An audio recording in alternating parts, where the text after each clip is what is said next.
I did first race and that was it. Mm. Yeah, you missed quite a few, didn't you? But yeah. Yeah, I could only do the first one that weekend.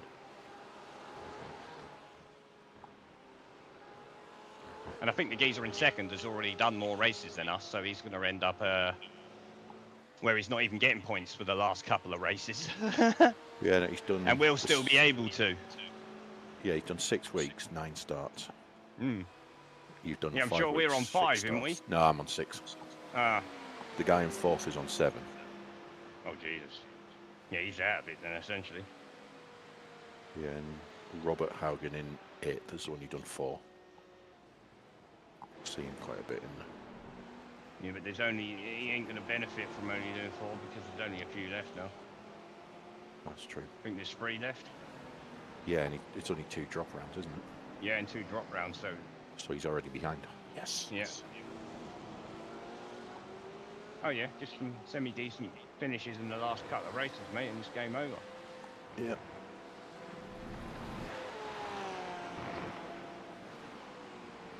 But I mean, I realised with our points tally and the amount of races left with the drop weeks, I don't even need to win any more races. I just need to finish in the top 5. Slow down, let me pass now. I want some decent track temperatures, man. I'm sick of it being fucking hot. Not that off the fucking Nürburgring now. It's gonna be rainy and foggy, isn't it? Yeah, I don't mind a bit of rain.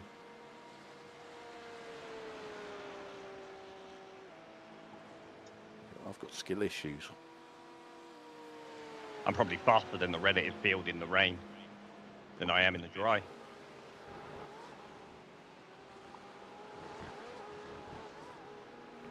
Especially as the people that might be faster than me in the dry, the chances of them being faster than me in the wet are slim, because most people who are good in the dry are not good in the wet.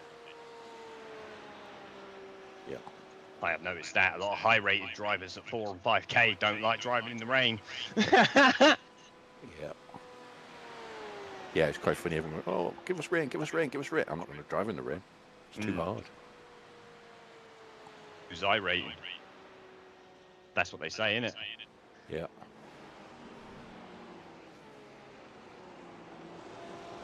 Yeah, you can't send it into every corner in the rain. That's the problem.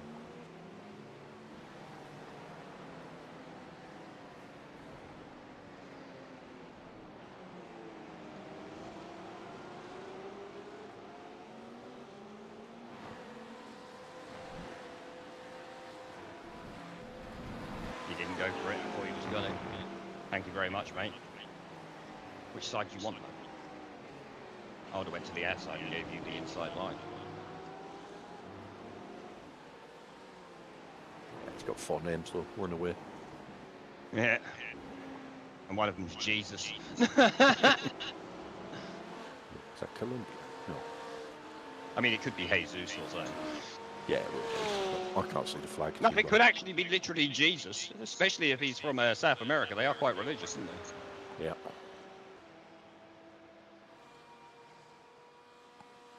Angelo Hildebrand is throwing me off. It's like he could be Spanish or something, but also fucking German. Yeah, he's got a German flag. Yeah.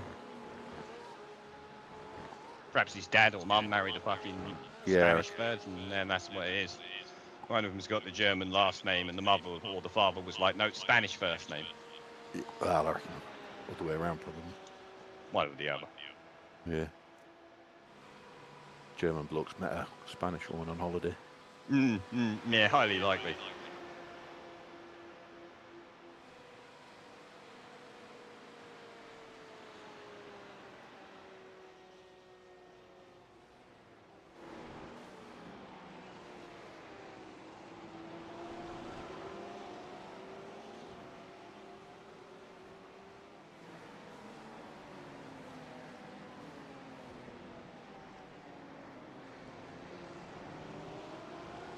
Do enjoy it when people's names don't match their accents. I went to uni with a lad called Jose Mayorga. He was from the valleys in Wales. I knew this massive Jamaican dude. His name was George. That's a... No, never would I have imagined this dude's name was fucking George to look at him. When he said it to me, I was like, you don't strike me as a fucking George. He started fucking howling. I can't remember why he said he was called Georgie, but this was like 20 odd years ago. Fuck me, was it fun?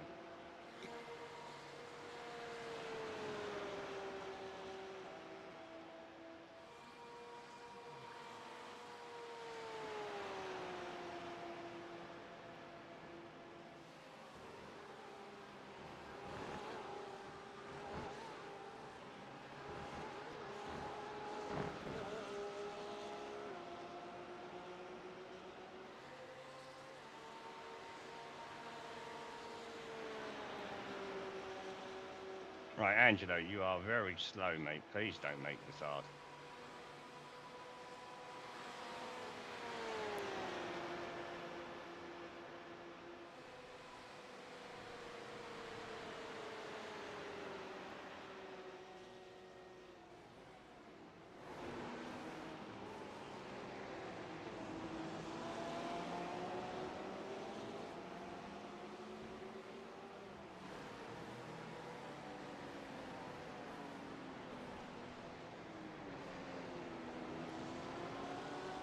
Yeah, I know he's on his third lap out of the, fifth lap now out of the pits, but Hopefully I'll have him on the straight. yeah, you've been about 0.8, 0.9 faster than for the last 3 laps.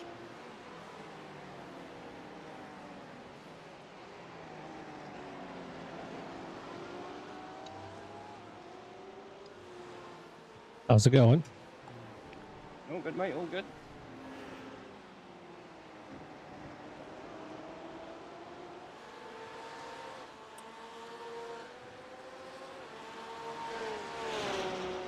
My exit out of there weren't great. Although, getting before the thingy. It's not worth it.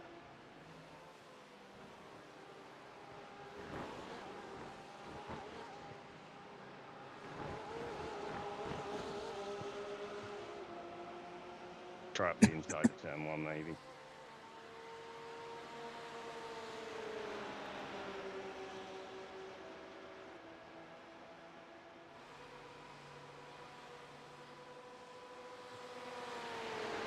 Thank you, mate.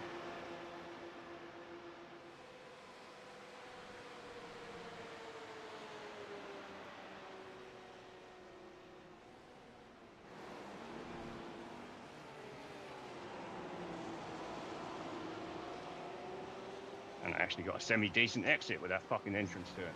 Not bad. I'll take it. I was worried going so tight on the inside would fuck up.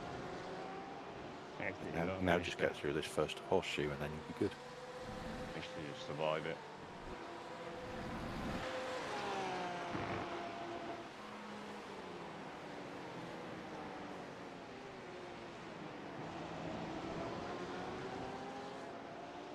I want him out of the draft if I can do it.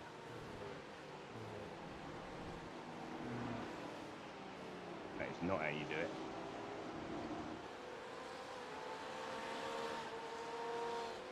Maybe it was enough.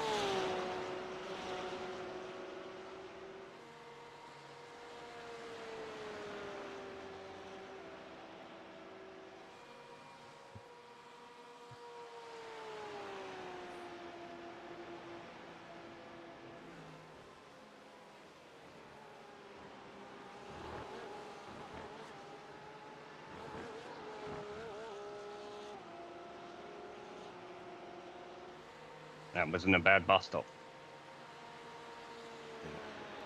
At 1.3, he should be dropping out the draft. Yeah, he's fucked. He needs to be right in the draft to keep up with this setup. This fucking thing is rapid. That's P1 in front of me. He was 5 seconds ahead a couple of laps ago. He's having a fucking bad day, mate. He better not make it hard. He's only a 2.5k driver. Yeah. As long as his safety rating ain't that, I'm like, oh, we're all right. Yeah, he's been lapping in the mid to low 46s. What was my last? 45.6. All right, that was a pretty quick lap. Yeah, with the draft as well, though.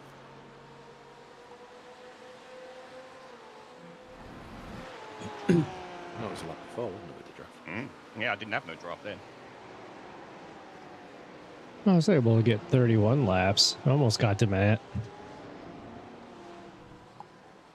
It's not bad.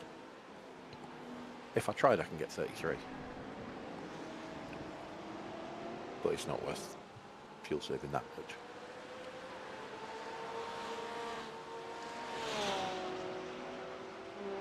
What is P8 holding off P1? Yeah, it looks like it. It seems like it, don't it?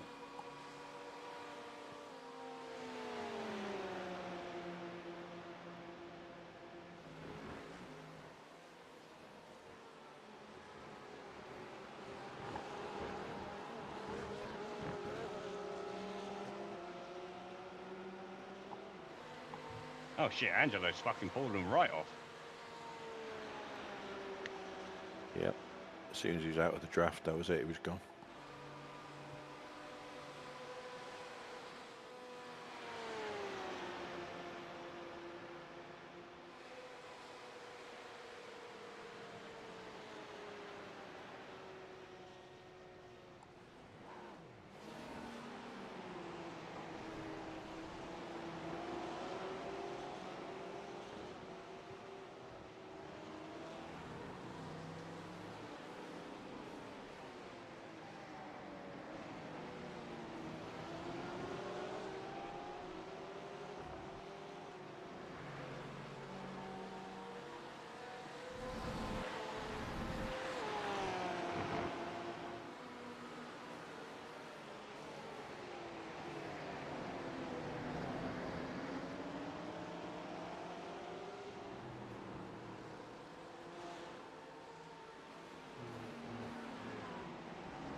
Is that a Pokemon fucking logo on the back of that? Yeah, they got it over the whole car. Got to punt them all. Oh, they're Japanese, aren't they? Or South Korean, wasn't it? Someone said. The car in front of you is Chinese. Chinese? Driver. Yep. I know someone said they were from the Orient.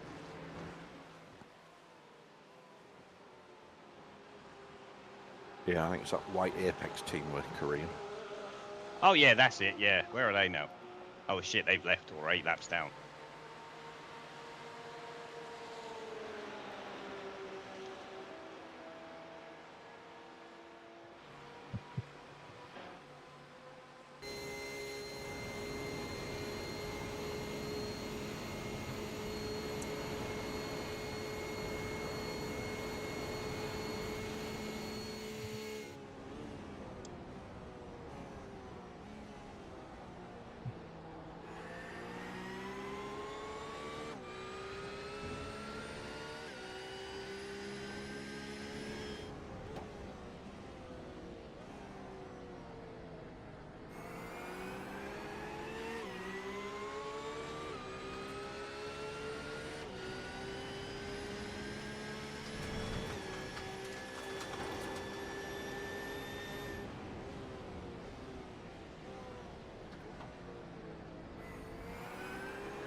I've watched you blocking P1 for ages, I ain't waiting.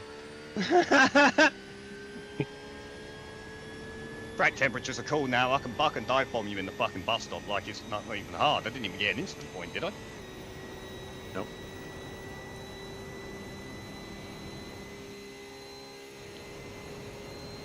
I don't think he's happy. That's not him flashing, that's P1 flashing him. No, that's him flashing. Is it? I thought it was P1 Yep. flashing him. He's still on the buttons. Oh shit. for that. Now he's really going to be on it. He can be on it.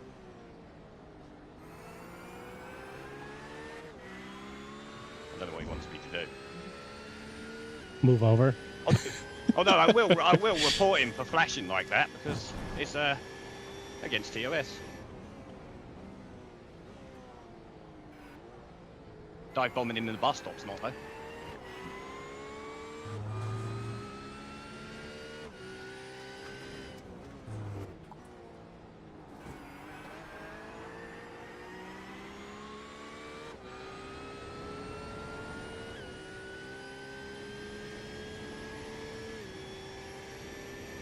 I don't even think his car's got the top end to catch up with me, even in the draft.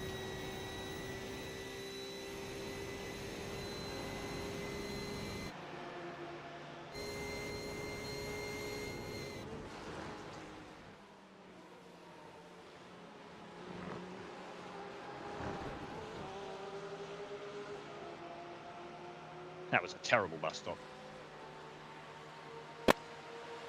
Just teasing Anton, letting him get close again. Yeah, giving him half a chance. He needs more than half a chance.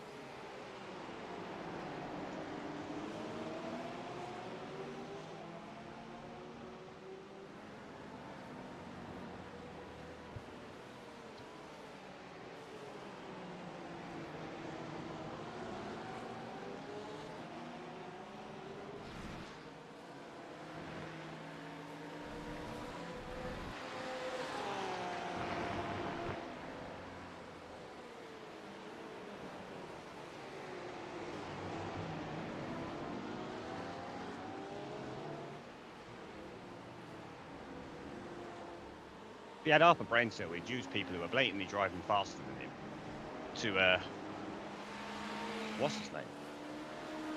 To get along. But he's just come out of the fucking pits. Yeah, but ego. He's 1.6k with a 1.9 safety rating.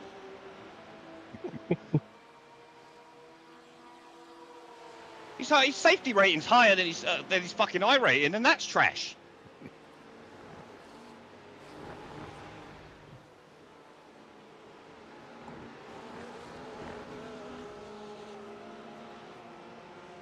He's here to race, and he's going to race. Race who though? I'm 2 laps down the dickhead. Well, yeah, but he still wants to race. Oh no, he wanted to stop me from getting taking a lap back. That's what it was. He's not on the lead lap. Yeah. He doesn't want to be on 2 laps down like us. I didn't want to be 3 laps down, so it is what it is.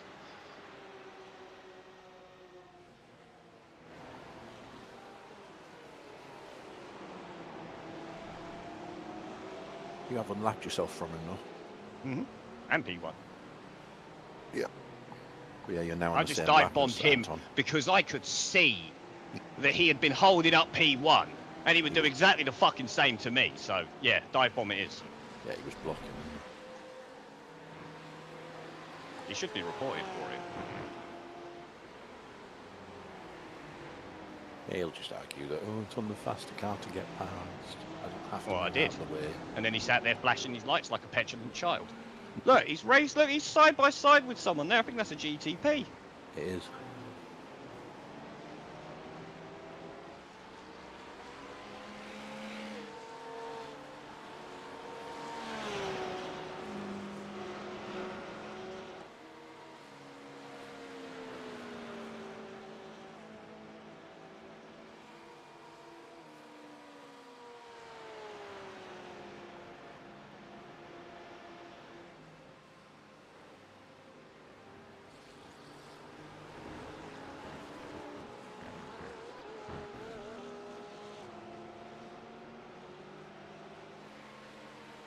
I might send him a message asking if he's still back there. I can't see the flashing.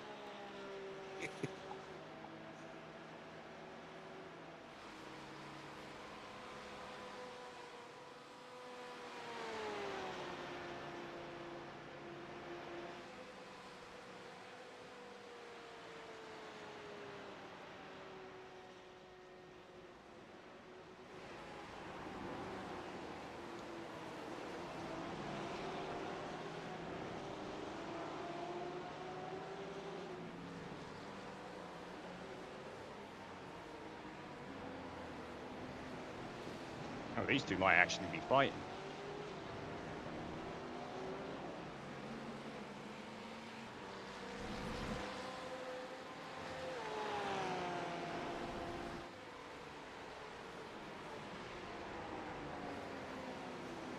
Two laps apart, those two in front. Oh, are they? Yep.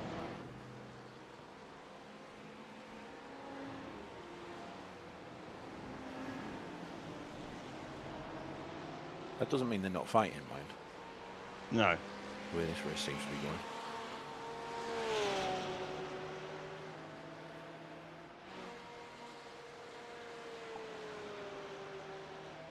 Far ahead's pitting. Yeah, so 30 laps up.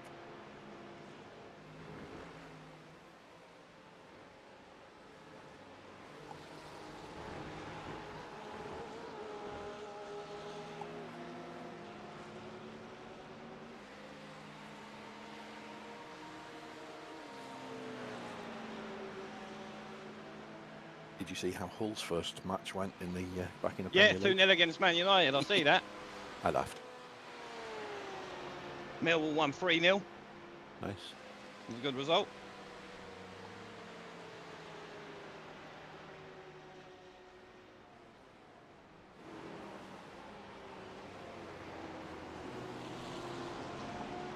Next car is 7 laps behind.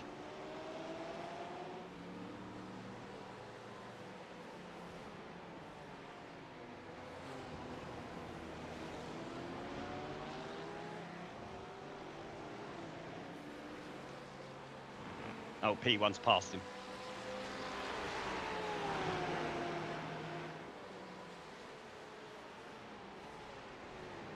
What she's flashing P1. Is he? I don't know.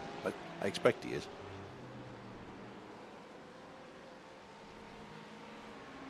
Sorry, mate, but can't wait for you two to fight each other. Send it. It wasn't a send. I poked him in the nose. Yeah. I let him know I was there. Yeah. So I mean, he's Japanese Fast and 2.8k, Furious so friend. he should be able to notice when someone's coming up quicker than them. Yeah, he should be lapping. This quicker than that as well. 1.3k in front of me, though, that's concerning. Especially when he's taking the bus stop that slow.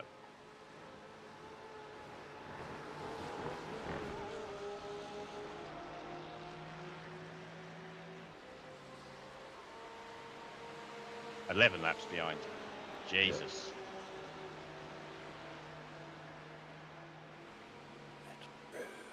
Come on, car, get your legs. Let's go, go, go, go, go.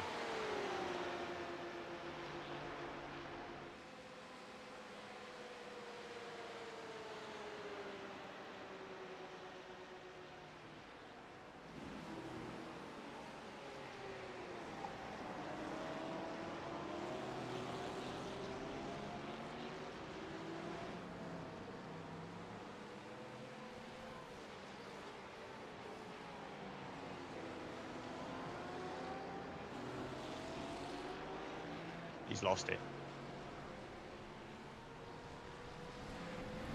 The 1.3k out accelerated himself. Yep. He just wants to check out the grass. Let's hope he's not coming across it from that side of me. No, he's way too far back for that. You never know. Although, yeah, true. 24 hour at the start of the year, I had a car come sideways into me from turn 5 into me at turn 6 at the horseshoe.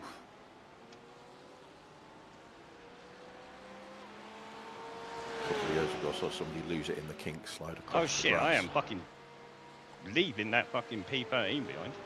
Yep. That's what we want to see. I was too busy fighting with P9 or P8 in that to even know what he was doing.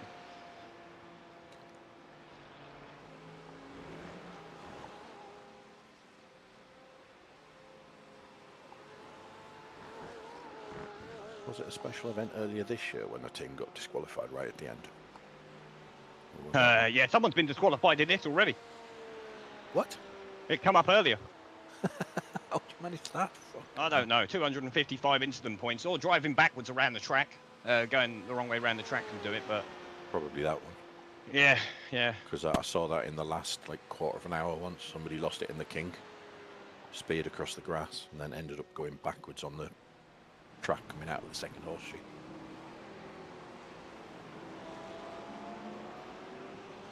Car coming out of the pits.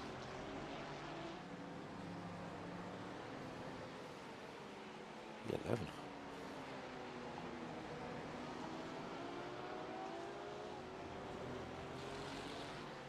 I got 4 laps of fuel left.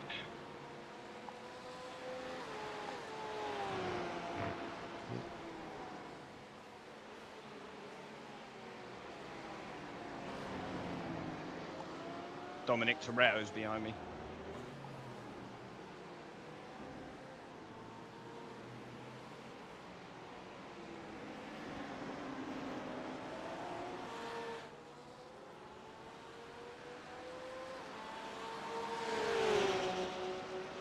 Calm down, crew chief. He's just come out. of the What pits. is he going to do? What is he doing? Is he blocking the inside or is he going on the outside? I thought, what? Make your fucking mind up, mate.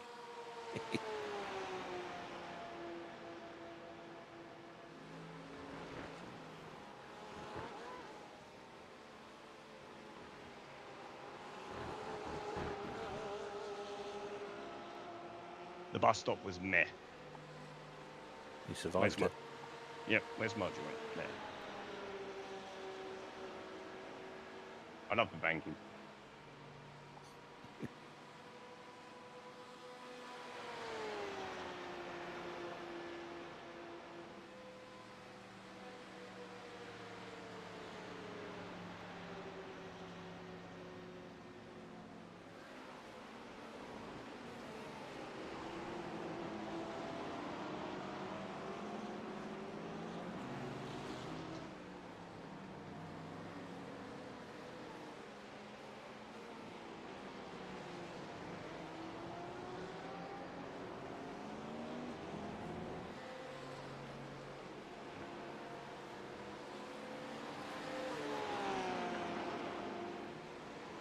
Come on, you Ponch, you got the inside. Do take the normal fucking line a GTP takes through there. What are you doing? Being behind Go on then. us Yep, you're because going to go up he's the laps inside, down. ain't you? Because you're a fucking moron. Could have just waited until I fucking went over there. Following my normal line.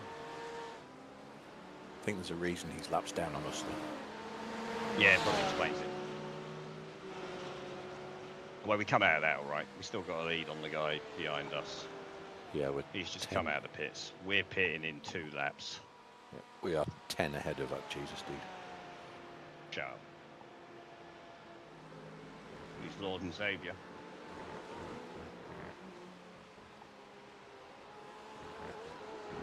Either that or every time he gets close you go, oh Jesus, not him again. Isn't it? Probably that one.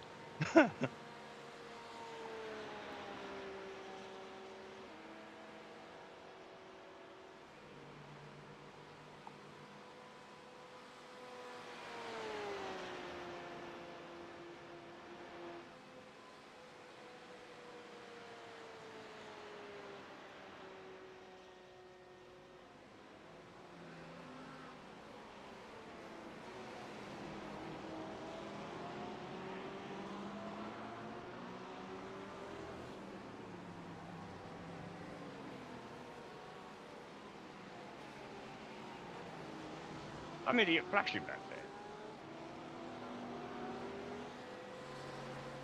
That's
Right, so let me take the fucking tyres off for a start. You alright with that? I can do it. Yeah, I've done it, yeah. Cool. I'll take windscreen tear off as well.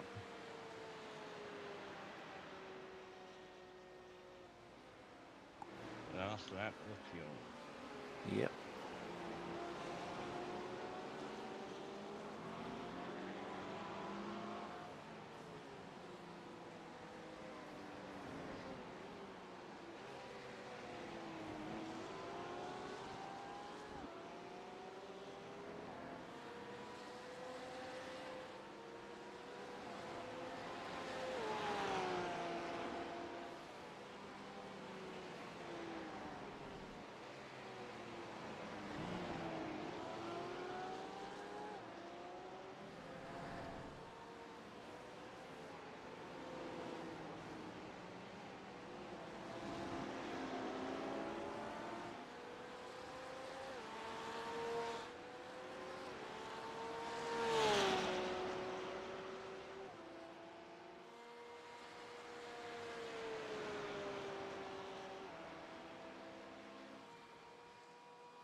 I really need to find that Kimi Räikkönen engineer clip to put on a soundboard. In, stay out, stay out, stay out. Don't fucking late. I muted that soundboard shit. Fair enough. In that case, don't forget to come in.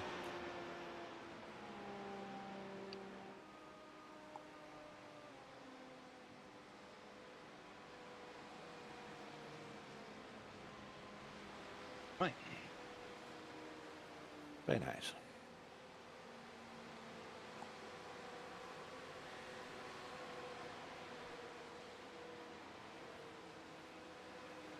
What was the tyres? Oh yeah, not too bad. We can live with that.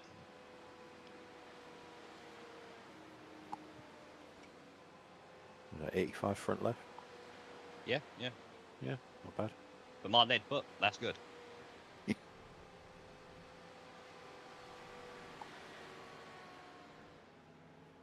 Anytime you like, car.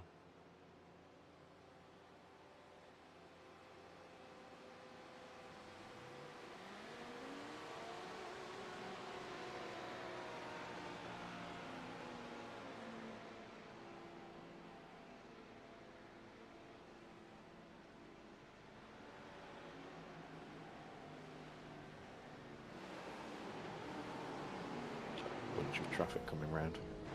Always.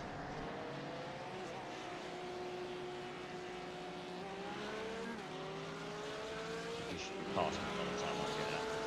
Yeah.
Oh no. Are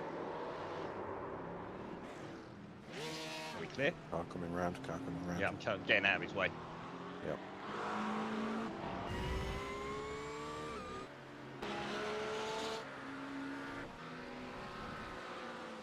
Tried to over-rotate the bastard there. He's getting the tyres up to temperature quicker now that it's cold at night. They're already warm. That was all me.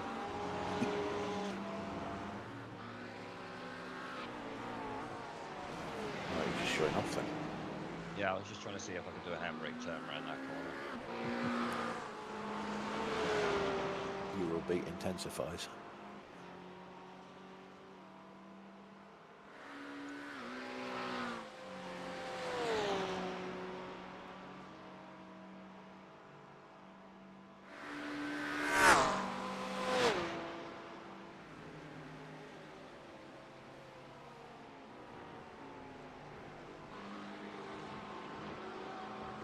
Oh, fuck off.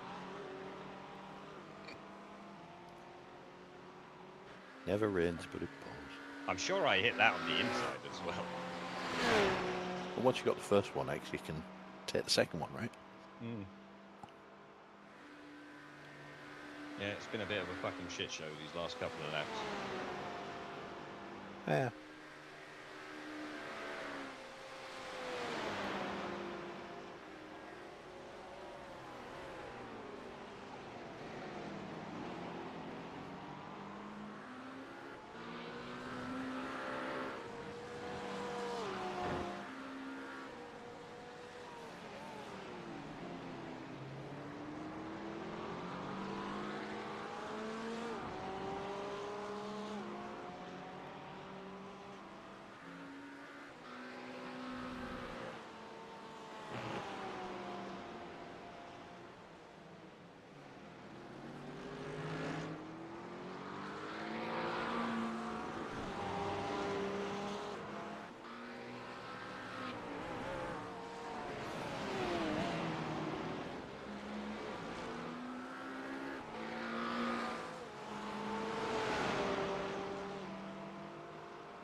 My crew chief's gone mental. He reckons the car behind's 13 seconds back. No, mate. 31 seconds? I've got 43 on my gap. Oh yeah, it'd be more than 31. Or even that is 31 seconds in front of us. Yeah, because We're another lap in. Yeah, he's going into turn one when you're going into the bus stop. Yeah, he's behind us.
Oh shit, P1's coming up behind P2 of the GTP, yeah.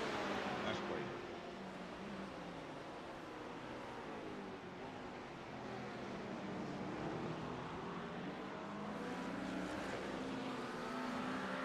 good. P1's got a 4-lap lead Fucking hell. in the GTPs.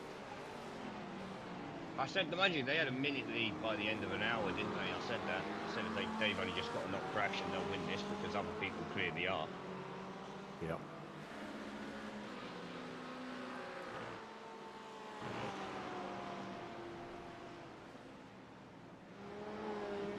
That's the GT3 P1 and P2 situation now. 35 seconds. Stayed about the same. A lap. Oh, is it a lap? Yep. On mine, it says a lot the same there.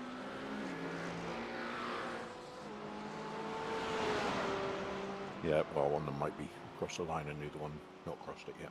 Yeah, P1's behind us 35 seconds. I can see him. He's a 1.1k guy. Yep.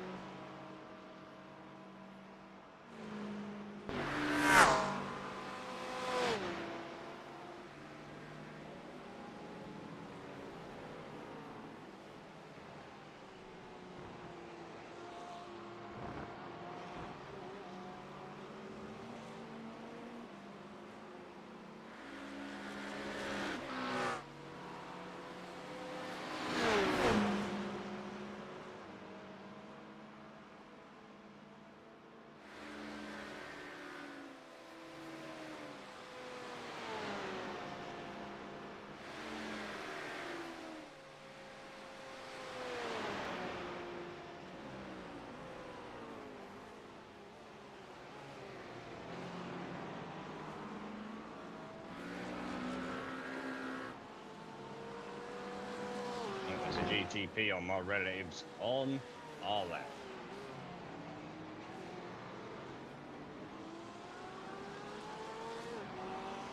It's the fifth position, you won't get a blue flag. He's still 30 seconds away. But yeah, I Well, just see yeah. it. I just see his white name and thought, hold on a minute, how have he got there? But it ain't him. It's fucking what's his name? It's a GTP on our lap.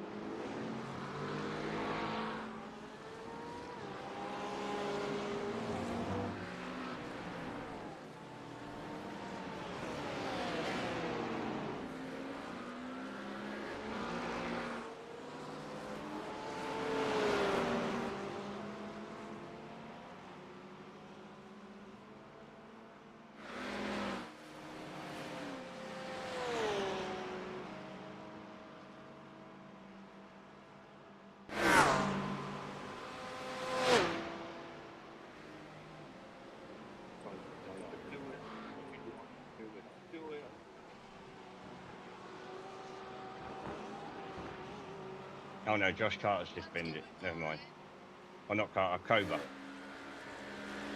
He's now 35 seconds behind.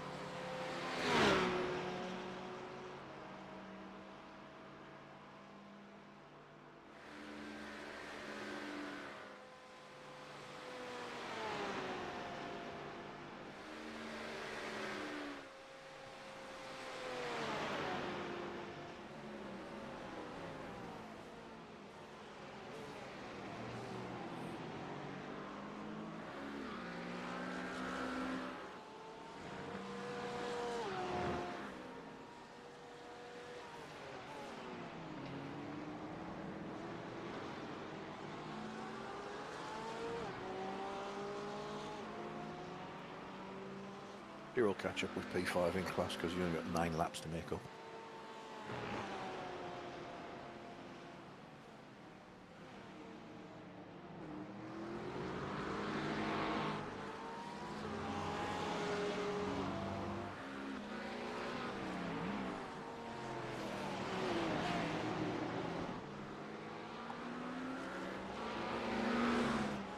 Pretty cheap, just butchered that dude's last name.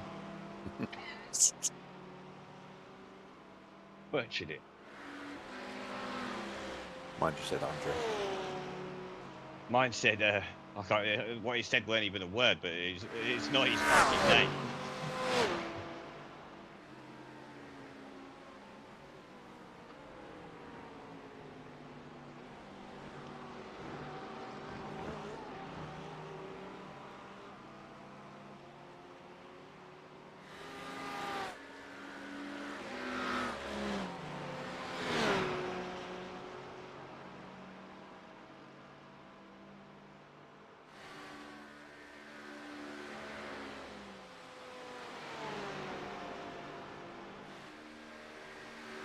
P17's got a black flag.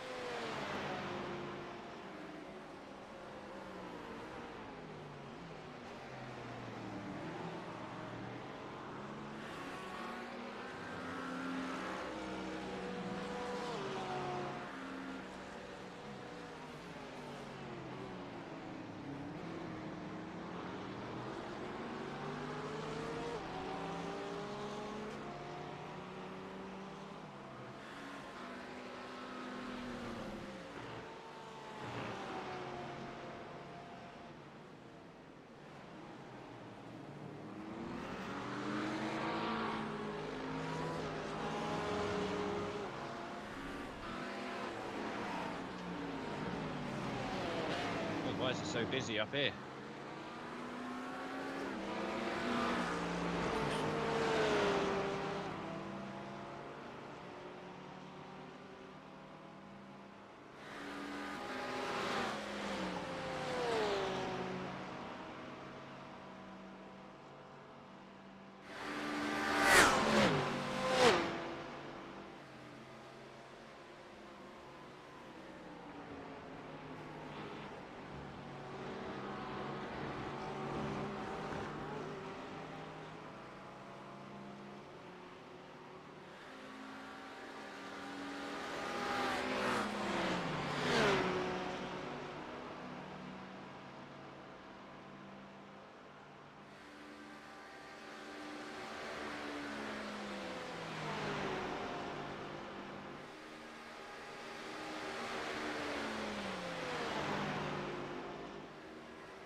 What are these lot doing?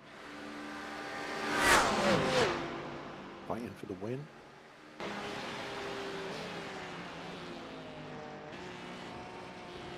No, he's not. Yeah, he's been going wide a lot recently. Watch out, he comes straight back.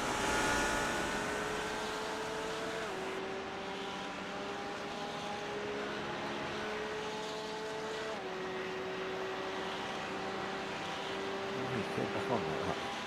Trying to hit whoever was there. Yeah. Yeah, he's clearly going to have a slow down. So, time back on doing it.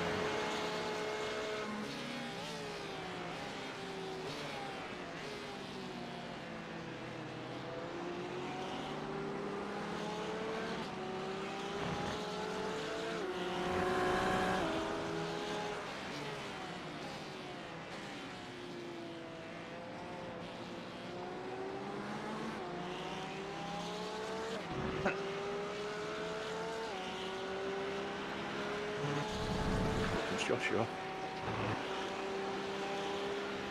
Finally made it.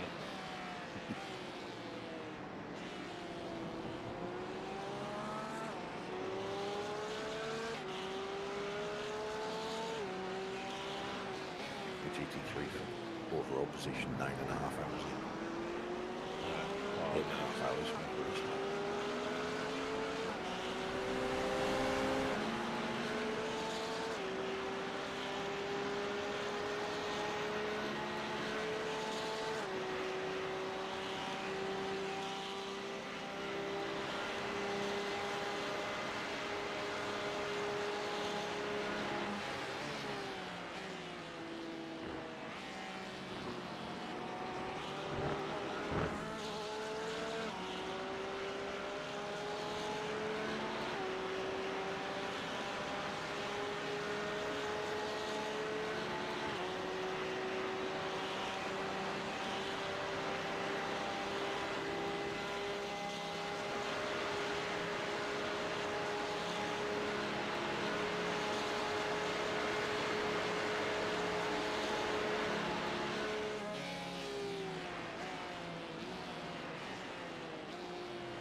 shocking. That's in my own sort of side.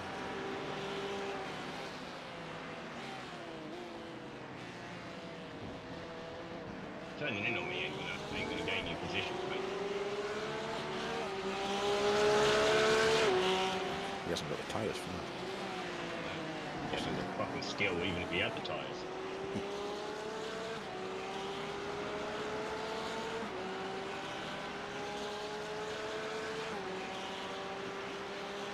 Actually, he didn't take the tyres. Didn't he? No. So he's on tyre. He's got good tyres. Yes, he should have been better than that. He's got full fuel though. True.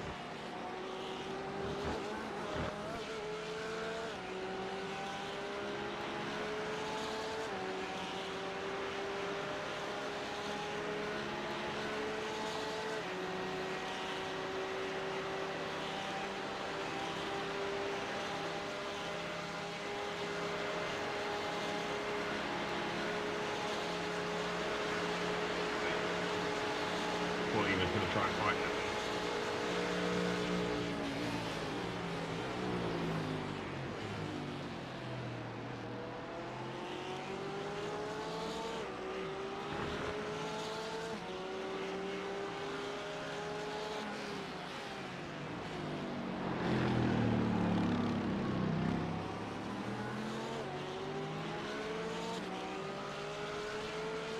Let's try and get some good luck.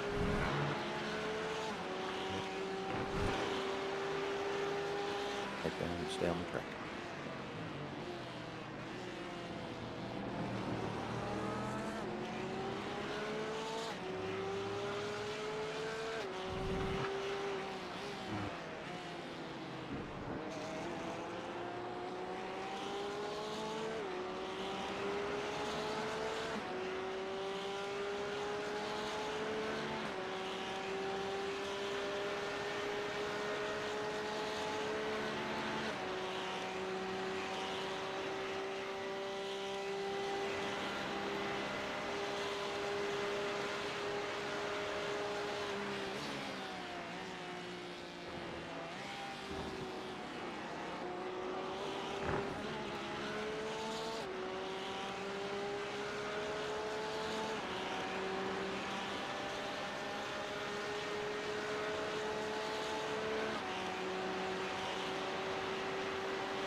Jesus Christ.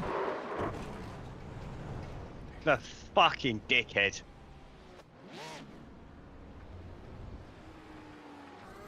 Why would he do that? Because he's a fucking idiot. Feels okay. Yeah, you've lost the front bumper. Oh, fuck's sake. Which might cause us a little bit of drag on the straights. Who was that? Jake? My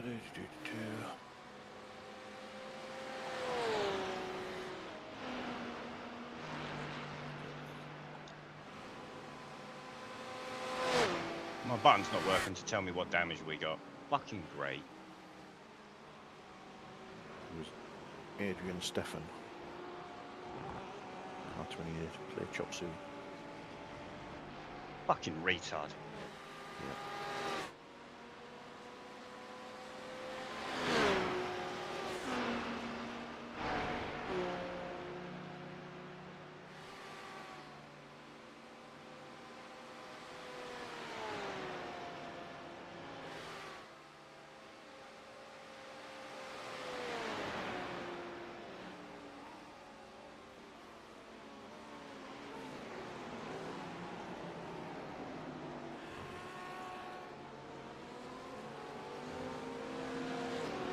Go round. What are you doing? How have you not figured out what to do yet? There's a reason he's 9 laps down on us. Is he going to go? Yeah. Eventually. Don't know what the damage has done to this, so I'll take a lift there. Yeah, I think it's mainly just the bumper. I don't know if that's what keeps it on the track. Well, yeah, there is that. Looks like we've still got a front splitter according to the image, like what I'm looking at. We've got a splitter. You never know with iRacing, it's fucking stupid, isn't it? Yeah.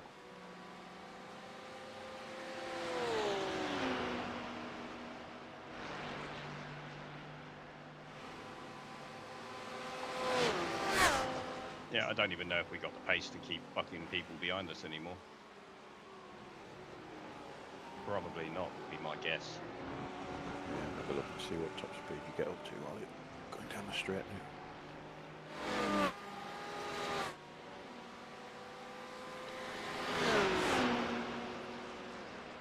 And you're keeping the Lambo behind, so Yeah.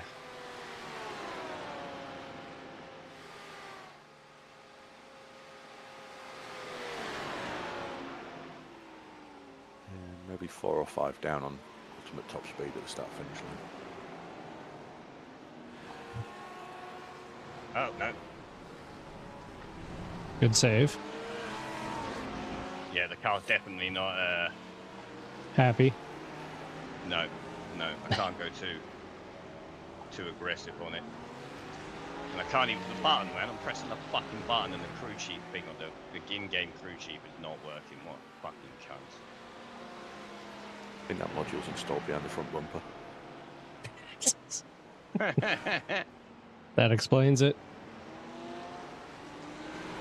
Now I mean, hopefully it's only about 30 seconds worth of damage. Yeah, there's a bit of a crinkle on the bonnet. Hopefully it shouldn't have damaged any radiators. What is this guy doing? Yeah, fucking up his exit from there. I'll have a bit of side draft off him, thank you very much. I mean, did he just lift to make him pass because he's absolutely flat? I don't know what he's doing. Even though he's just Concerned, overtaken us. I think he was off the pace when I was in the car too.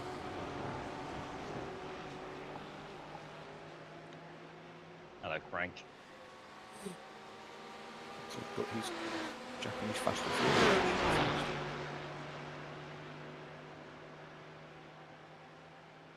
Give me your side draft, come here. Pitting. Oh, he's pitting, fuck's sake. I'm sitting there trying to stay as close to him as possible when he's fucking slowing down.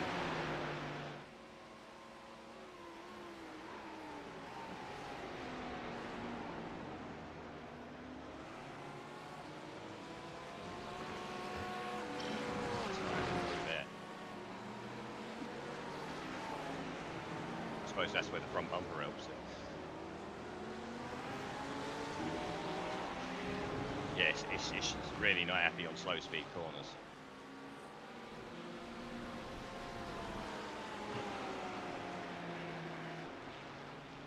I guess it's going to be understeery towards the end of the stint as well. Yeah, the tyre shattered now, spinning around like that.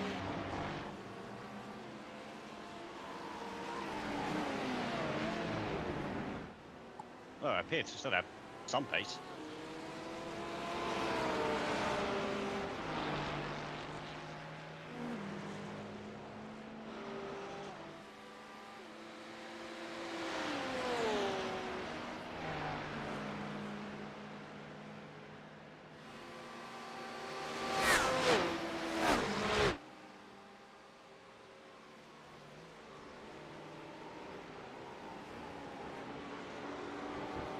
Oh, that'll be enough to track.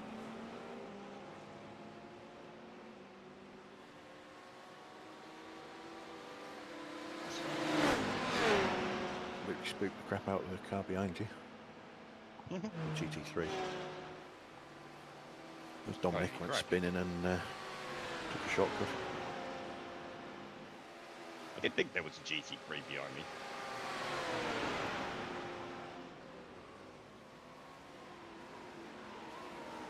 Yeah, I can still do 46s. If I couldn't have got a 46, I would have been fucking pitting.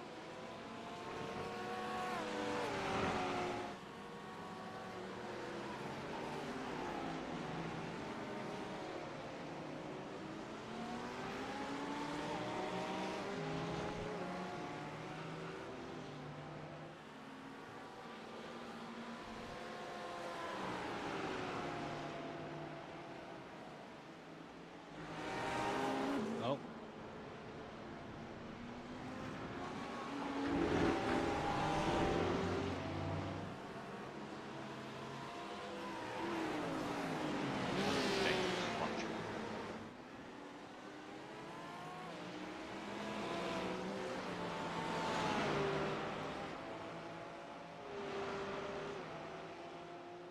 I'm so pissed off with that.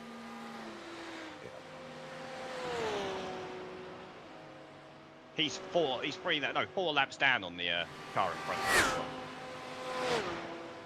Yep. So it's not like Russian was going to gain him position. Yeah, he should have just waited. He don't care about other people's race though, does he? So I suppose why would Nope. he?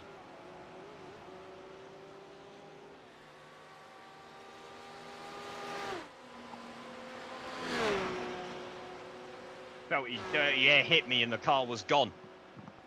Gone. Yeah. I was just like, oh shit, I'm sideways. It's a shame I didn't take him out on the way around actually. Yeah. Could have messaged him and said like, yeah, you risked a P3 to overtake a GT3 there. He too. Wow. Genius move. Fucking Einstein. But he lived it, see, that's where it pays off, and that's why they keep doing it. Yep. Because they lived it.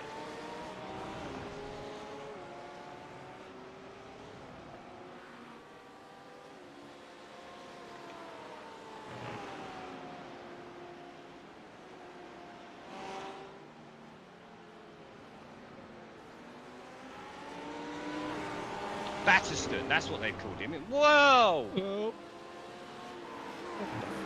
Oi, clip that. He is fucking being reported. What the fuck? That was shocking.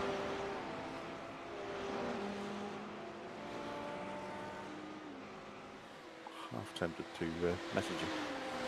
No, don't message him, I'm gonna fucking protest him. That's the second time he's done that.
Oh, P9's here fighting. Come on, P9, get a toe off me. Fight with P8.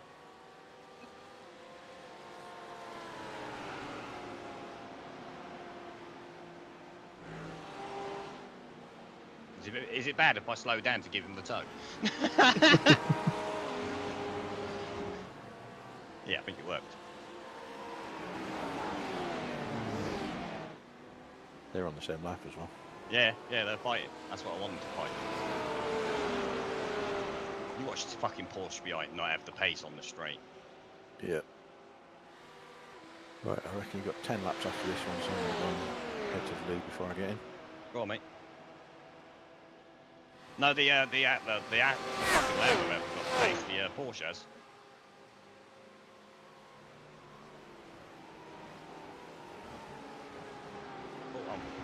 wide there.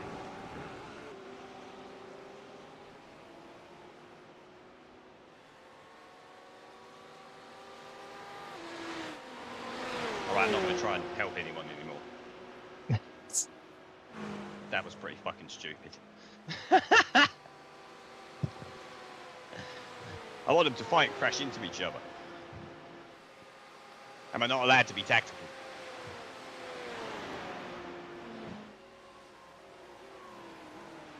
See what happens.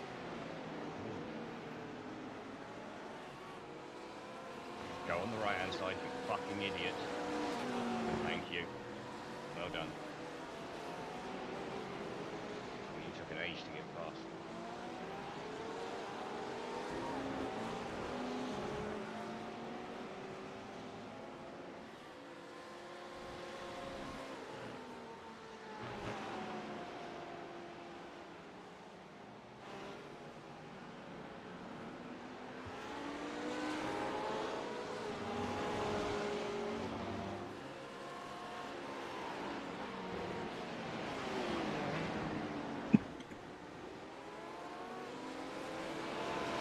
What's going on up there?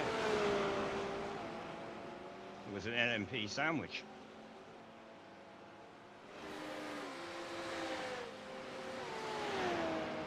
Yep, they're right on each other's ass. Like a 10-lap difference in fucking pit. Oh, go on, take each other out here. No. Fuck's sake.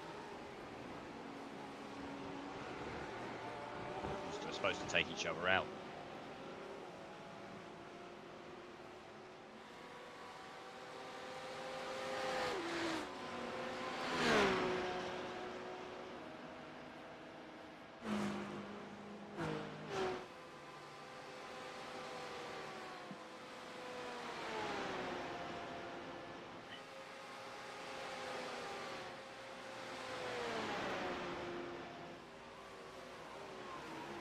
Oh, guess who's coming up?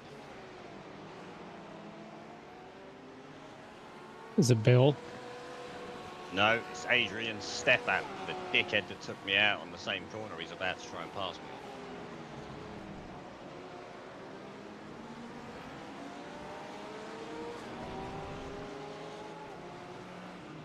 Except for, I'll be in the middle of the track this time.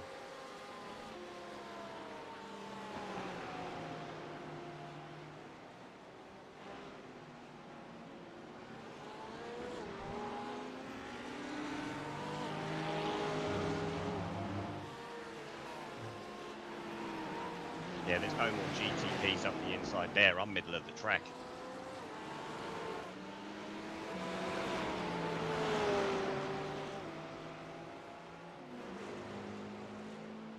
Ah, look, he's flashing his lights at me because P1's coming to lap him again. Come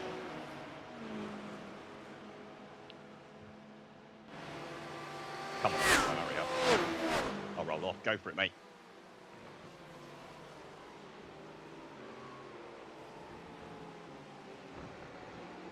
Go and get him. Oh shit, did I get an incident there? Fuck's sake.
P14 come out of the pit. Yep.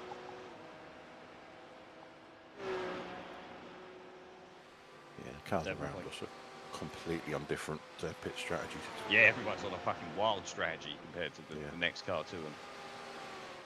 The car in front of you, Brandon, is about to drop into the pits, I think. This lap or the next one.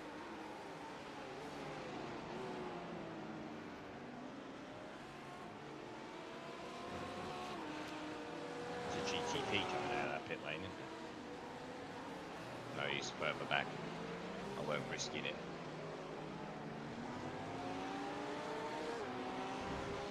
Especially not as his name's Blue. Yeah, it's that Acura that is scary.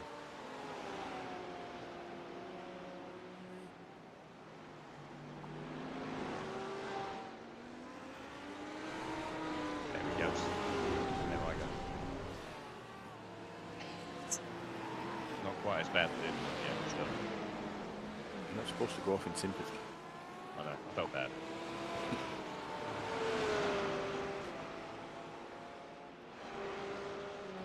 I just showed him it was totally normal to not be asked right.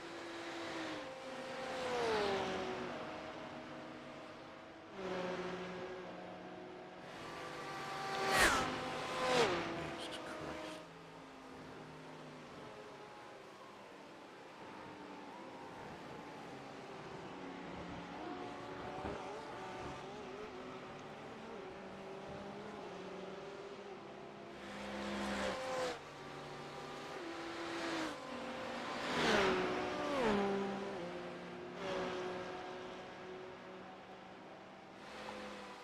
You don't have to flash when you're doing 300 mod Ks.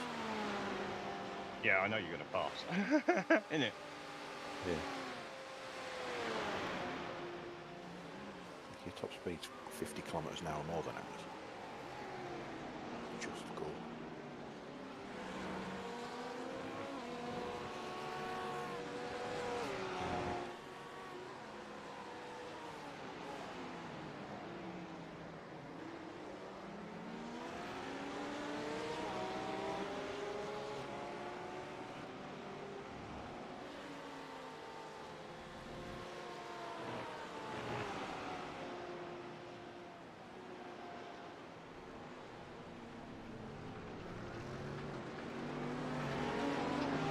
It's a clusterfuck.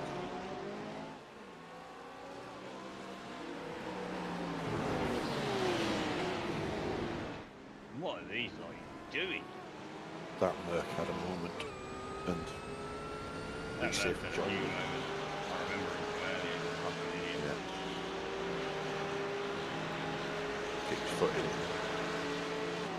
Yeah, no. Just had a...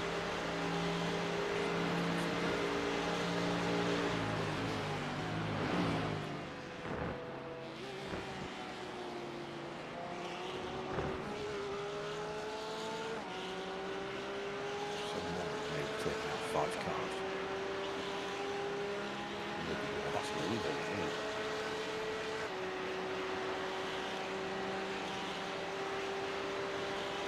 Always the problem you're dealing with.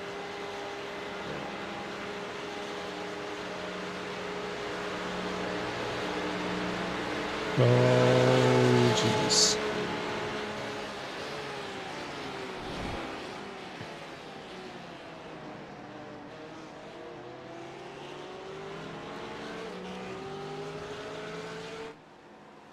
Well, that wasn't as bad as I thought it was going to be. I opened the door. What is he just Oh. Fucking dickhead.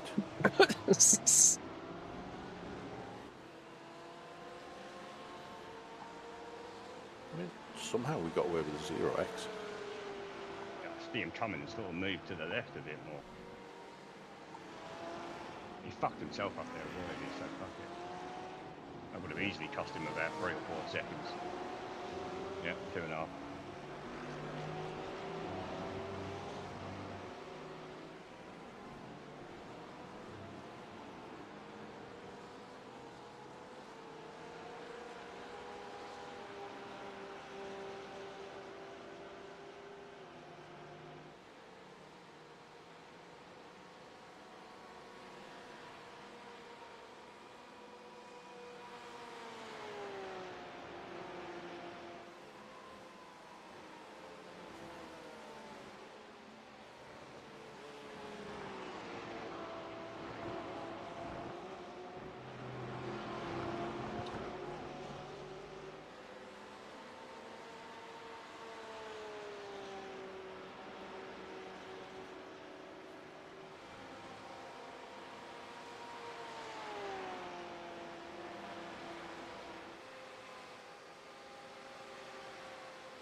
the tyres are starting to suffer. Yeah. That slide probably didn't help them. Well, this is your second stint on them, right? Yeah, second stint and I've slid twice on them. Maybe And you- even 3 times because I've just got fucking tapped from behind and that caused the rear to slide out of it. Then you've got no front. I've got no Yeah. front fucking bumper either just to add to it.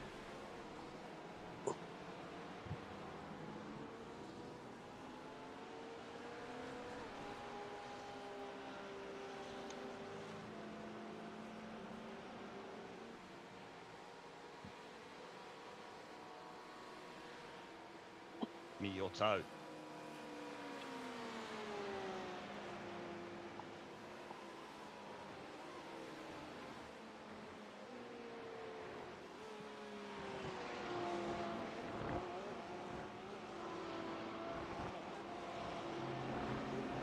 the plus side for the next 3 laps, you're in P10. Yep.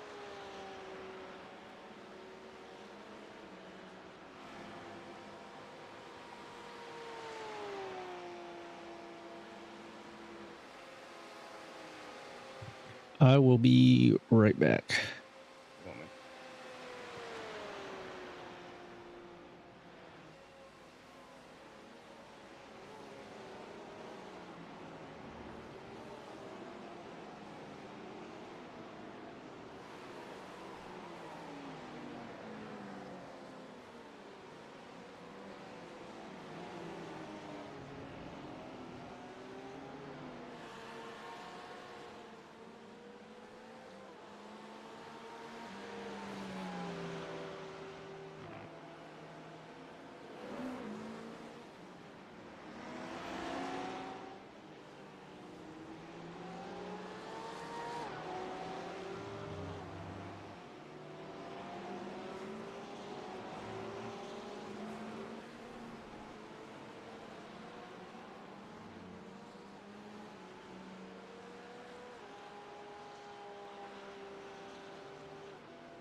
Go on, mate. I'll see you.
So it's just come out of the pits on cold tyres. Well, this one in front of me. Yep. Maybe stop long enough for it. Threw that fuel there. Yep.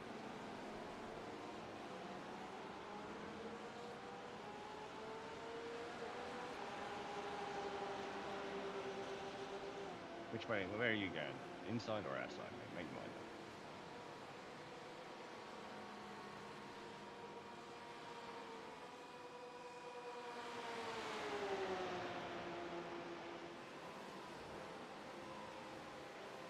Did you really try and go all the way with me? He wasn't backing out, was he? What a fucking idiot. My guy, you're on cold tyres. You're multiple laps down. So you'd probably get the drag on you now because we haven't got the front bumper.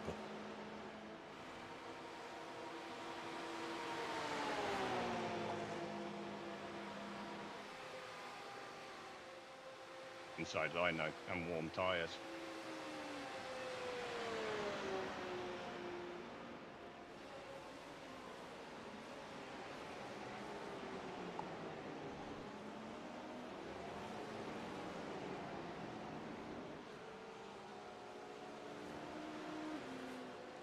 Little twitch getting on the power. Because he's got fucking cold tyres, the idiot. Yeah. Huh. I think you need to do what the guy was doing earlier and get on the mic a lot and then tell him that you're going in the pits. It's fucking laps down. It doesn't matter when I'm being. It's irrelevant. Yeah, it's more like so he doesn't run in the back of you. It's because he's a 2.5k getting smoked. Doesn't like it. Yeah.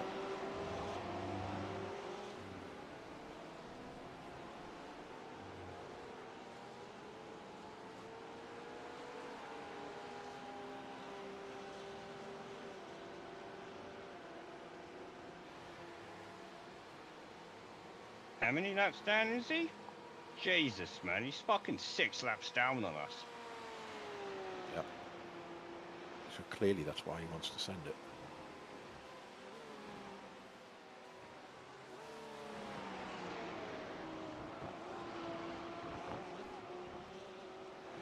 Box.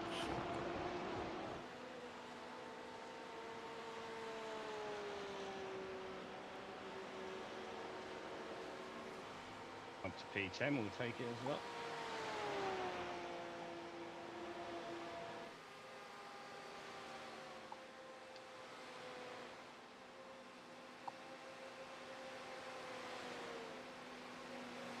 And tyres ready to go. Pull me out. 40 seconds of damage. Fuck me, that's better than I thought it was going to be. Yep. Front left down to 66. Jesus. Yeah, I went sideways a couple of times. Surprised it Yeah, weren't and at 56. Yeah, without that front wing as well, it's gonna.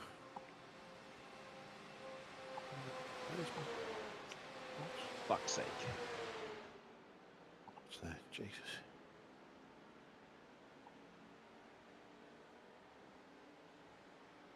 What a cunt that was. Yeah.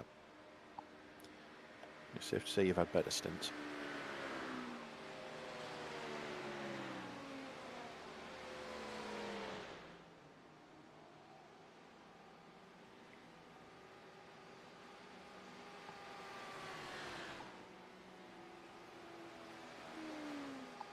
Oh, my creature's got very confused. It thinks I'm towing. 14 seconds of repairs left, so I'm going to take them. Have I got the bumper back yet?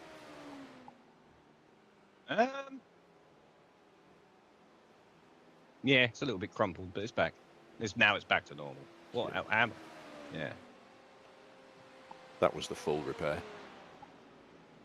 Yeah, we might. Well, we ain't. Because it ticks down at half speed while it's doing the fuel. We're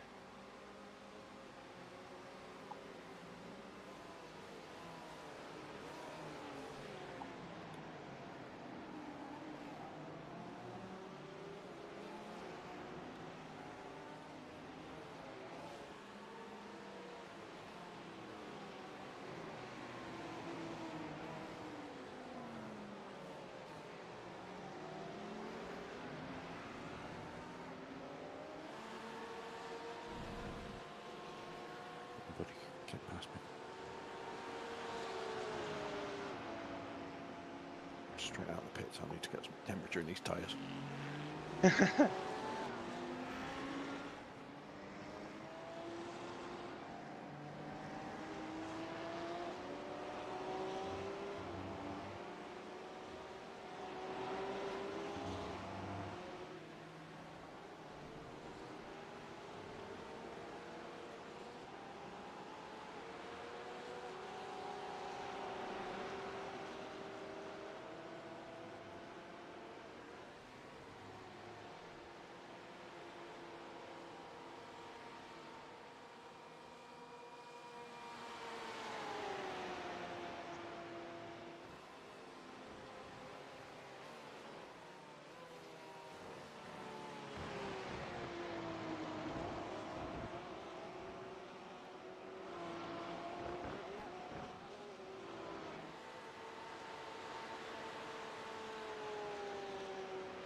That was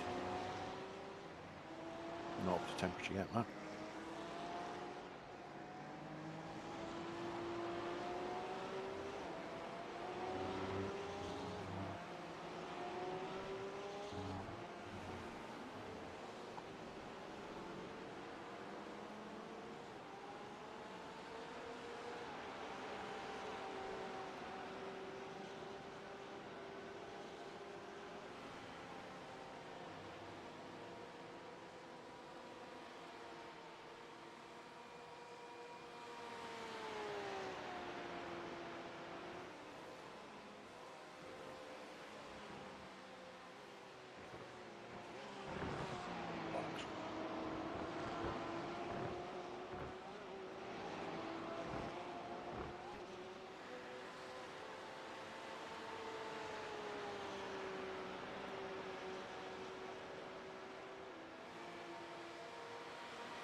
He's not up to temperature yet.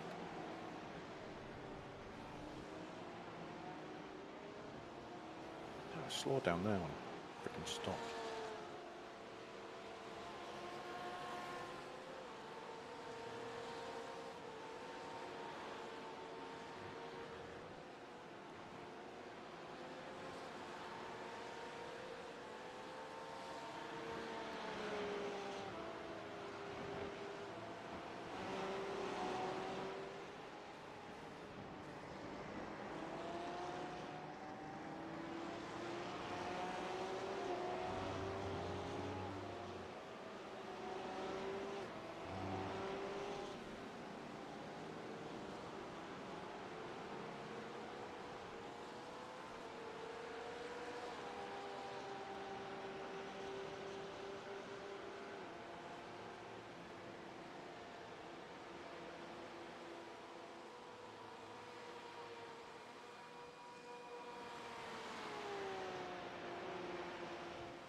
Right, I'm going to jump off and get some food. I'll be back on in a little while.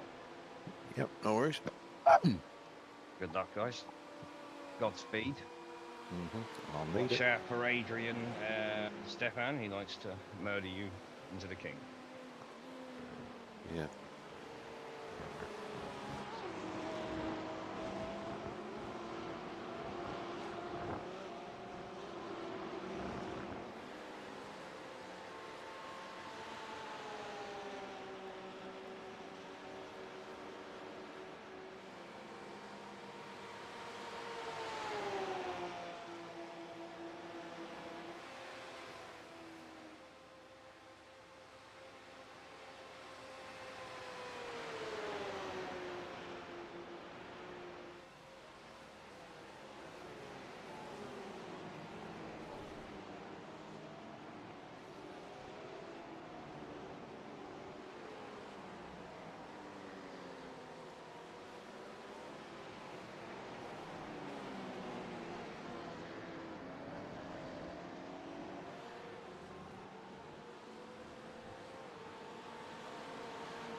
All right. Yeah, that's not the line. Just pretend I didn't do that.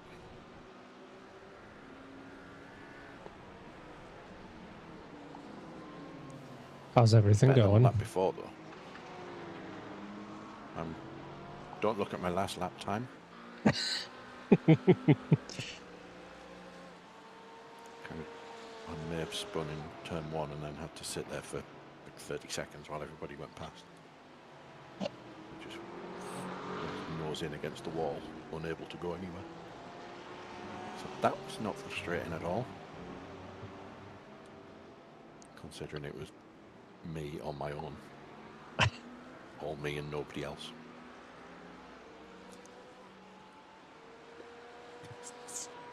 But it's fine. I'll remember how to drive eventually. It took me a couple. I got like halfway through my first stint, and then I finally figured it out. Yeah, I don't know what it is about the track this time. It doesn't feel like it's got the grip. Like turn 1, maybe I'm just completely fucking up the line. No, turn 1 and the bus stop is where I was struggling under braking. Yeah, I feel like I'm going backwards at the minute.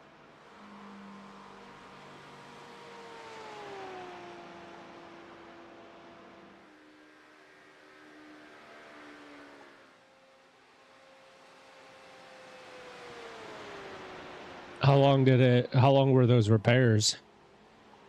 It was like 40 seconds or something. Oh, wow. Thought it was going to be way longer.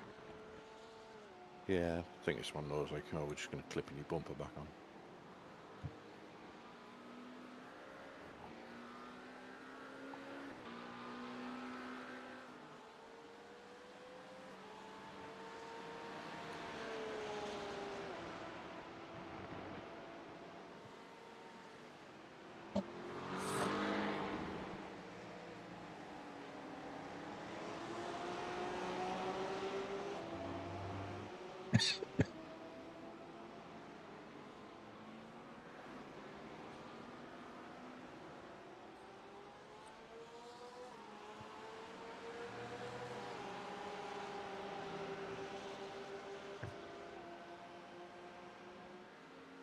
I might let this guy past.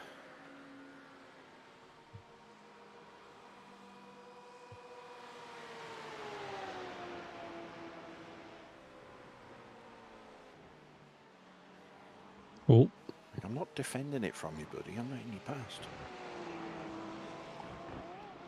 Take the line and let me try and use your slipstream to gain some semi-respectable lap time, please.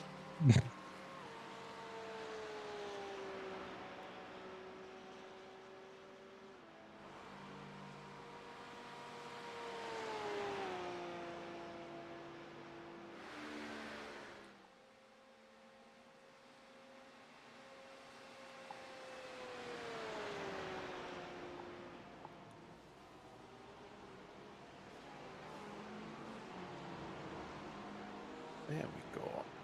Actually brake and get around the corner.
Oh, I'd be clever and watch the faster driver in front of me fucked it up.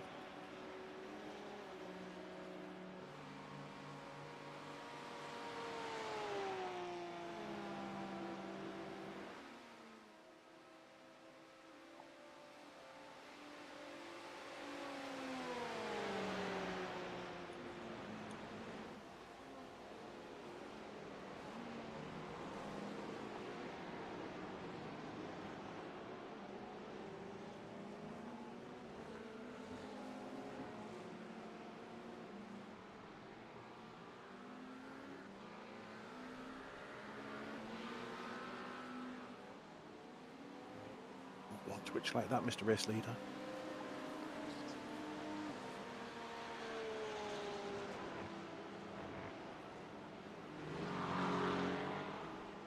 I think he's lapped the whole field, has he not? I think so. Certainly when Trev was in, he had at least a lap lead on Okay. P2. I think he's 4 laps. Jeez. Yeah, that sounds about right. I think he was a lap up after an hour. Or just over a minute after an hour or something.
Wasn't going to let him go there, but if he parks it, then he's going to get past, isn't he?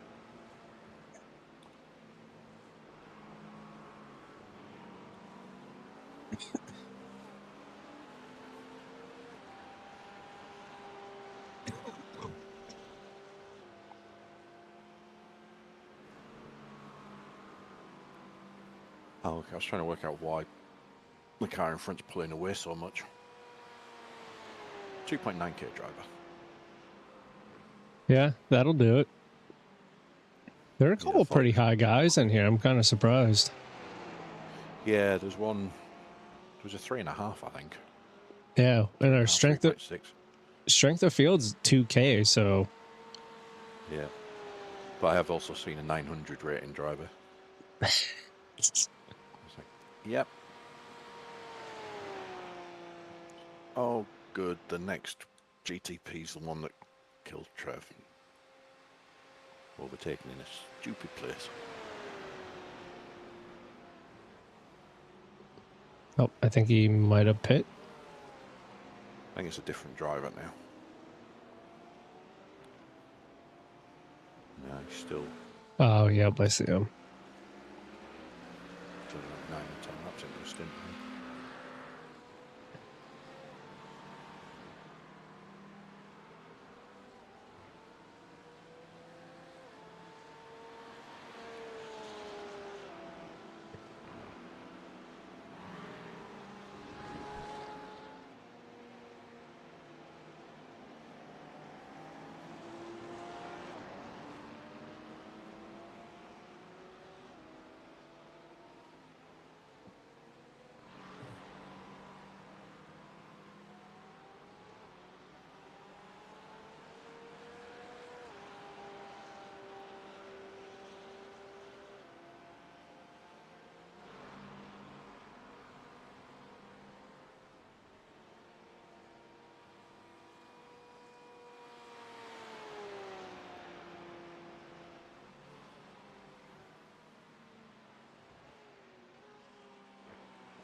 Because is he going to catch me at the same place?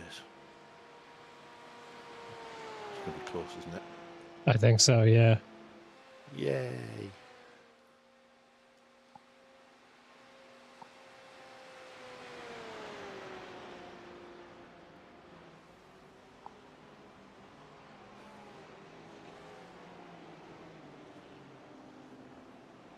Well, hey, maybe he learned from earlier, you know? No.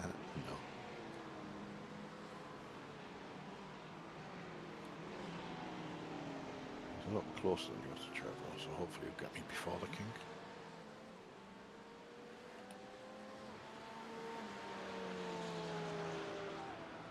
That was definitely better.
.9 K driver in front of me, he's also got 10 laps less fuel on board. That's what it is. That's why he's so quick. Got a lighter car. Which one's that? The Jeremiah Miller Ah, P16, is he? So, yeah. yep.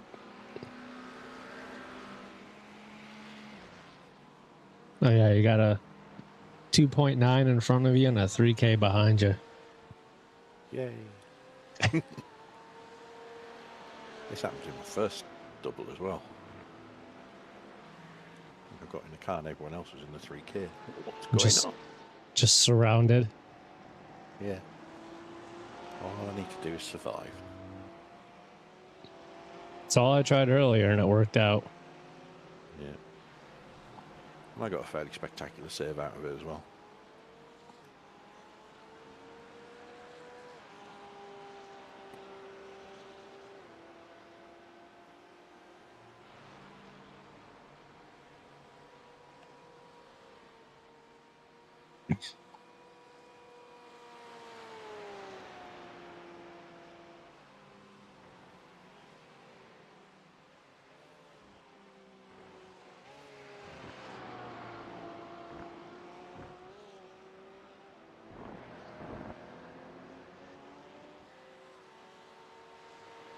The car behind just lost it in the horseshoe.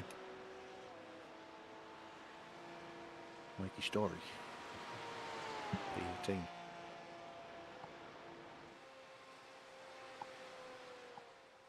Well, gives you a good gap.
It's their race. We're just here. Yeah. just it looked pretty well. They actually raced. Flashed their lights to say, yes, I'm sending it from a second back.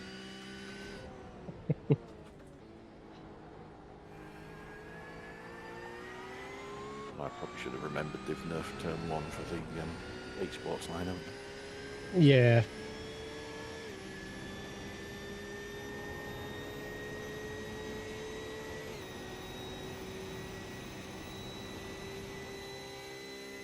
Yes, I see. You best fucking get past.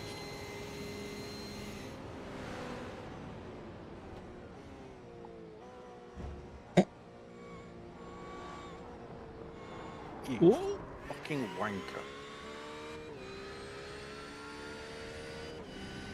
It's a good thing he got past. Yeah, I'm glad he flashed to let me know he was going to overtake.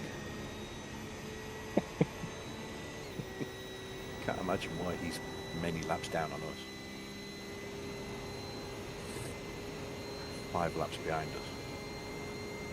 After many, many hours.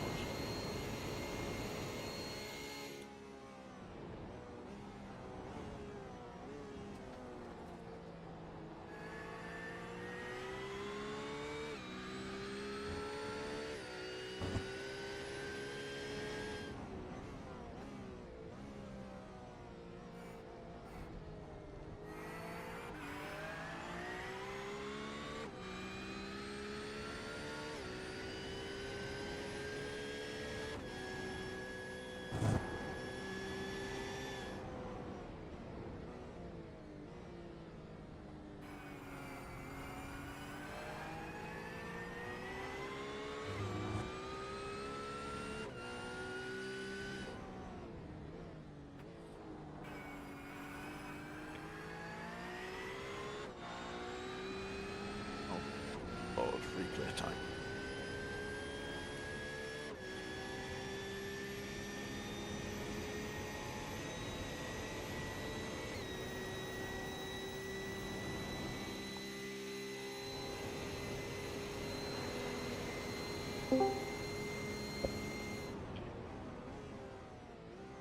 Yellow. Hello. Can you hear me? Yep. Yeah. Good.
Patience from a GTP. They're out there. Yeah, I wonder if he felt bad because his teammate overtook Trevor and the King and caused us damage.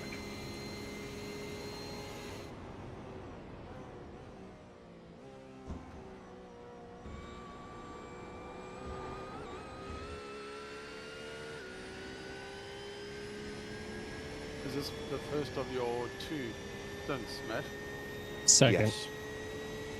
It's my second double, but my first stint of this double. Yeah, yeah. Cool. I've got 8 laps left in this one and then another 32 after that.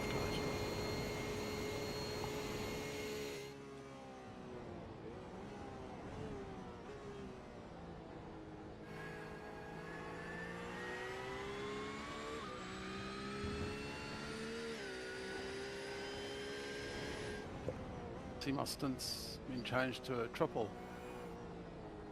Yeah, I just noticed that earlier. I wasn't sure if it had always been like that or if No, I it just. had one in the morning, and then I think Trev changed with me, so he gave me a triple, and then gave himself the last one tomorrow morning. He's saving you getting up at 6:30 just to do a single stint or something, isn't it? Yeah.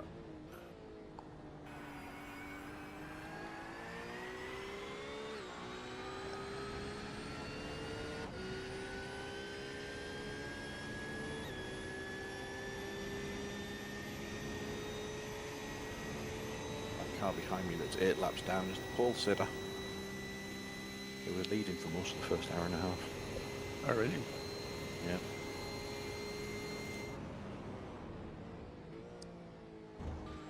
They had some incidents.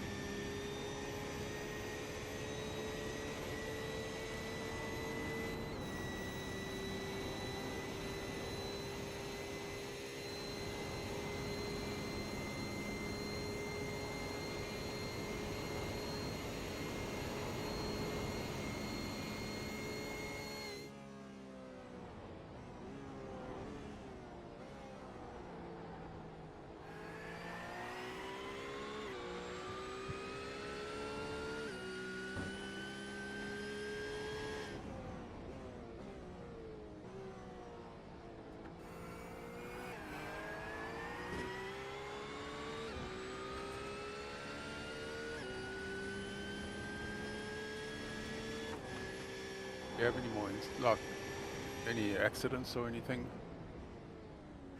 I Trev think we did. just.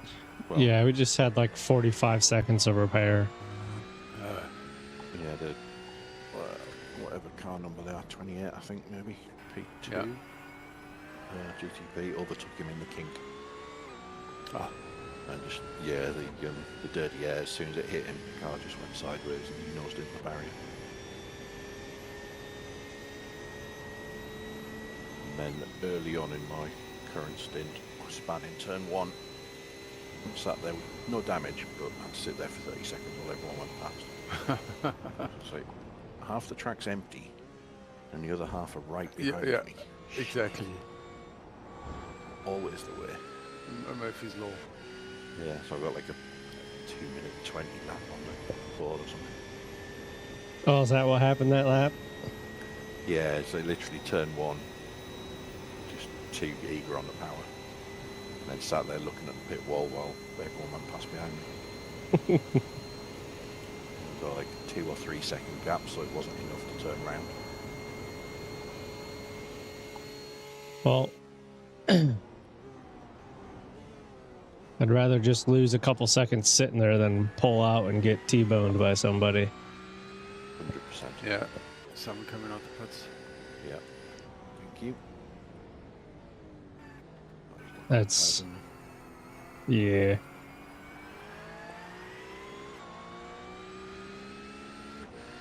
There's been a few times I didn't think, or I thought somebody was gonna send it on me into the bus stop, or I just didn't think I was gonna make it.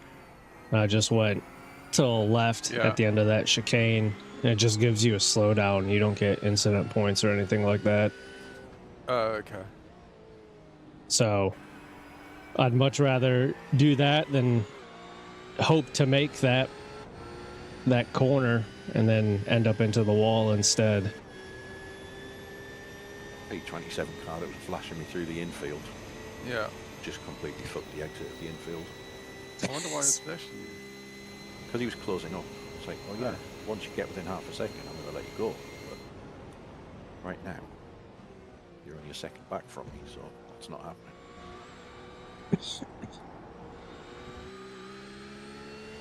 Why am I following the guy with cold tyres wide? I don't need to do that. You're just practicing for when you have cold tires. Yeah, Yeah. trying to remind myself of the line. Did you want to Oh, the double stint overspin. these or no? Yes. Yeah. Yeah. Okay. Okay.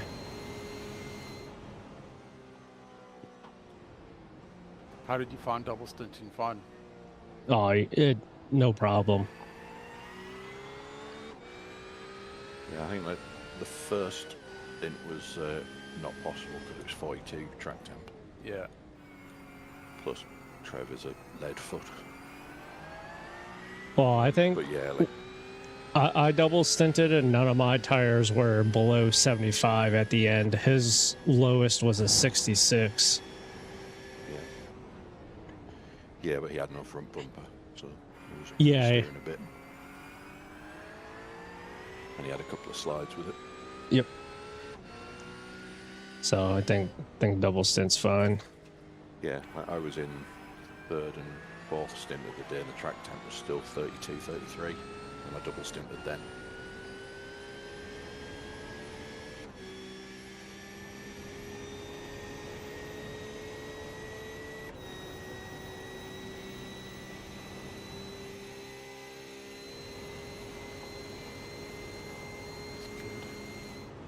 Another one.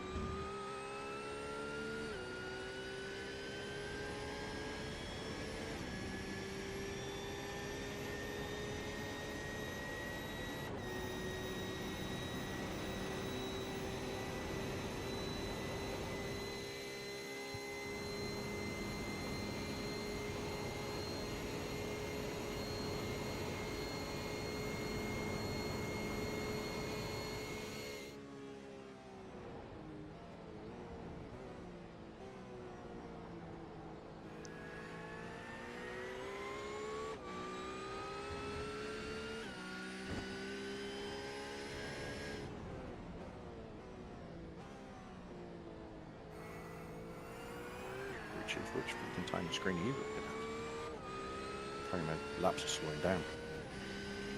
Doesn't feel like it.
Going to kill me then.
One more lap.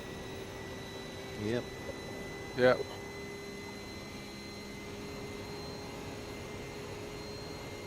Well, technically 1.6, but 0.6 isn't quite enough, is it? So was there. You might be able to get it up. Just shut the car off on the back straight. Just skip the infield. Yeah, shortcut.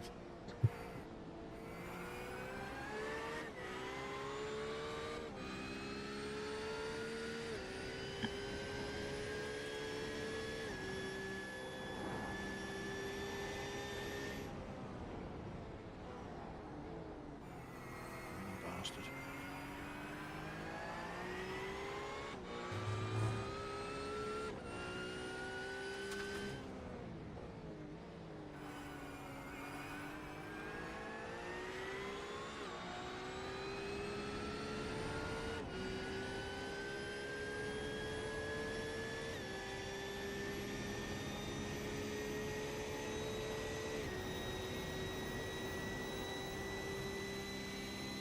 Tempted to give him a really sarcastic lift. Just flashing and then fucking burning it.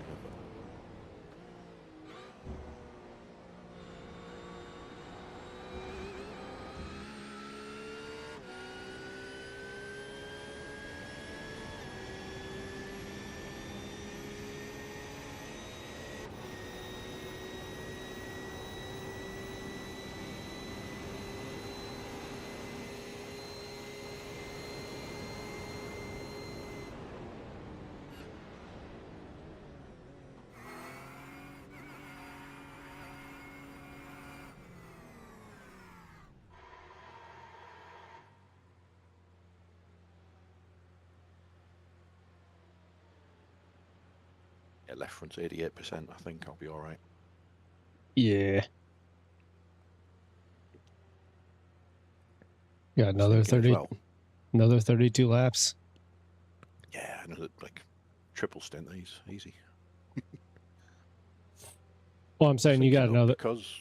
You did Yeah. 32 laps that stint again. Yep. Oh, I forgot to check how much fuel I had when I stopped. Damn. Oh, you had like 0.8, I think. 0.7. Got loads of fuel.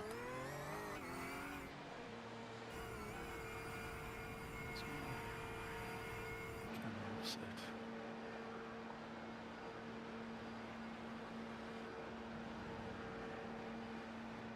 Yeah, 0.7 of a lap, not 0.7 of a litre, right?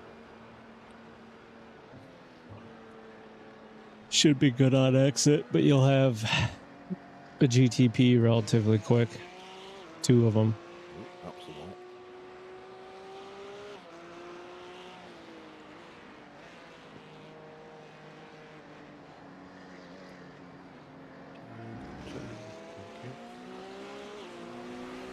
Oh no, 28.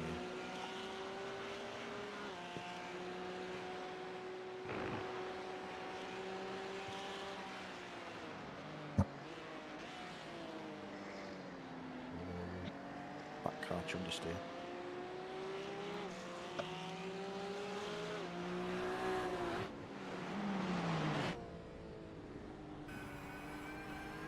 Oops. That was genuinely an accident. I didn't mean to flash him. Oops. Sorry.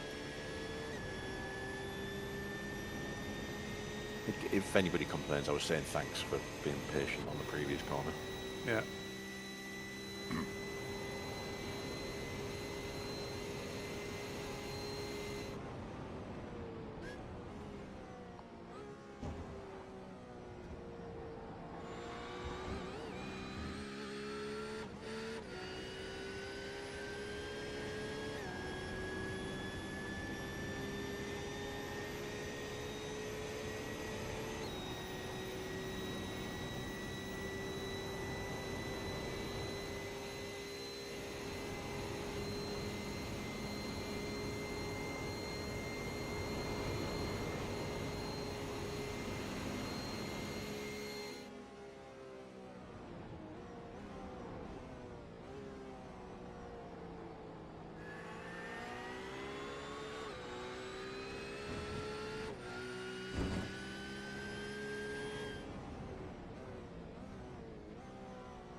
Well, I've just realised what we should have tested.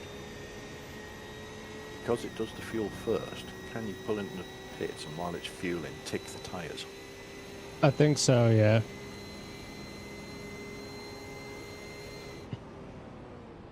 So you could, in theory,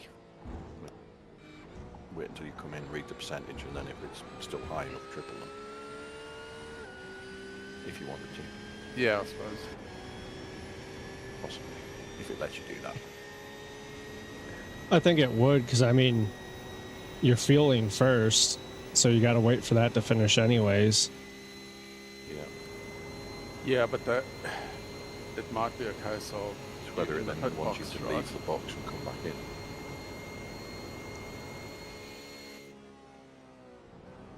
If it doesn't accept any new inputs while you're in the pit box getting service. Right. It says, oh no, this is for next time. So you just have to like reverse and then go forward again.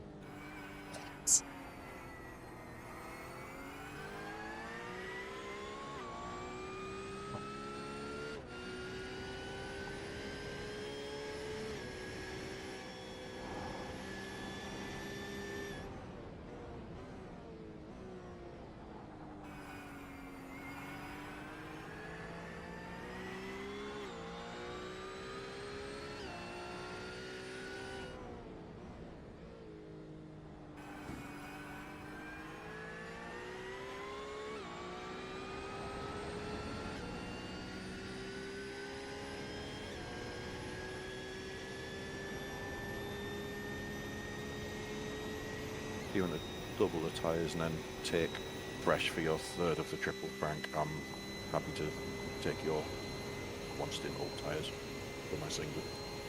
Sorry, say that again? So you've got a triple. Yeah. If you, I don't know what you want to do with the tyres about that. Well, I'll probably double stint the first one and then take new ones for the third stint. Cool. Then yeah, I'm happy to take those same set of tyres for my single.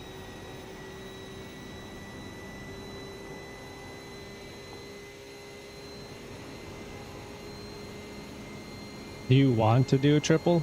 Are you good with that?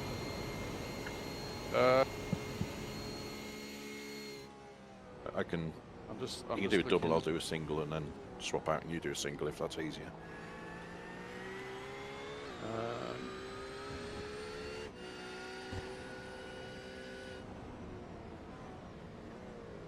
Like, I don't know if you just want to get your stints out of the way and done, or if a triple is a pain in the arse. What I could do is because Oh, pickle. How's it going, my guy? dinner at some time and I don't want to eat at 11.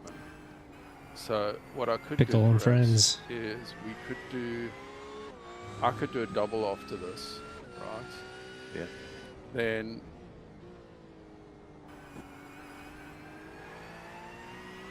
if How'd your mining go? Or I'll do a triple now if you want to do that. And no, it's fine. I can do. Oh, you mean do it triple now and then me do it? Yeah, but then you do a I'll triple. Yeah, I'm just. Or what you could do is I could do a double. Yeah. And then Thomas is around. Yeah, He I don't mind is. moving. Yeah. I've got a single after your Yeah. triple. Yeah. So I don't mind So- moving that anywhere between now and where it's scheduled. I was just thinking if Thomas if you do a double, I do a double, then Thomas moves his. Yeah, I mean, at the minute, it's down for me to finish this one. You do a triple, I do a single, and then Cisco comes in. We're almost Yeah, that's how 12 it's hours. scheduled at the moment, I think we're 11 hours in.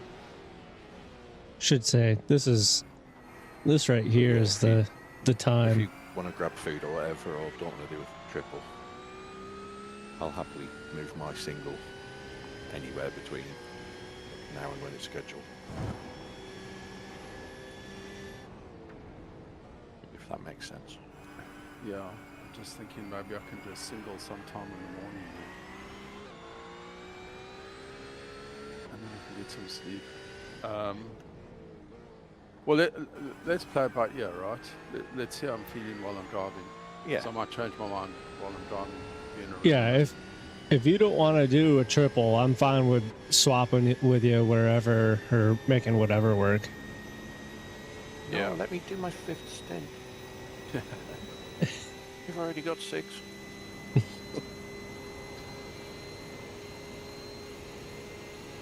So I mean, I got one that starts at 1 o'clock in the morning my time, which I'm fine doing. Is that the last one? Yeah, that's my last one. Yeah, that's like 5 for me. So how about this then? I do a double, right? Yeah. Then Thomas, your second double, the last double you have in the morning. Mhm. Right? If you do a single then, and then I'll move my last of the 3 to the second of the double. Yeah, that So works with you'll- me. Tomorrow morning you'll do a double later, and then well, you'll do a single now after my double, then you do your double later, and then a single, and then I'll take your second one after your single that's scheduled there as a double. Kind of like that. I just changed it. Yeah, I'm busy looking at it now. Yeah. Yeah. Does that work? Yeah, that's fine with me. Means you're not up until 3, doesn't it? I mean, I'm fine with staying up. I left my whole thing open for a reason, so that way, you know, I feel like it's easy to have somebody, at least one person that can move around to wherever. Yeah. Yeah, I just cannot do early mornings. Because then I can use a decent time and then wake up 5. Still get a good 6 hours sleep or whatever. That works for me. Thanks, Thomas. Yeah, no problem. I mean, that gives you about 9 hours till you got to be in again, so give or take. Yeah.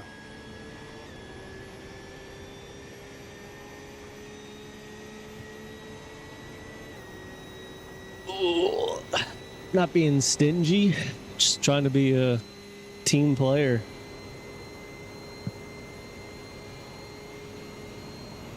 I love doing a triple stint, but I know it's not for everybody.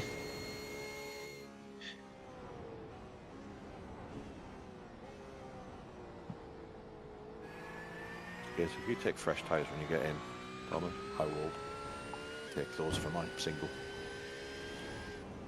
All right, sounds good to me. Yeah. Stick them up with cold tyres. Thomas will have new tyres. Yeah, The single, and then you'll take. I'll take the same tyres because they're Yeah. easily lasting. Yeah.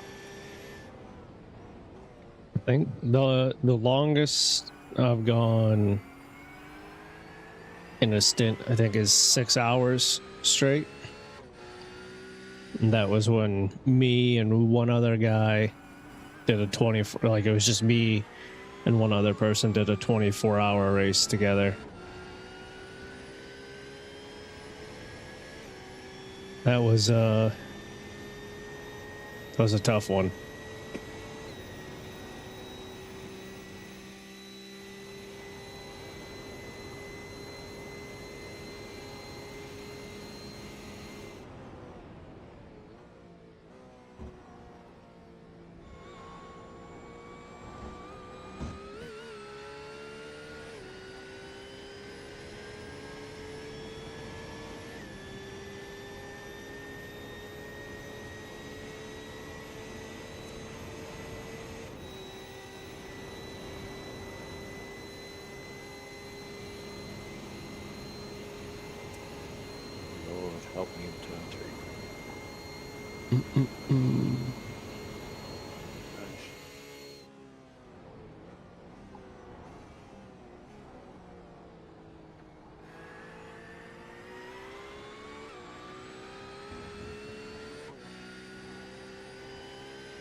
You're a doll.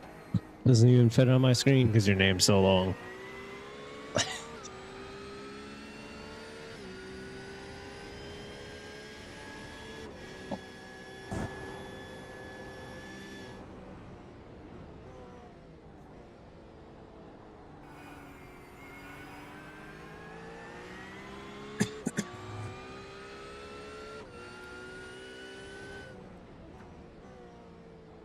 Oh, what was I just trying to do? There we go. I don't know what is going on, but my nose has been dry as fuck.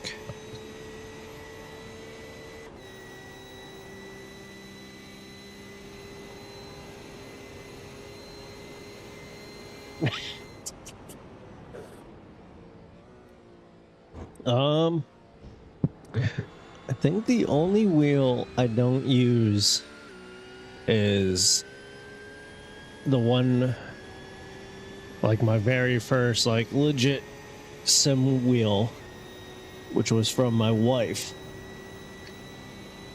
which is why I haven't got rid of it, and I'll keep it forever. This guy right here. Oh, I'm going the wrong way. Nice little fan attack. But this wheel is, I have to turn in. it's all nice and carbon fiber. You know, nice and clicky. Park in turn 1 and let you go. Put this back here now, because if I try doing it from there, I'll just knock everything over.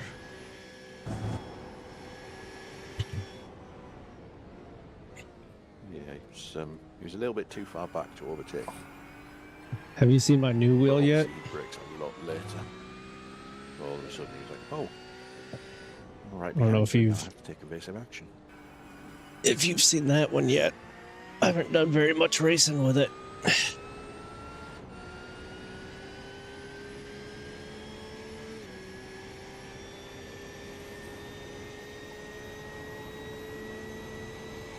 Someone else has crashed. 15 overall. They're my workout shorts and just my everyday shorts. Yeah, this is the new wheel. That's all that I can see.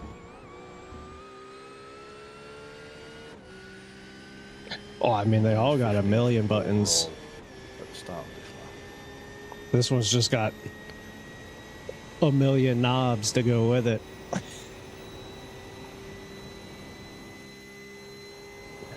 Exo bud, what are you doing, my boy?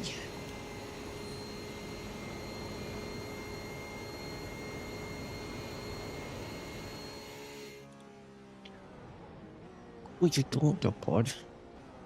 Oh.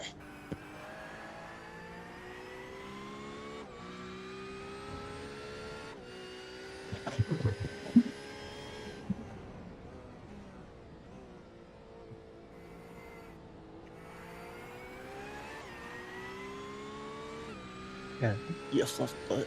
What you doing, buddy?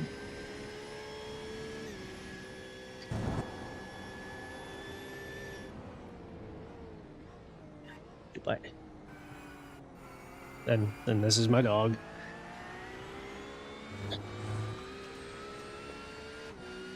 This is dog. It's your bud.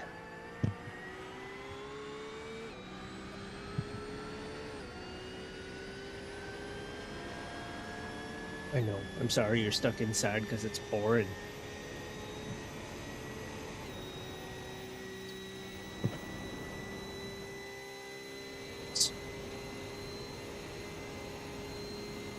What, bud?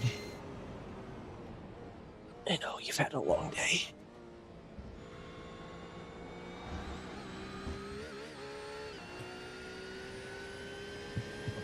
They're the reason my seat and PC just get caked with fur.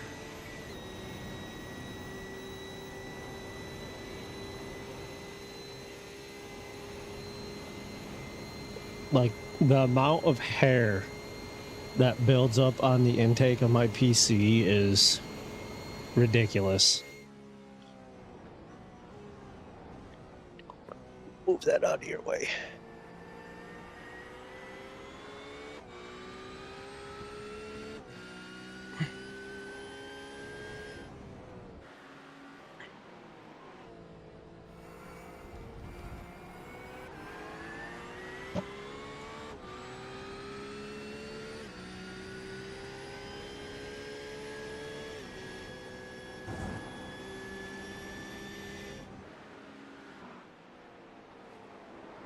Such a good looking car.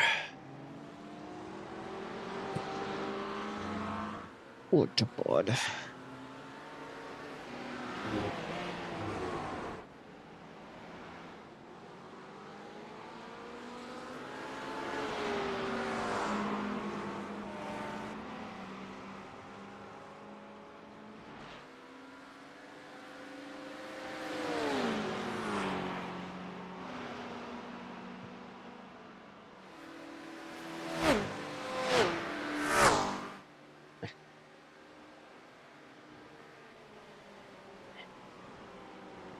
Yeah, so I should be in the car again in like 2.5 hours, I believe. Not again, Bill. Buddy.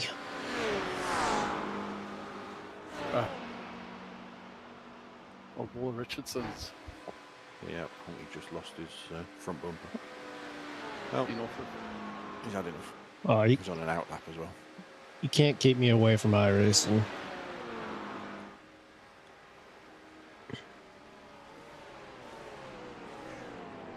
Got up. How have you been, man?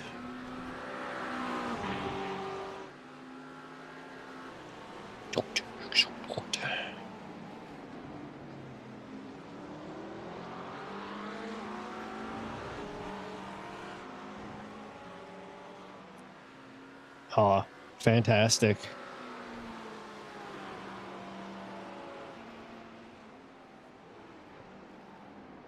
It's been a good day. Did a 2-hour stint earlier.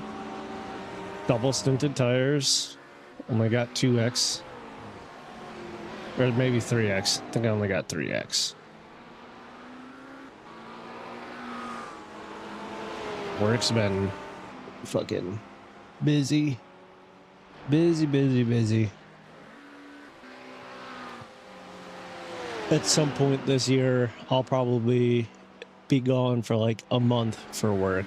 So I'll be MIA during that time. No, not shorthanded, it's just that time of the year.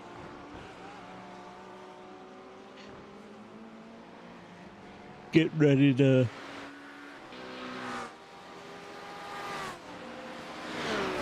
No, it's not training. It's just for work.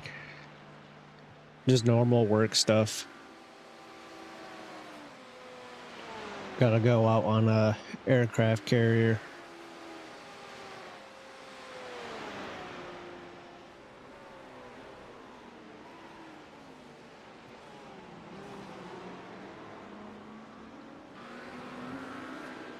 Yeah, we do it. Almost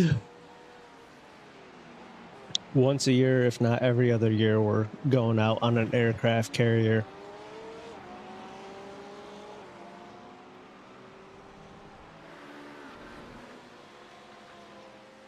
And we'll be out there for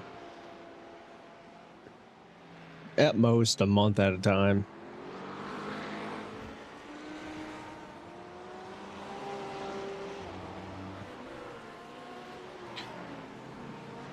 Ain't so bad. I'm loving the pets, bud.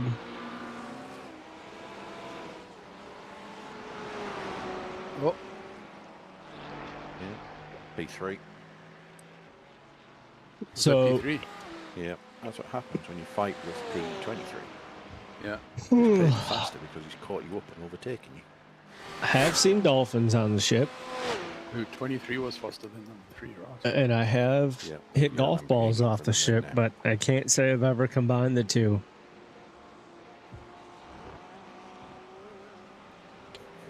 This is with Daniel Newman. P6 maybe. Yeah, P6. I was looking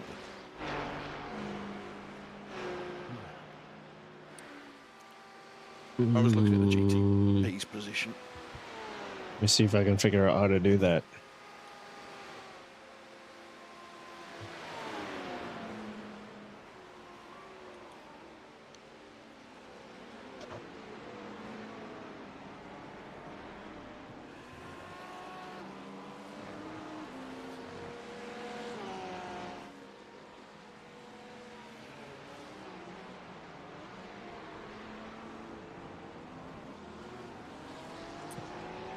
I do golf.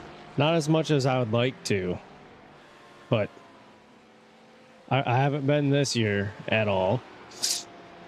I might have went 2 or 3 times last year.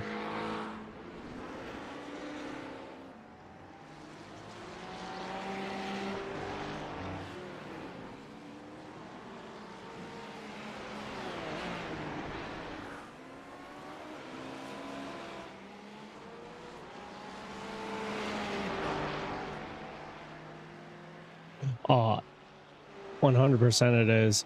That's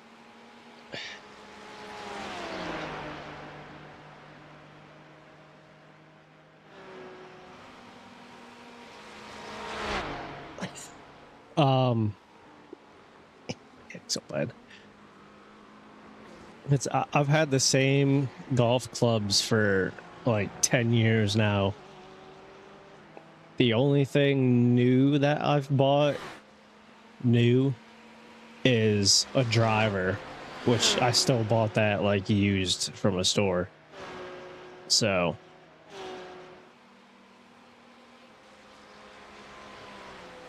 but golf balls can definitely get expensive if you keep losing them, for sure.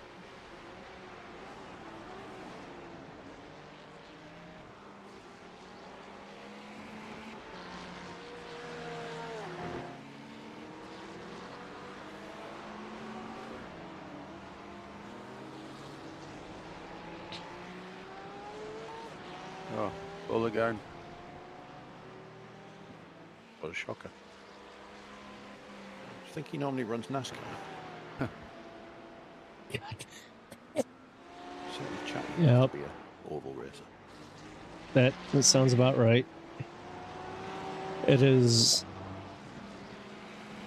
very easy to spend a lot of money in golf, but I feel like that's true with any hobby.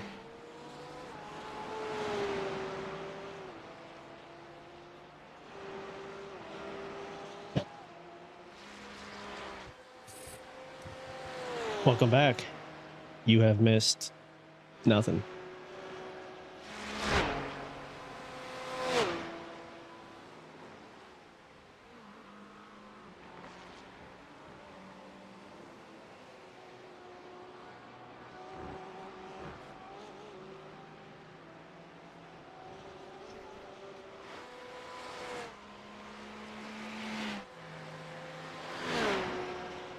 Please get that floor down served and don't get in my way.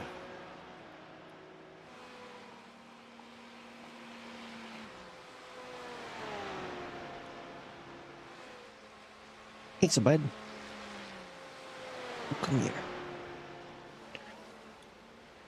His butt back here. Oh, now you're too far away. Axel. Axel. Come here.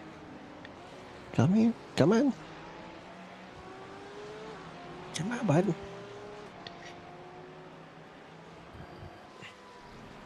Come here. I can't reach you over there. Just minimum effort. You That's go, what bud. 3 seconds behind the 8 and 9 behind me, isn't it? 8 and 9. Yeah, there's 3 seconds between them. Yeah. I'm going to get in the way. Wait, what?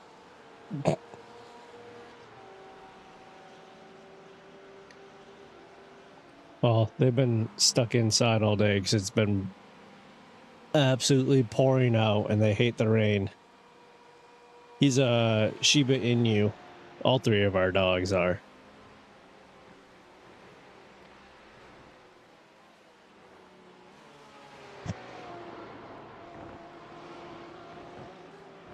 Who's that? Excellent. Bud, They're definitely not pulsators/P1 anymore, are they?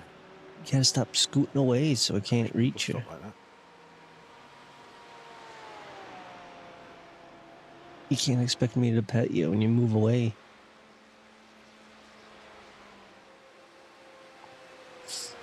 What?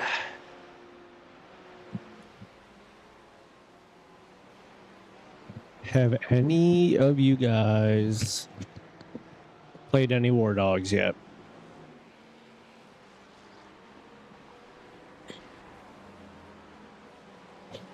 I don't know if it's an open beta or if you need like a certain code.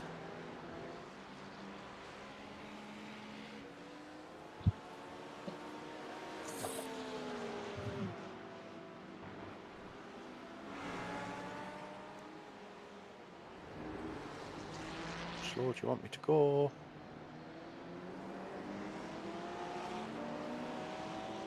Well, I just don't wait for the straights. I mean, Yeah, I mean, I definitely blocked him through the kink, but I'm not having that.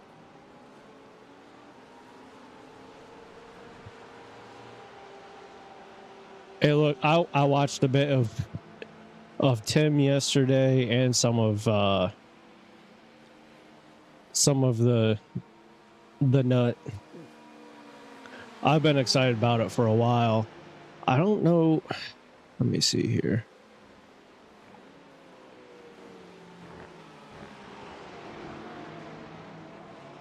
Where's this come up? If it even came up, it didn't come up. There we go.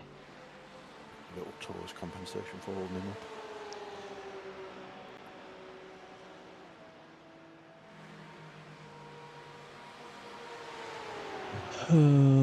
up. Let's see here.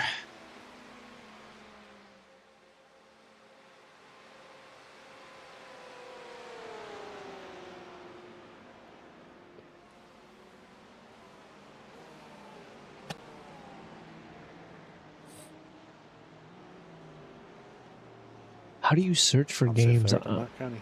on Steam? What? Why am I struggling with this right now?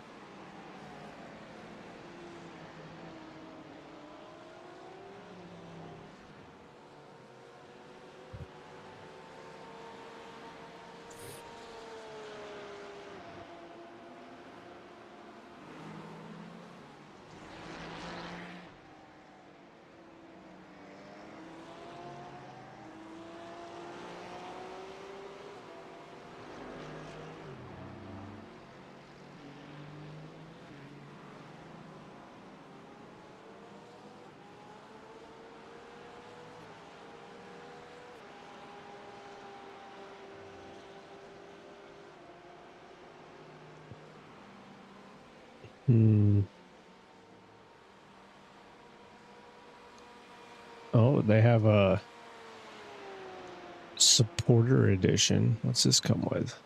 Just guns, helicopter, helmet.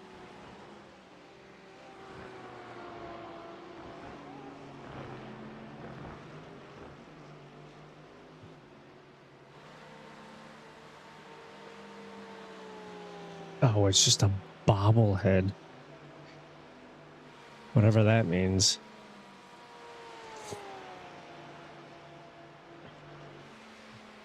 Well, convinced me.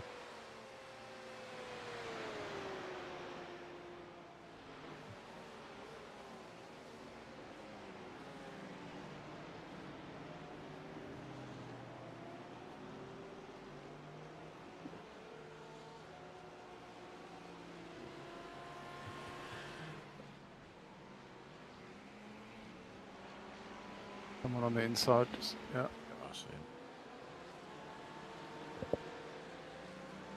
Bridge going forward.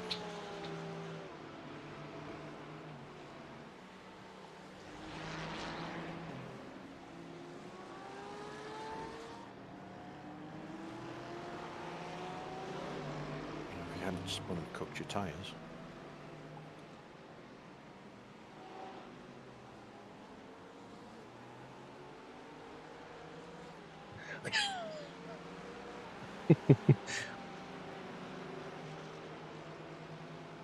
Oh, I never said I was ever competitive in shooters, but I'll still play them.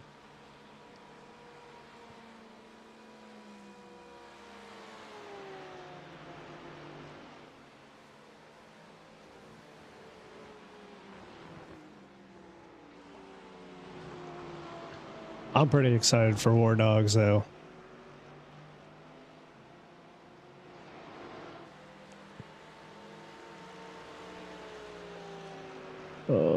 Where did that go to now? Let's see here.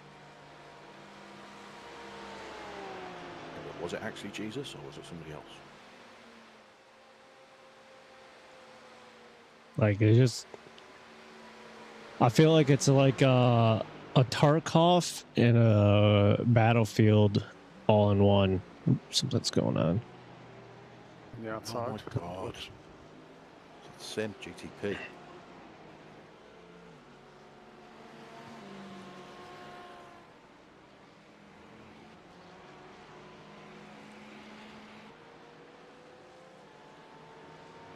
I don't know. I'm excited about it. Hopefully, I don't know if...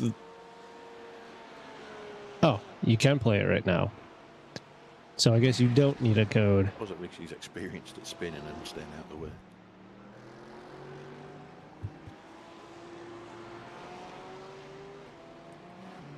So maybe I will have to give that a try tomorrow. Because I got this going on tonight.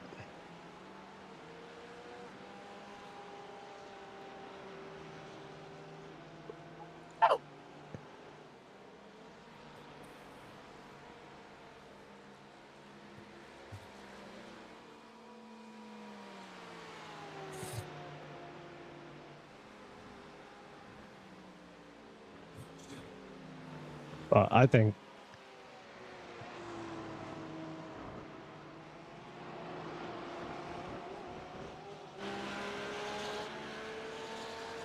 it looks like a fantastic game.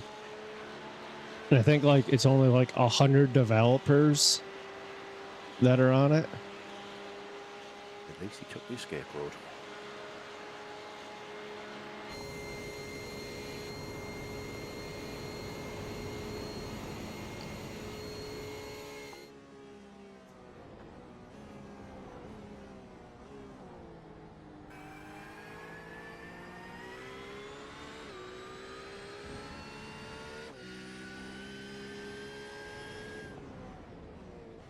But I think it has a potential to be a very good game, hopefully.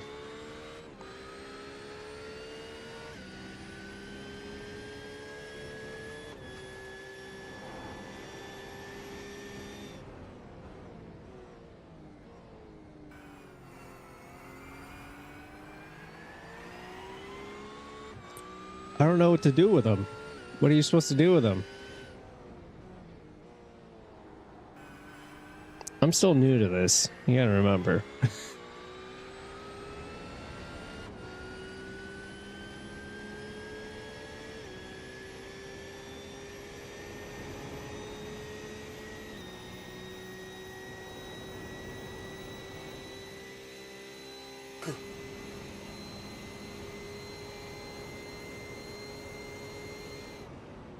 Maybe I'll have to do some research on that one of these days, because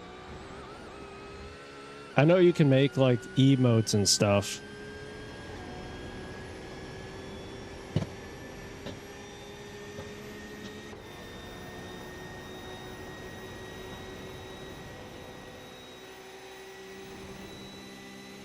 I don't know if I'd want jump scares while racing.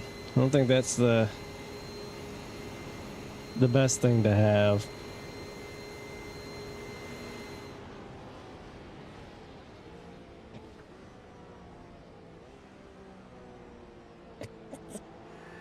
That's my one buddy that I play with all the time. He put sound clips for It was all disgustingly busy. Yeah. for his, and he instantly regretted that Oh because no! Oh no! Wow. his wife and I went on there and absolutely Yeah, I'd be blew flashing as well, mate. That was blew him up. shocking. Because I think he also had like the Pornhub green portion in intro, the middle of the kink. so you can imagine how that went. The Rexy green Porsche rather than the other one. Hmm? That sort of Rexy green Porsche in front of me.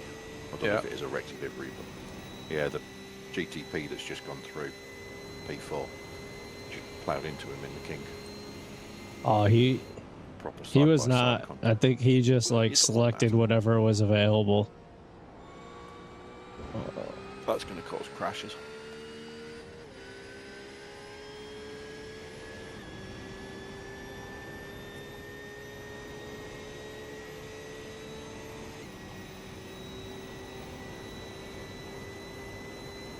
Yeah, I'll have to look into it one day and do some messing around. What's your track constant tyres, you maniac?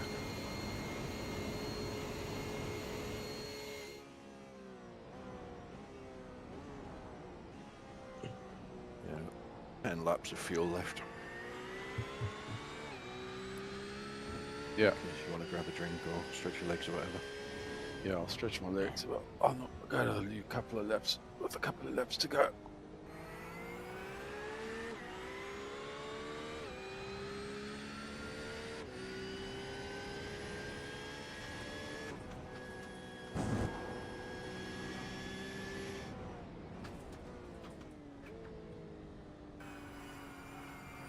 Tires are checked. Oh, thanks.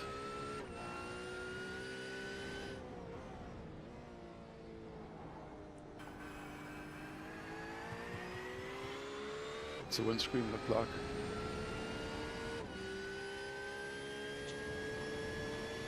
It's plenty clear. Yeah. And you can use the wipers anyway to get rid of any Yeah. gloves.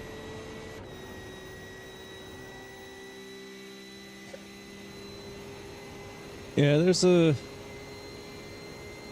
couple different things I know I need to do for this or change around.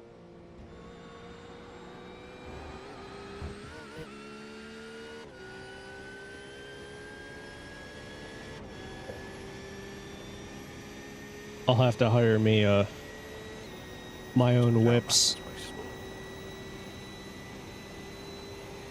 to do some stuff.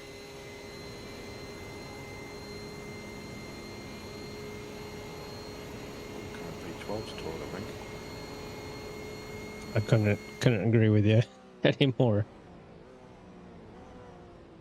It's like the past couple races I've done, I've marked like spots to go back and make clips from them, but I just haven't, because I'd rather just get on and keep playing than get in here, sit down and make clips.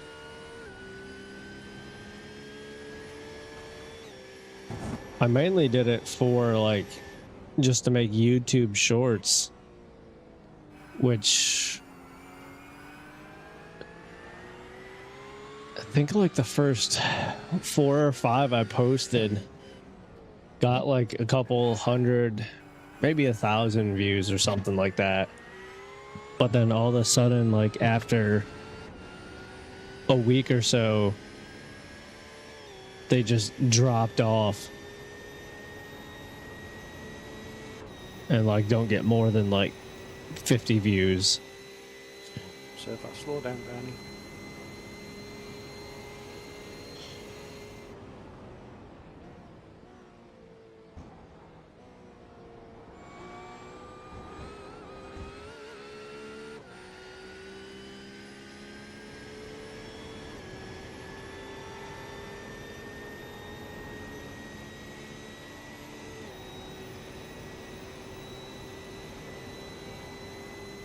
Oh, one pacer lawn.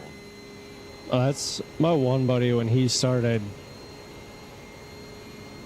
trying to get really into streaming. He would just set a day where that's like all he did was go through and edit clips and stuff like that. I mean, I would just rather get on and play than sit on my computer and do that. Mind you, it probably wouldn't take me very long, but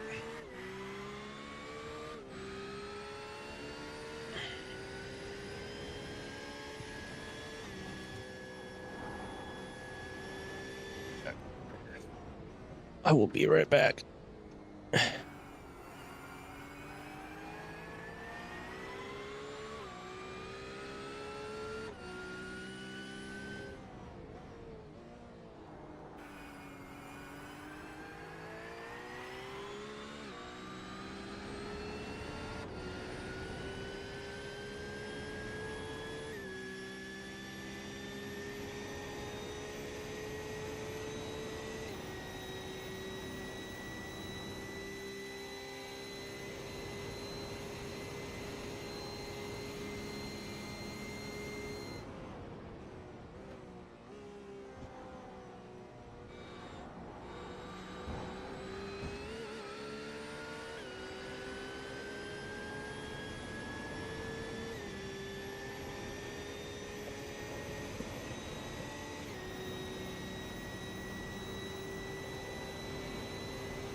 Yes, sir.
GT3 lead who's coming out of the pits then.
Four laps at the line.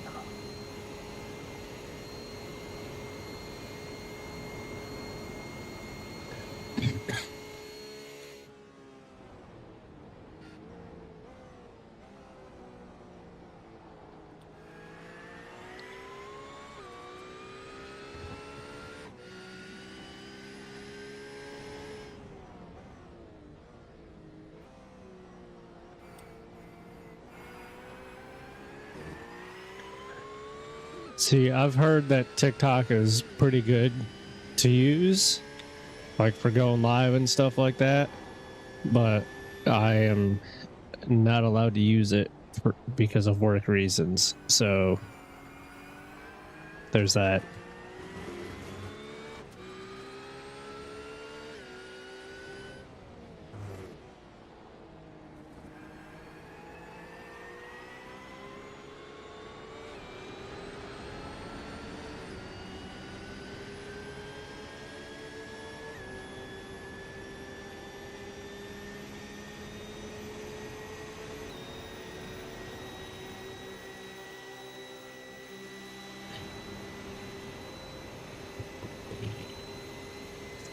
Let's see what we got here.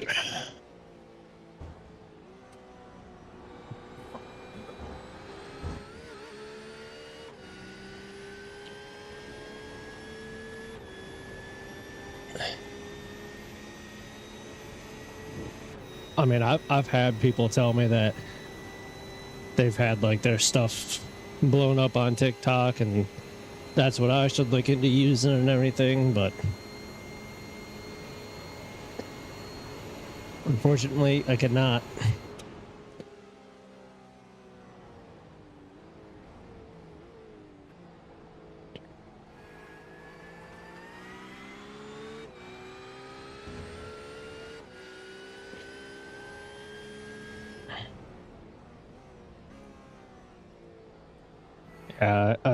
We, for our work, we literally had to sign like paperwork saying that we will not access TikTok or anything like that.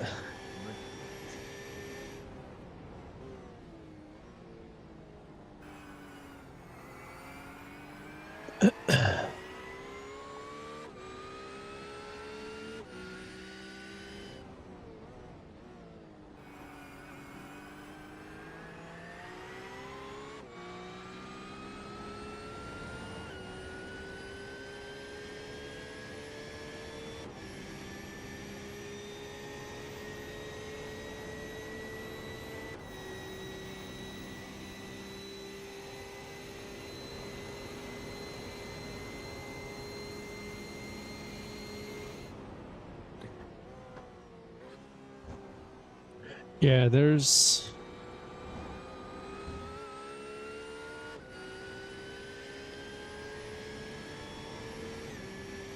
been a couple people in work that have gotten into some trouble because of it. Just not being smart, mainly.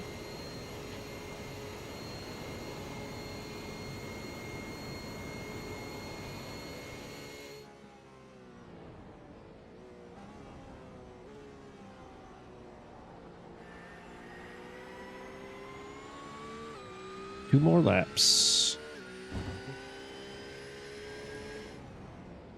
Feels like I've had a lot of traffic in this stint. I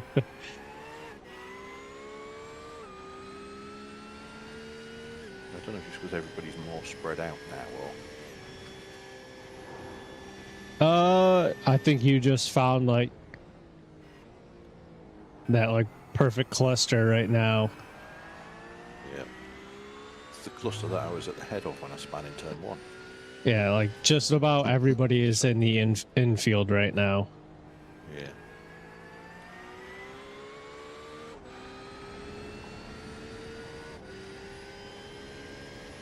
Can't remember who it was in the special event. Someone on our team was on the oval and literally every other car was on the infield. I was like, what? Just He said all by something. himself. Yeah. I just had a drink. Genuinely. Oh, there it is.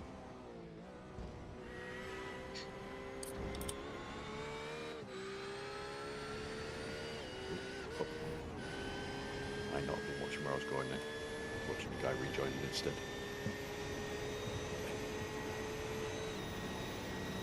The damage. No, I think I've just pushed the wall. Stupid. Oh shit, it says real damage. Why does it say that? Doesn't feel like it's got it, but It'll It's probably a just rush, be. then it'll fix it during the yeah. Fuck. probably Sorry. like 15 seconds of. Yeah, probably only like a 30-second repair. Sorry. Stupid.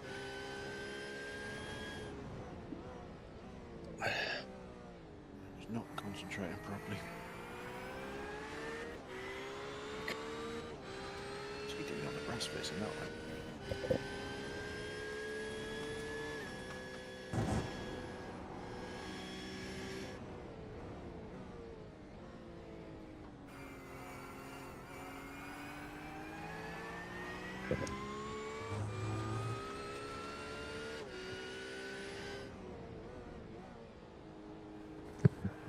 All right, sounds good, man. Appreciate it.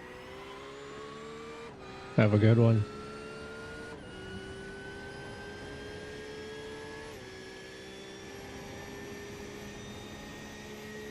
Well, you managed to get another 32 out of it, so. And your lap average for the stint dropped. As in, like, went down.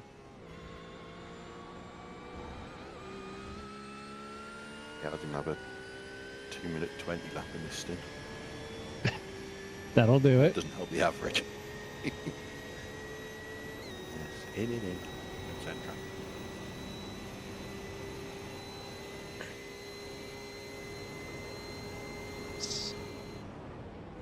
You here, Frank? Yep. Okay.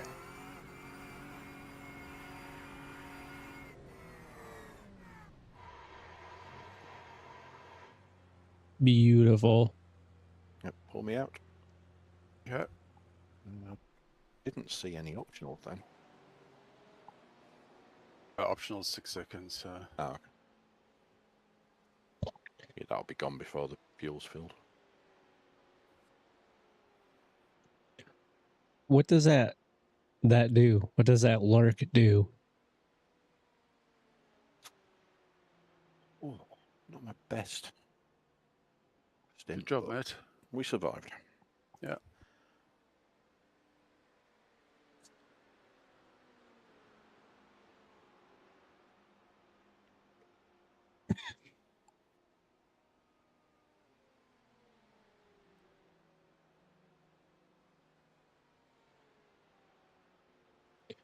Does it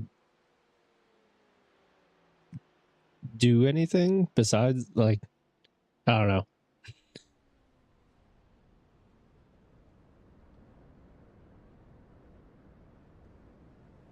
And my audio's gone. Ah, okay, gotcha. And my audio is gone. What you want, isn't it? You'll have cars on exit.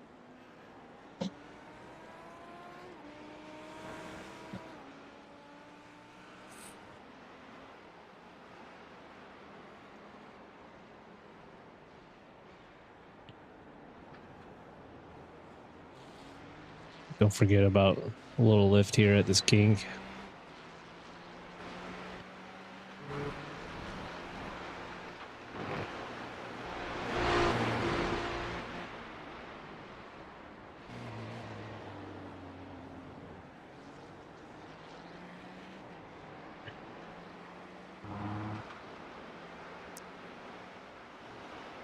Let's see if I can get this audio to come back. Is it all audio or just the game? Just like the car. Ah, okay. It's done it before.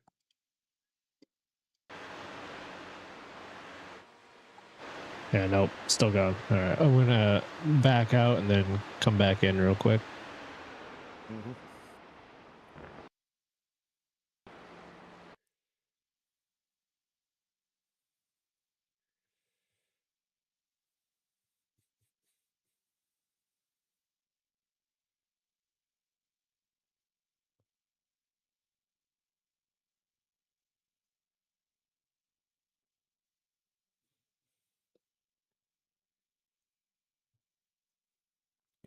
Yeah, I've just never seen anybody do that, so I wasn't sure.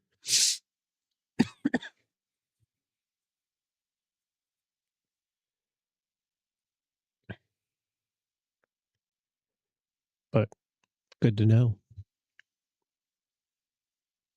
The more you know.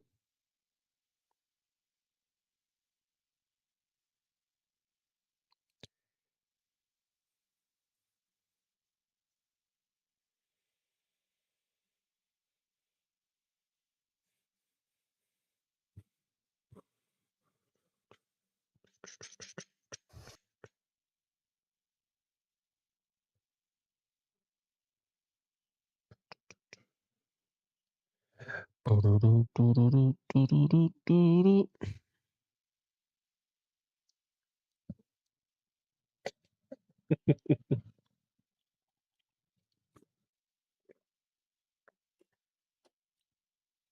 don't know if that does the same thing, Carl. I don't even know if that's a thing.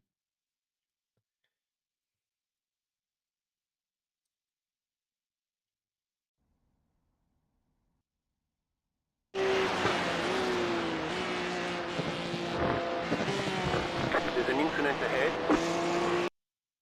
The lead consider 46.931. The car in P3 just set the fastest lap. 44.863.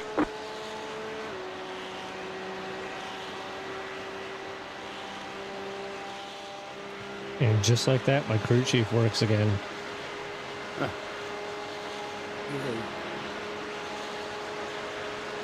The car behind is pitting.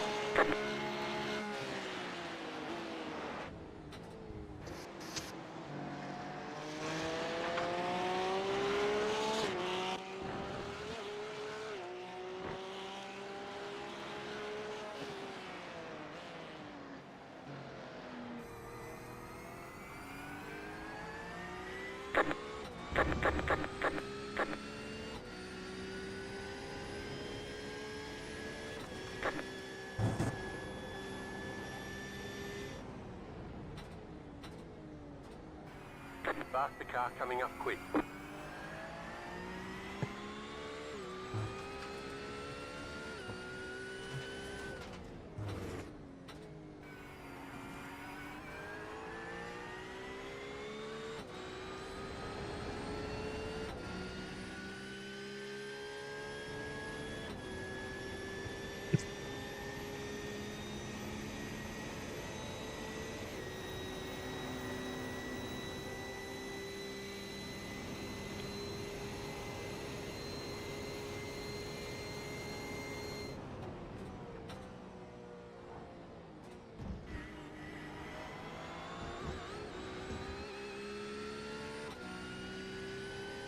I hate that fucking bus stop. I like it when I can get it right. Yeah, when you get it right, it's great. But when you get your braking marker wrong, or don't do enough of a second or brake,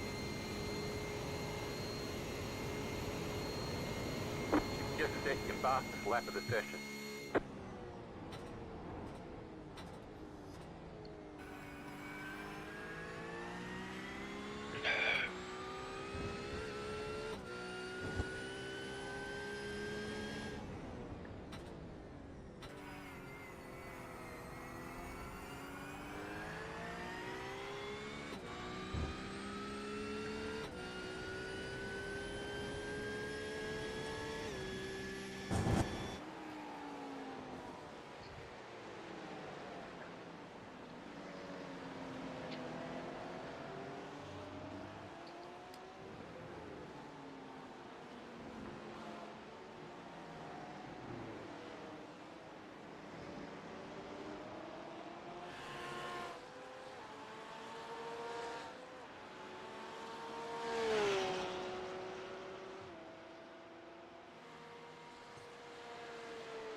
New fastest lap for you.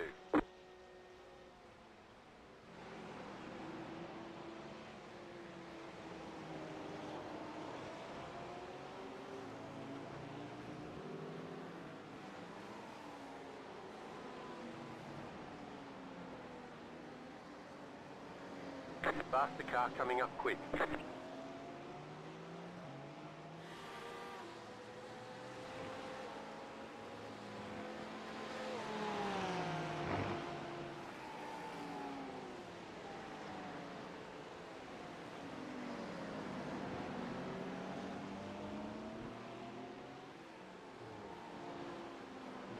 Left side.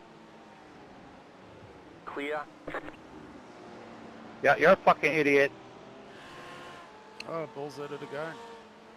Minimum Mayarov. Minimum. I finally can hear him Hey complaining. Bill, how's Sim Bros going, man?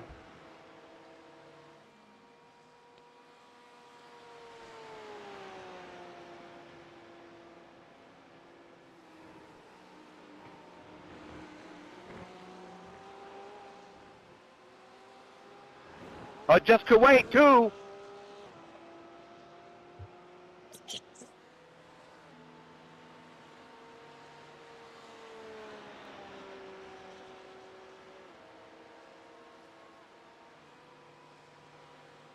Oh, Bill.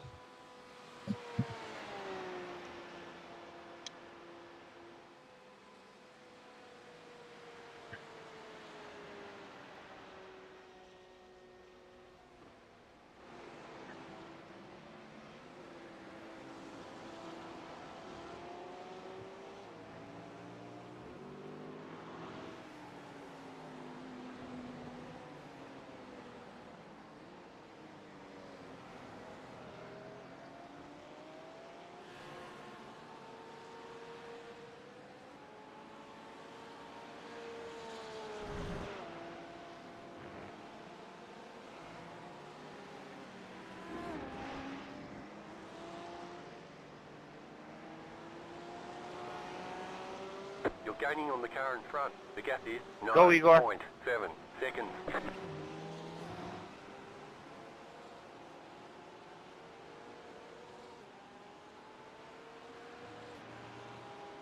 Since you didn't try to push your ass through, I'll let you go. But watch out for that maximum minimum guy.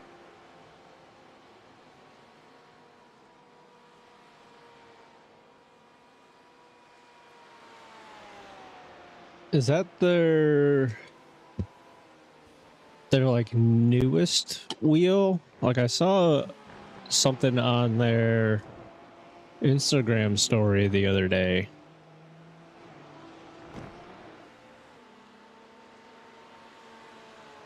Faster car coming up quick.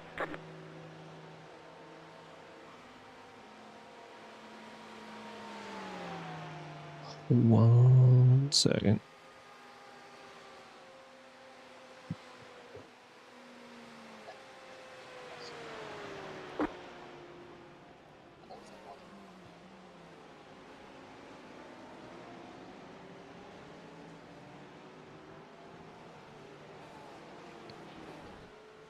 Oh, that's not it.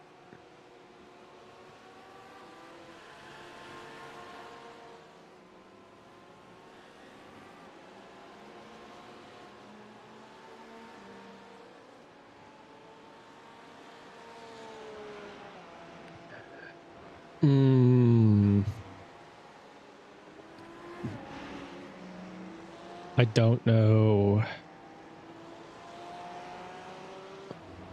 how I feel about that one.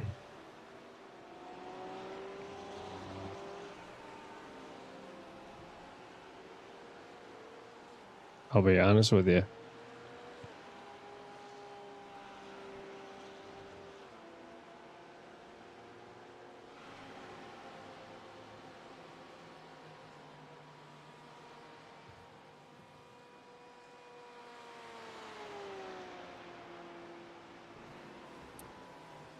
It's too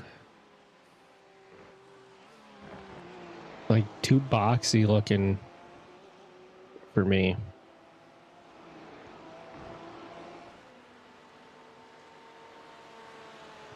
Like they got too many, I don't know if it's hard angles, if that's the word I'm looking for. Let me see here. See if I can pull it.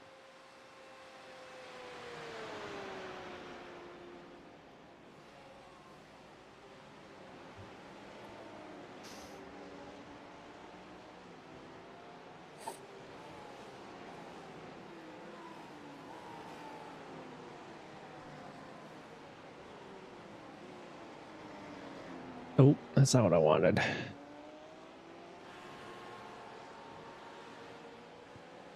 So that's like, even like,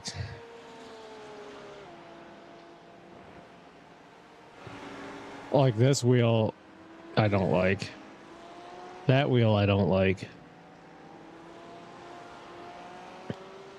But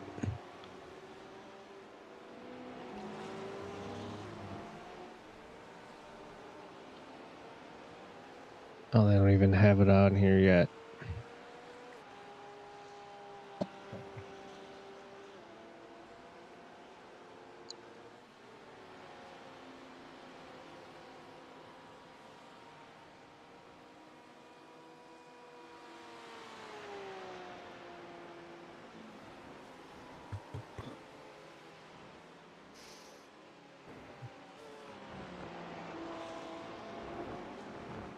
Box, box, box.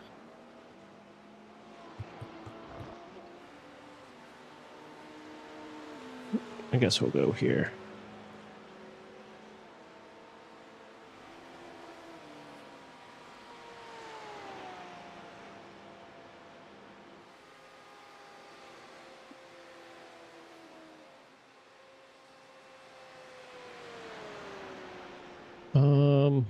Let me see if I can actually get this on YouTube so it doesn't look like a potato.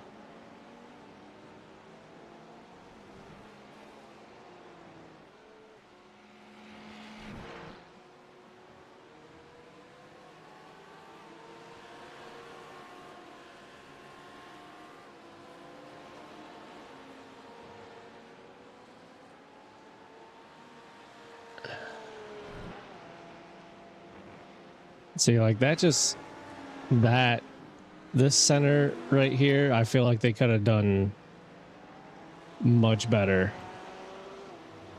That just does not look good to me at all. I like that they did like the little light selection on here, because like that's how my Bulgarian Simtech is, and I fucking love it. But this centerpiece, I'm not a fan of. at all.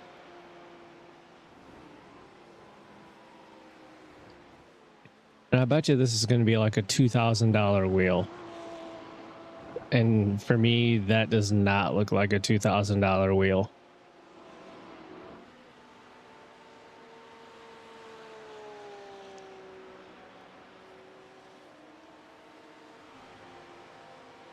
Like, let's see here.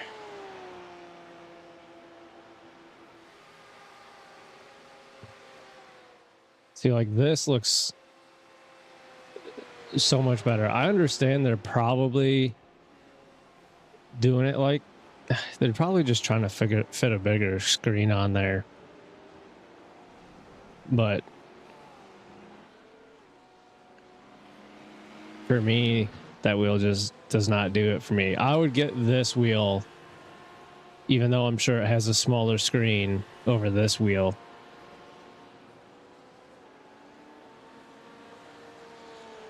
I also don't like when they do these tiny buttons like this. Like, why not just keep it all uniformed? Keep all the buttons the same size across it. That just... I don't like that. I don't know. That's just me. Oh, come on, dude. I mean, I'm grateful that the GTPs are fast on the straights, but Jesus, in the corners, they are terrible. Yeah. I mean, Thanks, my not as guy. bad as the LMPs, but I didn't realize I had that overlay blocking that.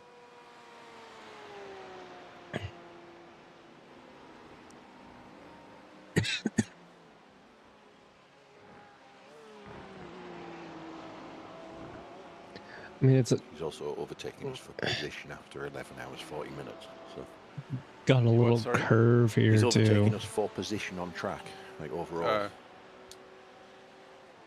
I don't know. Who was It's that? just That GTP,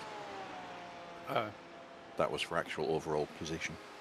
I'm just not a He's on fan. 24th overall. We're Okay. 25th overall now. Not a fan of this centerpiece. Like, why couldn't they make it nice and rounded like this is? I feel like if they rounded this off a little bit more, or did something different, it would have looked better.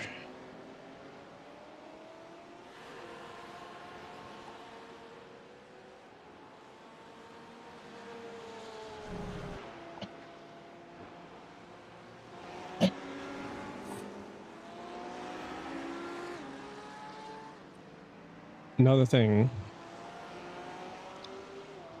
like TC3, why? Page, fuel, app, dash.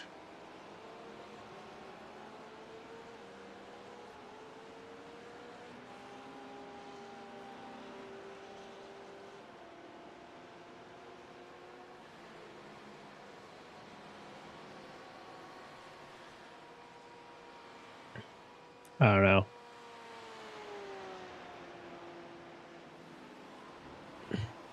That doesn't do it for me.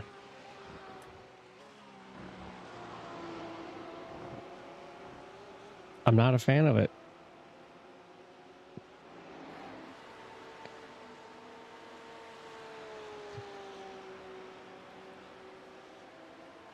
But then you look at this wheel.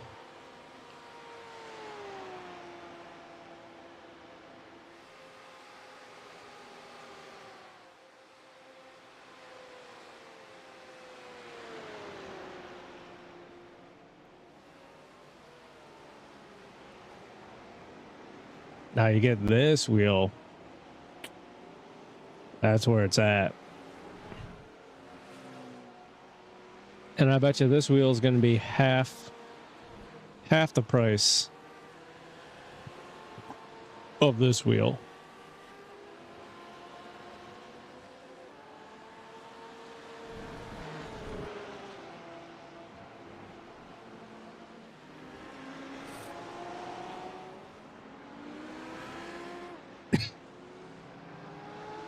This is one of my favorite things about this wheel, is that the LEDs for ABS and traction change on it per car that you're in. I absolutely love that little feature.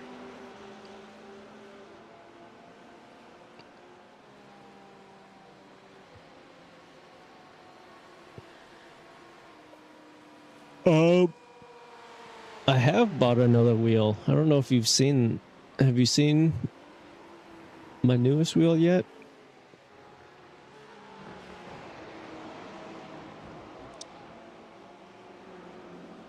You just tell that guy thanks. Yeah. Ah. If you don't mind. For their team. Car 19. Please hold. And I will get it. She's a beaut.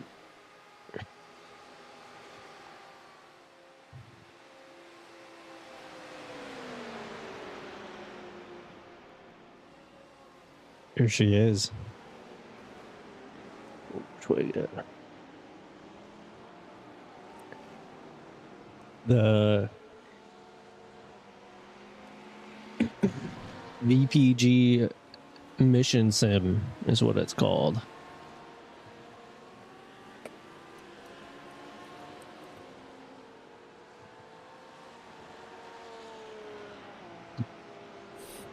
I think I got it like 2-3 weeks ago now.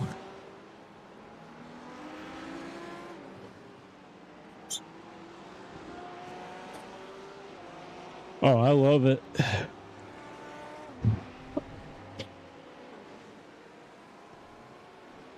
I'm only using it for like LMP and GTP racing and stuff like that, though.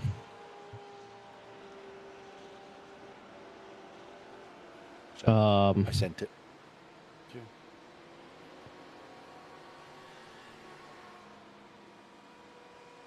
But I think I'm gonna have to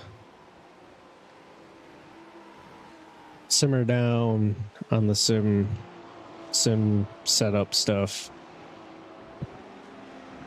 We got some house things we need to do, and I eventually want to get my other car on the road again and moving, so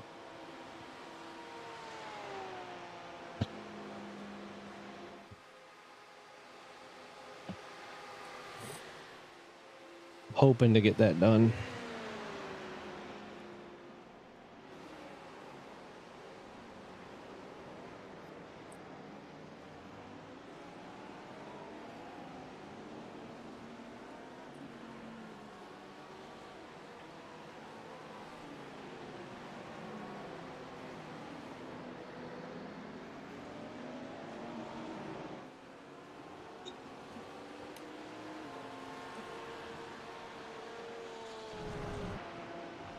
I haven't driven that thing in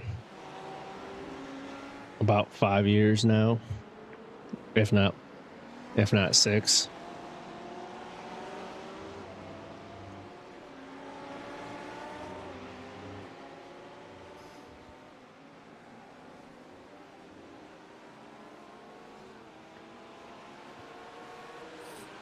Man, you got 3-4 Lamborghinis around you. I didn't even know there were that many in the race. Yeah.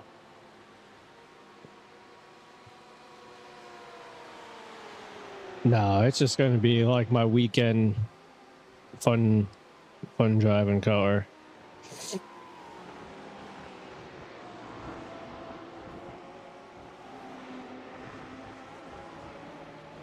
is Chatty Bill's teammate in front of me.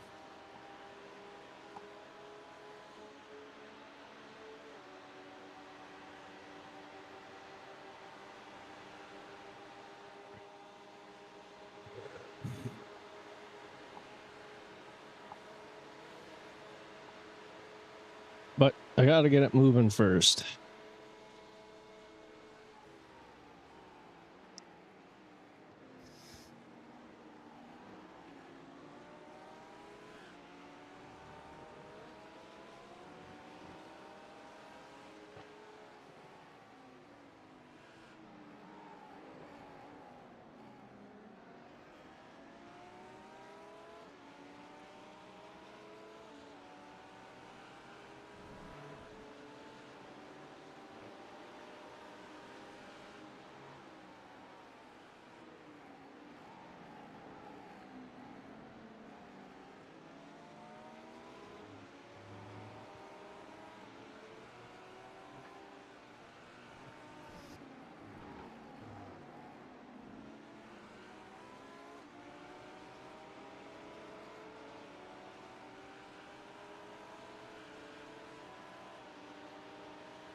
Want me to take the tyres off for the pit stop?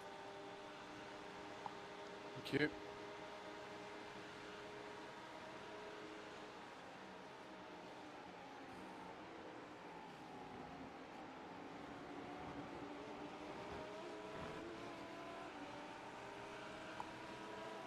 That's done.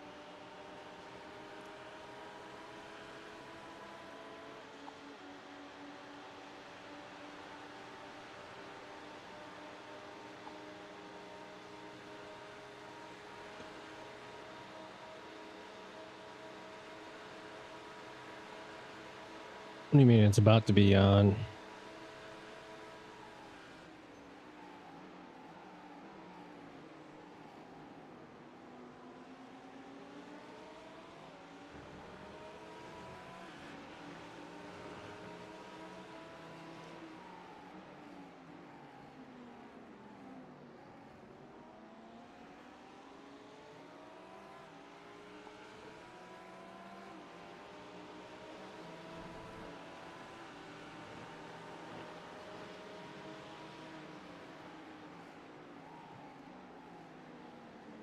Oh, yeah, I haven't paid much attention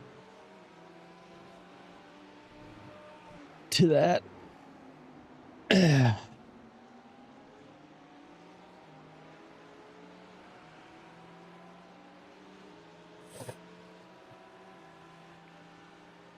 What I do need to do is watch today's sprint race and qualifying at some point.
Need to jump on this real quick to do something.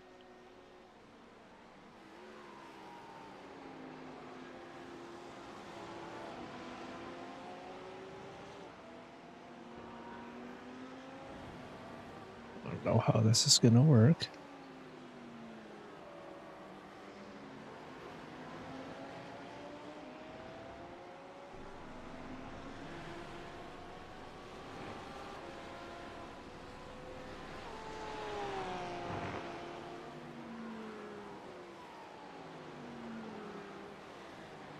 It's not what I wanted.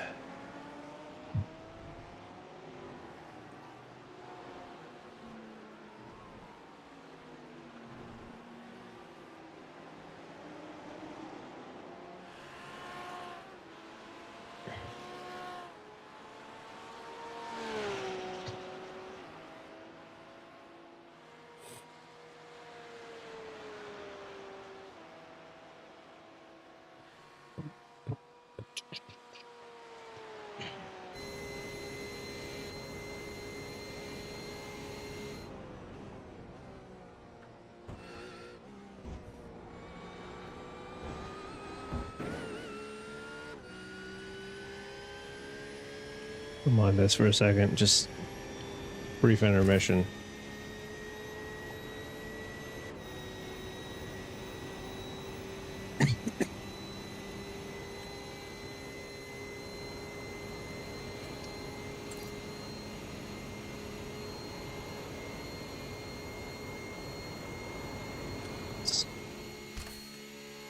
Just a brief intermission.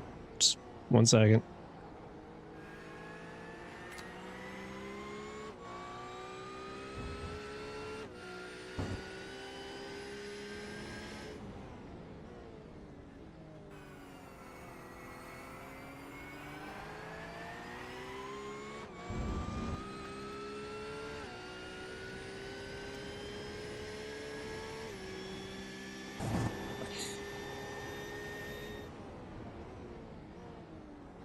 I just need to set up a truck for auto load, Carl.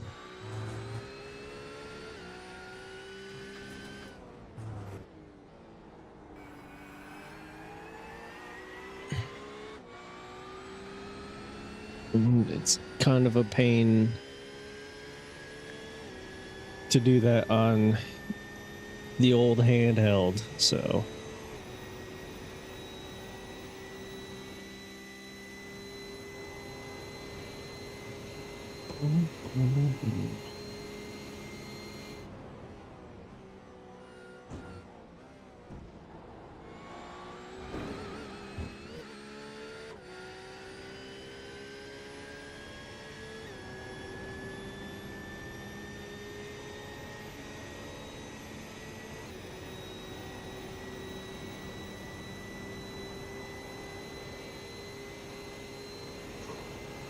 Ugh.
Ooh.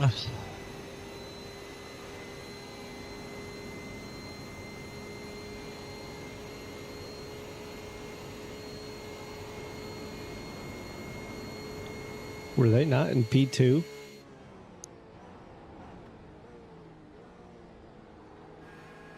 Sorry. I feel like that GTP that just passed us was in P2.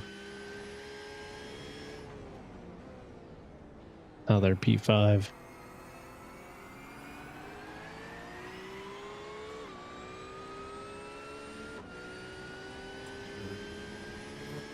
Number 28 was in P2, and now in P4.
Are you joking?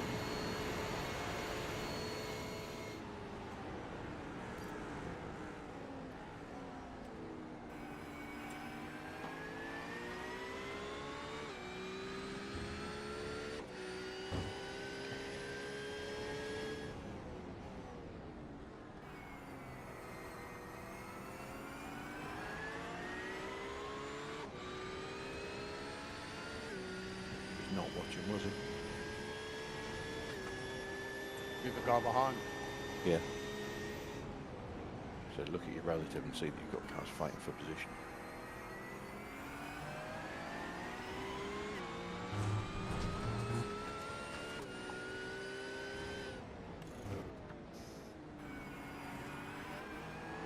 Is he getting tall again? He's the luckiest driver on the track. Is that? Guy in front's the luckiest driver on the track. He's got the tort again. Yeah. Jordy!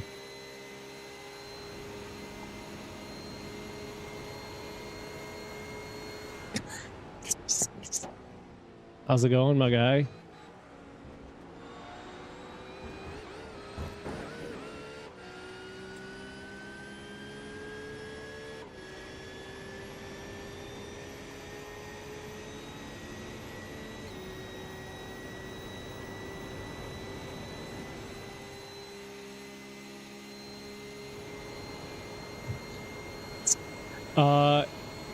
Yeah, about that. Just give me a sec. It's just a brief intermission. I needed to do something.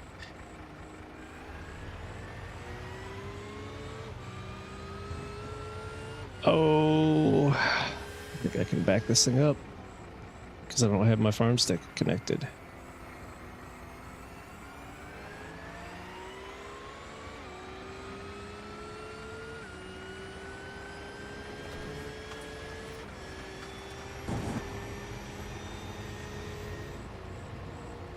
Oh, beautiful.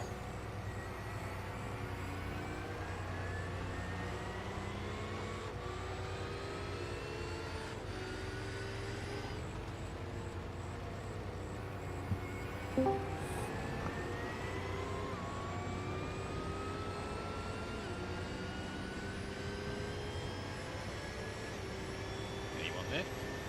Yeah. Hello. Oh, Yep. how's it going, mate? Yeah, right, you. Oh, it's the wrong fucking chat channel, so I'm just sitting on my own. How's it going? You clock. P17, 0.2 behind P16. What? Still in a similar sort of spot then. Settled in, yeah? Yep, I didn't lose too many places. You didn't lose any. I was 16 when I left. Apart from the pit. Yeah, just don't look at my lap times. Hey, I was fucking taken out. Not that long for you.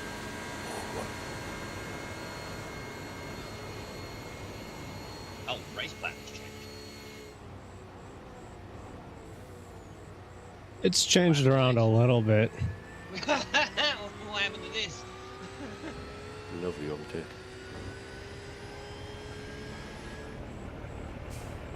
That was fun.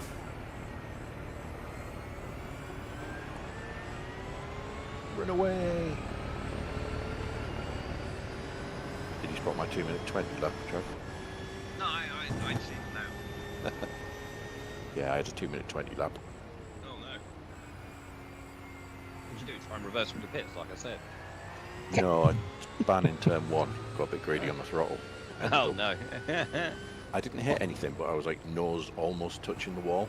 Oh shit, you gotta wait for all the fucking what's his And then, name to go past. yeah, I didn't had you? to sit and wait Yeah. 30 seconds for a gap to pull away from the wall. Ah, She's like, oh, Brutal. please, go well, mind away. you, 30 seconds is better than 3 minutes in the pits if someone crashed into it. Oh, yeah. So take that.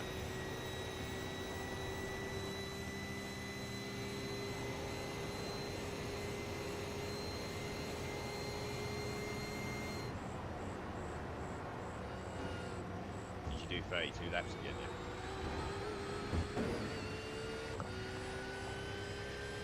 Yeah? Yeah, he did.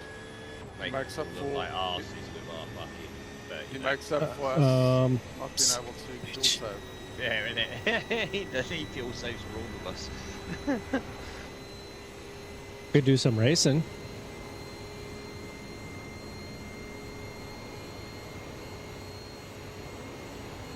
The possibilities are endless with what you could do. But Yeah, I'm watching you on the Garage 61 live time because I'm just eating fucking curry.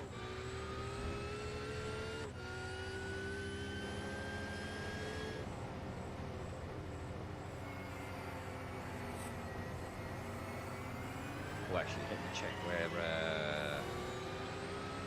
British not up for racing anymore, or what? use this car. You taking a little break? Check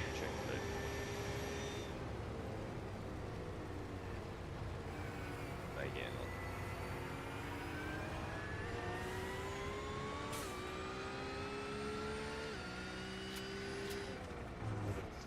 But they are P11. Who? The GTP lot.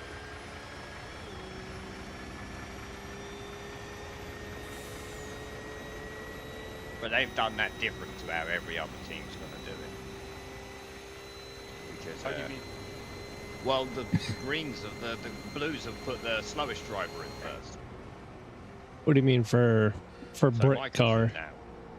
Then I think it's going to be Tony, who's one of their faster drivers, may even be their fastest driver. And then Matt and Corey, who are also very fast. Are you guys doing that? The 24-hour of Silverstone?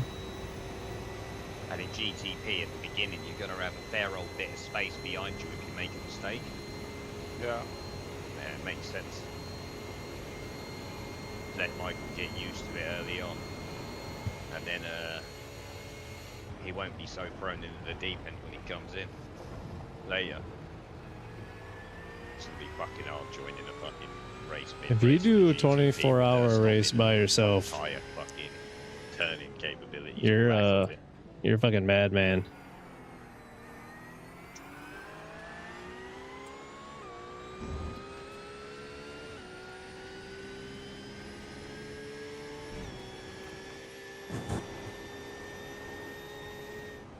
Well, that orange team, they were out, didn't they? They were racing. How are they getting on? Oh, they've actually got LMPs as well.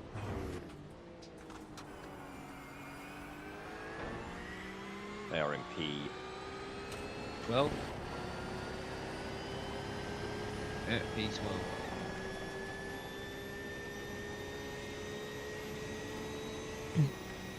guys doing 44 laps. Look, yeah, the fastest lap time in that is only 0.2 faster than our fucking fastest lap time in our race.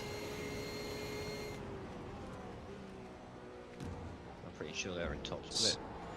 Unload this real quick before it gets They over come full while I'm gone. Second, I think. Yeah, top split is red team, isn't it? 3 weeks Very off of annoying. work. How are you getting 3 weeks off of work?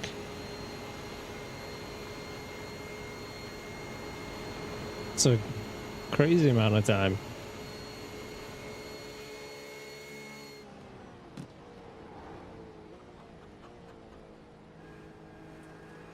Not too bad. Right, let me go back to I did that for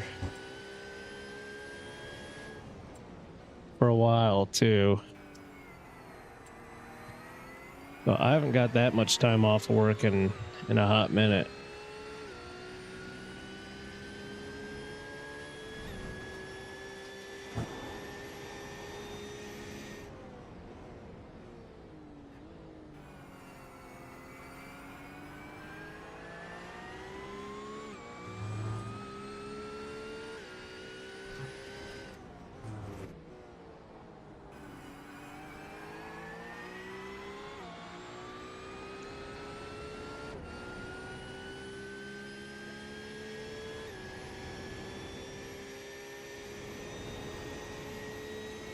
Oh, how far ahead of the car behind are we? Sorry?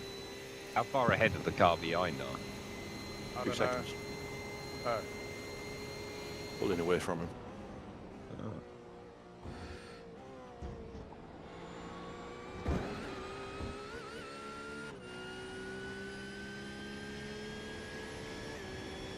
When did they put?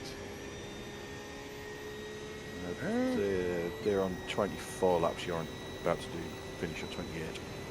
They're 4 laps. So behind we're us, pit stop. basically in a fight with these guys at the moment. Yeah. Yeah. How far am I behind the next guy? 41 seconds, but they're only 5 and a bit laps into their stint. The fucking pitting's all over the place, isn't it? Yep. All right, see if this works how I want it to. I don't think I'll be able to unload straight into that. Should be a rule that GTPs and LMPs can only overtake on straights. Yep. Right? Doesn't look like it. Okay, that's what I It'd thought. be fucking hilarious watching them all back up at a corner behind them, one after each other, crashing into each other and all sorts. It would be so funny. They'd take each other out, and probably all the GT3s they weren't allowed to overtake. Yeah. Just pinballed into it. I'll try this real quick.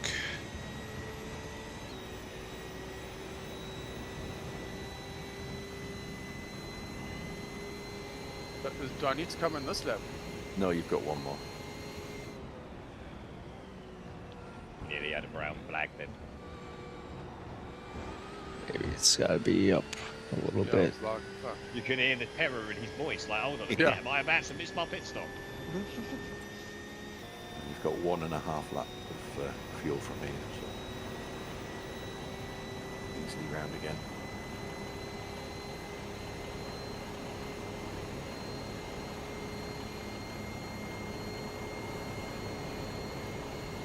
Pair of GTPs approaching. There we go. That's what I want to see.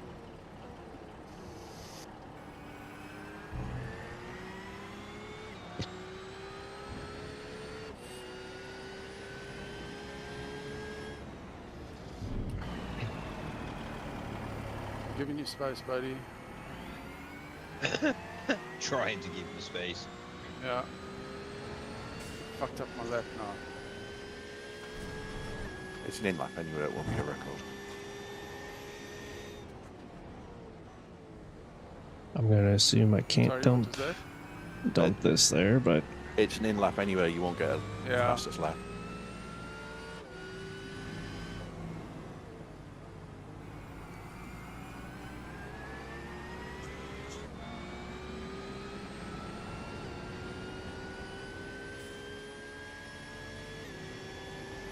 Yeah, that's what I figured.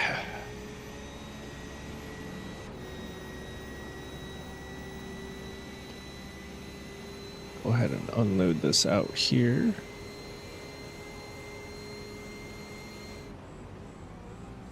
There's that.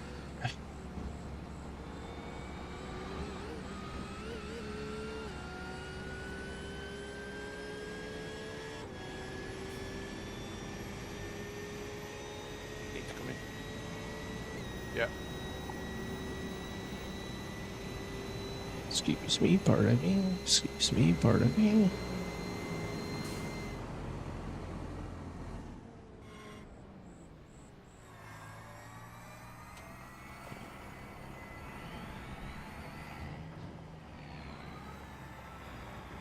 Go fill this up real My quick. tires?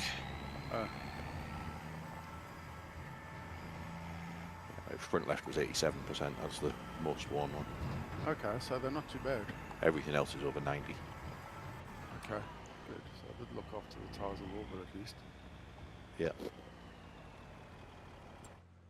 Let that fill up. Some oxygen.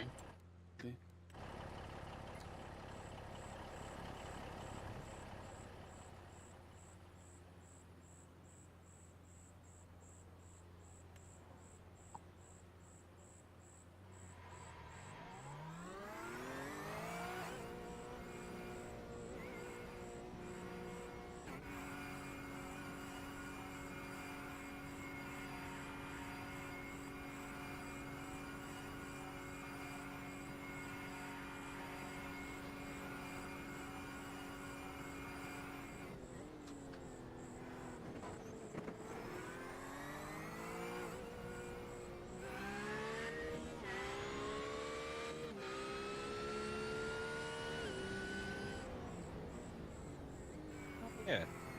That's what happened. That's it.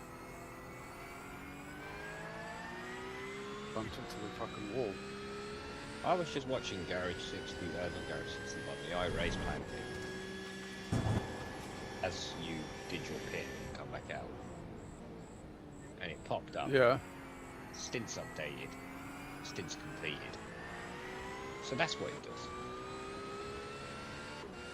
That's where it changes shit.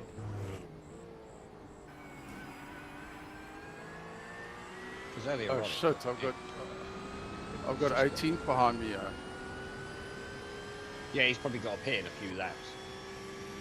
I might let him go if he gets too close to Yeah, me. Yeah, he's halfway through his stint. yeah, I'd let him go. Halfway through. Yeah. Try and So warm he's- up your tyres before he gets there and follow him. My tyres are warm. Oh, right, yeah, follow him if he catches you. If not, Yeah, Run his away car from whiz. I'm at 2 of them.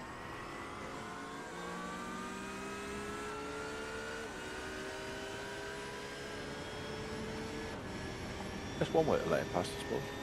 It says I have to slow down, but I don't. Give him the time back. I don't have a black hat flag, do I? No, It's not showing it. no. I think Thank I you. slowed down enough. Yeah, you served it pretty much as you left the chicane.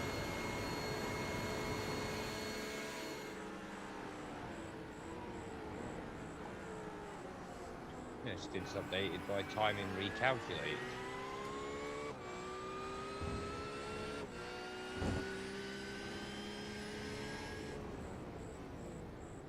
This thing literally updates the stints every couple of minutes.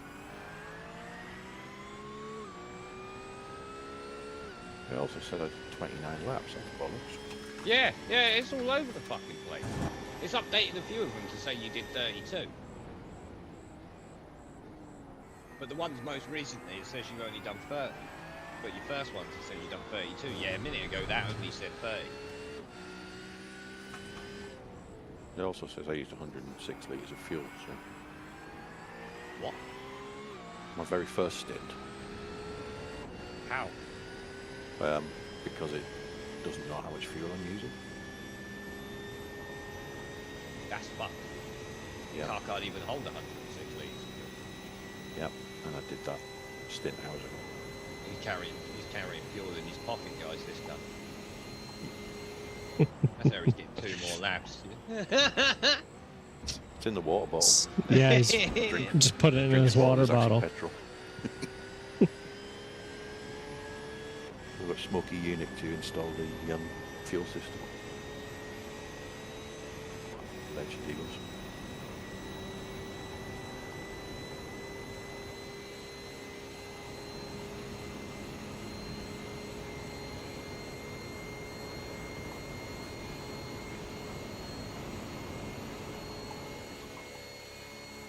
Right, this has now got you doing a very early stint.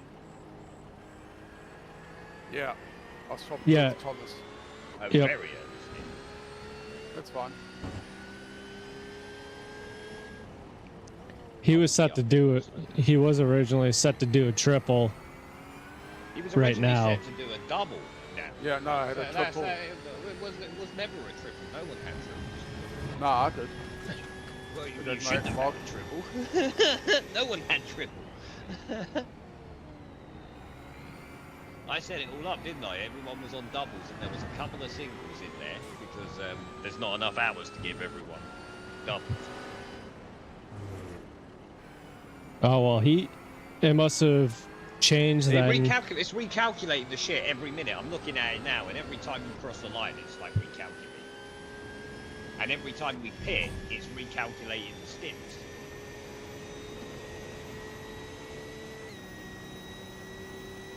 But that's good and that's bad, because if people go to sleep, it recalculates it and gives them a stint when they're not expecting it. Right. Then how the fuck are they going to do it or know to do it? Well, I think that's what happened right here for him because it gave him a triple right now. But then we Unless swapped it's just it. trying to even out. It's trying to even out the thing, maybe. I could do it. Might just. Yeah, maybe. Maybe it's I trying don't know to. what it's doing, yeah. But that will fuck teams up. That will. But you still. Yeah, because if you don't look at it and edit Yeah, it, right? if you're not paying attention to it, your stint may change, and all of a sudden you're in an hour earlier or 3 hours later. Imagine getting up at 2 o'clock in the morning to find out your stint's actually moved to 5 a.m. You'll be fucking pissed. Do you know what I mean? You'd be pissed. Oh, I know. 'Cause then That's why. You go back asleep, yeah, and then you wake up at 5 and feel like death. You know what I mean? Like, feel like shit because you've already woke up and gone back asleep and not had enough sleep, or just got into your proper REM sleep and then had to be pulled out of it by an alarm. Yeah, fuck that. Well, that's why I double checked my stint before I went to bed last night to see if anything had changed. Yeah, but before yesterday, it was on because it didn't have all of the times when it was on there. It was just on what it's set to. I just regenerated it a few times until it evened it out and left it at that. And then when everyone put their times on, I started working out who would go then. Gotcha. That's when I noticed that Cisco was ready for a 3 a.m. start despite being at work all day, the crazy bastard. But that was it. He was never going to do a 3 a.m. start. As soon as I see him read up, it's just like, well, you clearly got something to do after that. You shouldn't be up at 3. Yeah, he put down 3 till 5:30. Fucking gotta stop.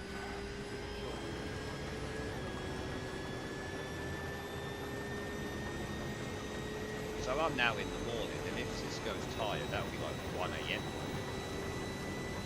Cisco's last minute.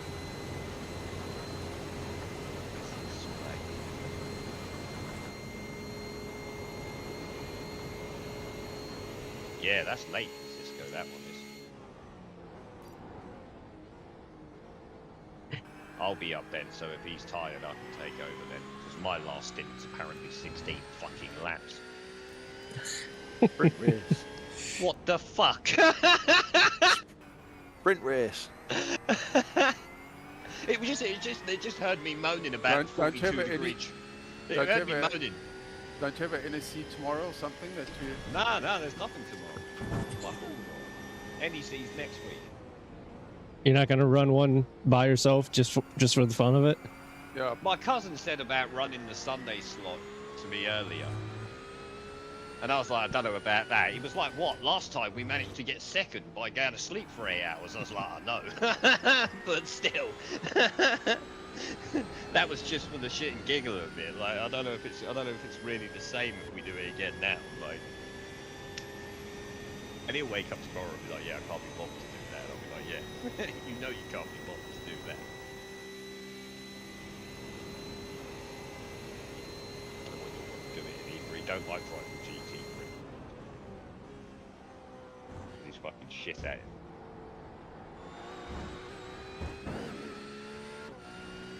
Yeah, I'll have to speak to him, see if he wants to do it. I bet he fucking won't. I hope he fucking does. I don't want to fucking do it.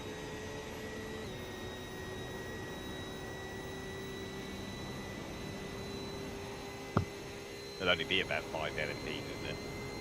5 GTPs and about 15 fucking GT3s. Won't even be a sprint race. There's more cars in a sprint race than that, isn't there?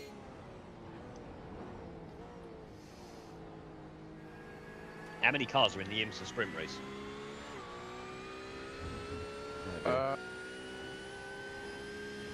Gotta be a 50 car field in it. It must be. I'm fucking dumb, so I don't even know the difference.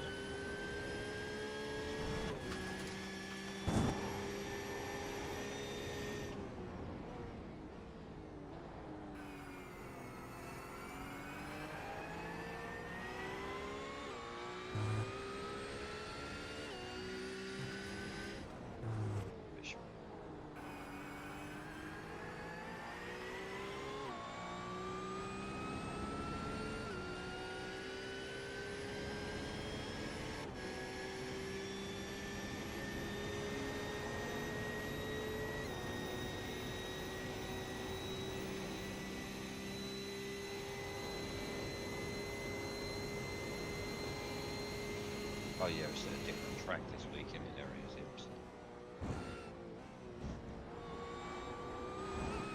Yeah, 50 cars.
Step away and grab some food.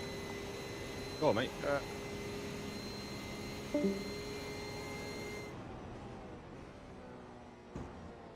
Yeah, I was fucking starving by the time I did all right. Jesus. That sandwich I had earlier was not sufficient.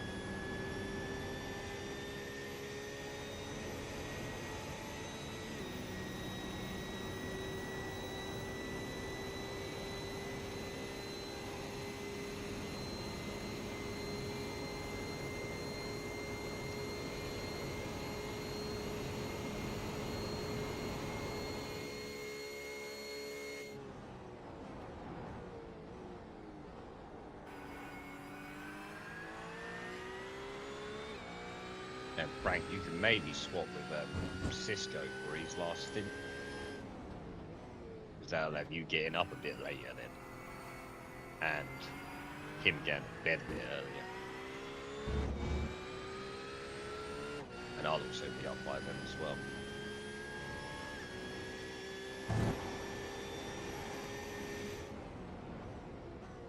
I'll be up by about fucking 5:30. But So what? Let's just Swap. go work him the whole day, and then he's. yep. I think that's what he's doing. He's a crazy bastard. He started the fucking Nürburgring 24-hour with us, and then went and got married. He started at 3 a.m. We started the 8 a.m. thingy, and he went first. What a He had to guy. go and get married. Yeah, I know. Fucking legend.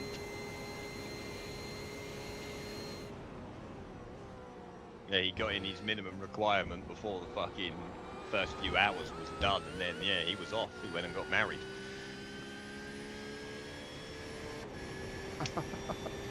That is legend.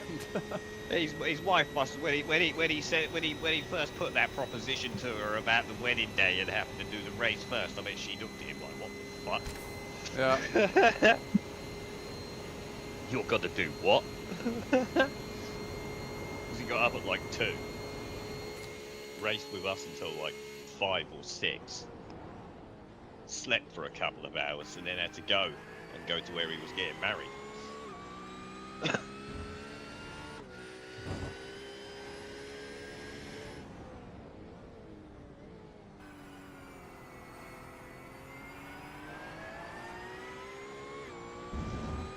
I'm already waiting for that to come round again.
Well, as I'm not racing now, let me go and see what Lucy were doing. I said I'd pop in, didn't I?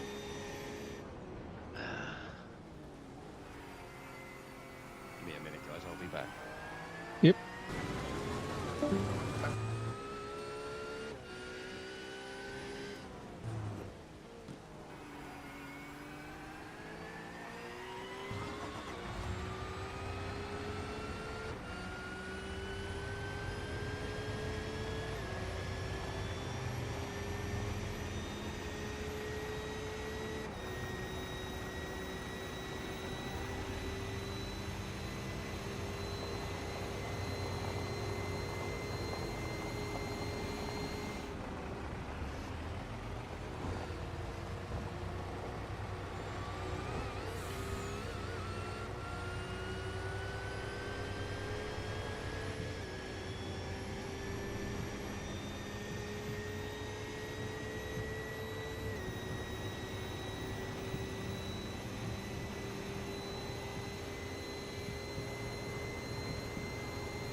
wasn't off track, was it? No. Okay.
What the fuck is this?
Not just lapping really slowly at the moment.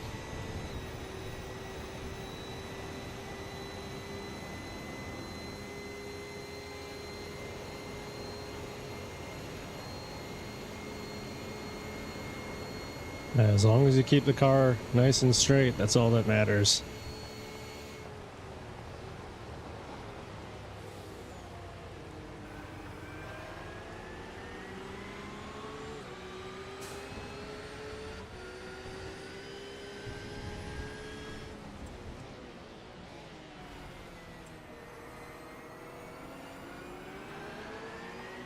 Don't know what number 20, this 25th guy behind is wanting to do.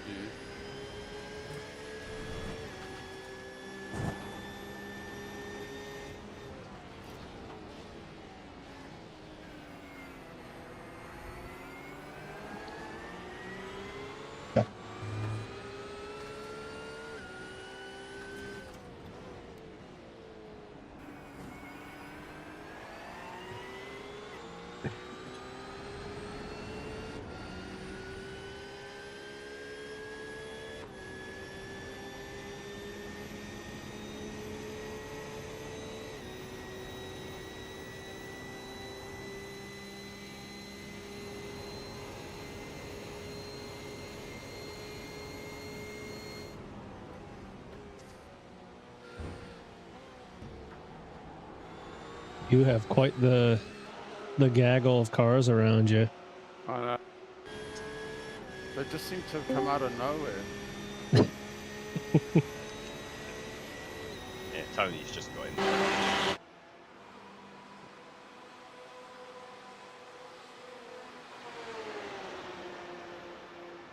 Michael started, they had 42-degree track temperatures like we did. That's fucking crazy.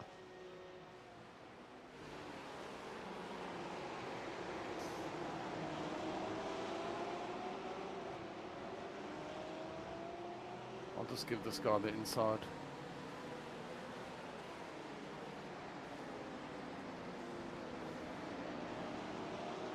Not getting taken out by a guy that's in 25th.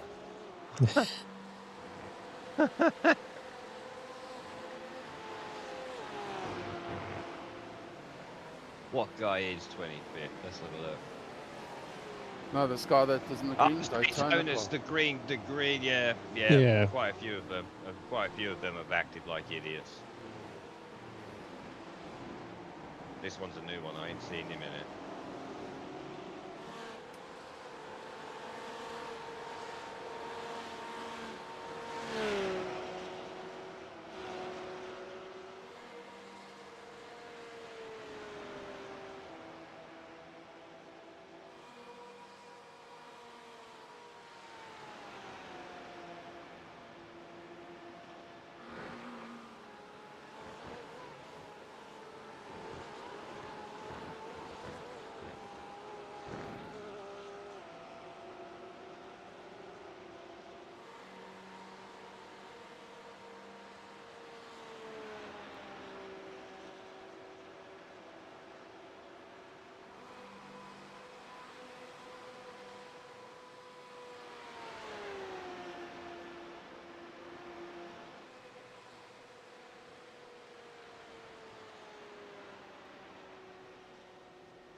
Be a dick.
traffic jam up here.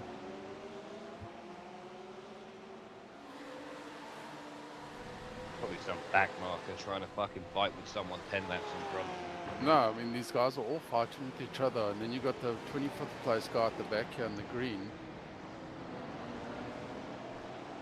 He just wants to cause mayhem.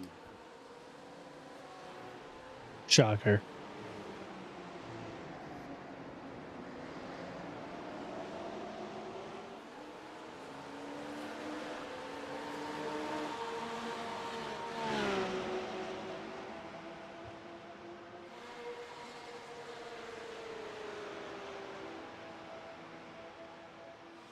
Gonna end badly, I'm telling you. It usually ends in tears. Has Bill been crying and dying over the microphone again? Yeah, Has he? okay, that was off track. My first one in this stint. God, I was hoping Bill had given up.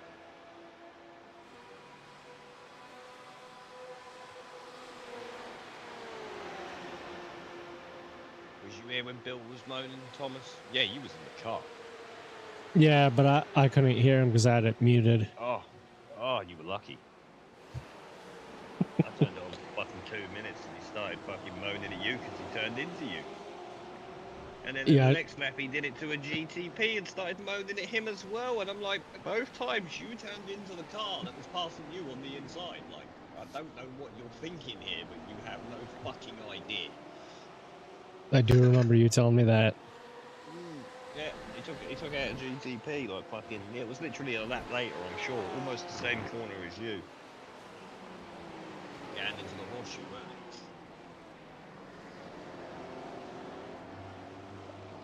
it? It doesn't even look. As I said, he's on a single screen with the situational awareness of a grapefruit. How did that? What? Who was the car that went off in front of me in turn one? Coming out of turn one. What? Earlier? Right now in this lap. I don't know. I'm doing a fucking what's his name to get it up.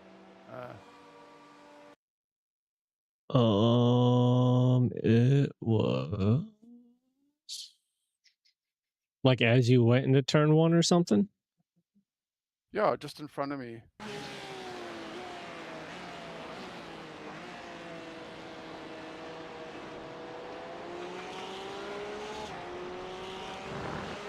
Oh, that was P25.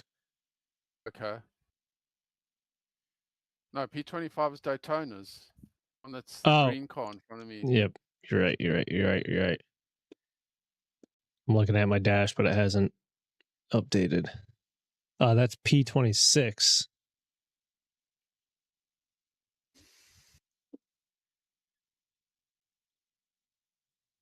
P25 and P26 have been menaces for hours. They can't be the same people. No. It's just something about that position that makes you a dickhead.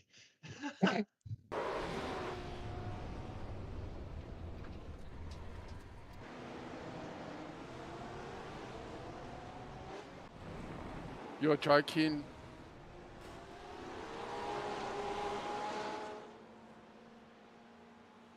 You're good. Is my bumper still on? Yep. You got plenty of time still. Still plenty of time.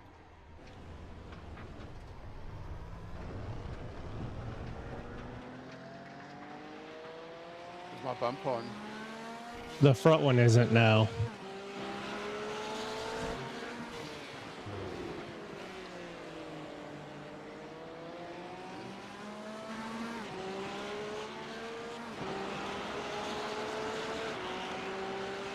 Concentration.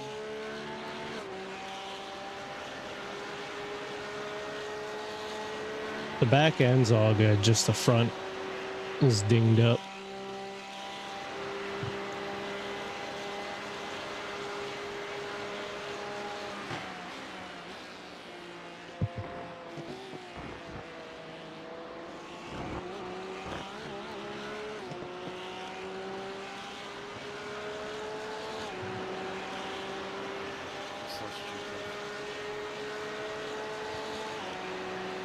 It might only be like a 30-second repair.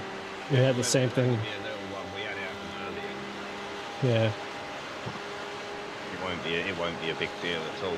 Let's see. Let's see how much time of these laps are now.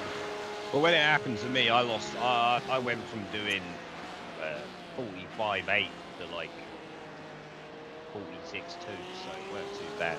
Yeah. And some of that could have just been that I was on already used tyres. Because this guy behind me is for position and he's catching me at the rate of knots now. Yeah, well, if you're slow and he's Yeah, catching you, I use think- him. No, I was going to say, Use his maybe- toe. He'll regain you the speed lost by the bit of damage to your front. Yeah. That's the way you do it like that. If he catches you, just try and use him to boost your speed. You'll know within say 10 laps whether or not the car's got pace or whether it's completely fucked and needs to pit. You know what I mean?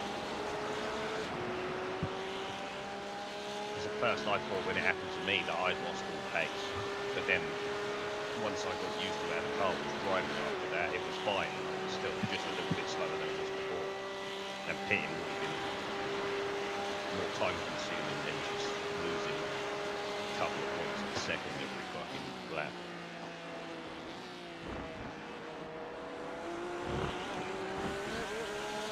Actually, it happened to me twice.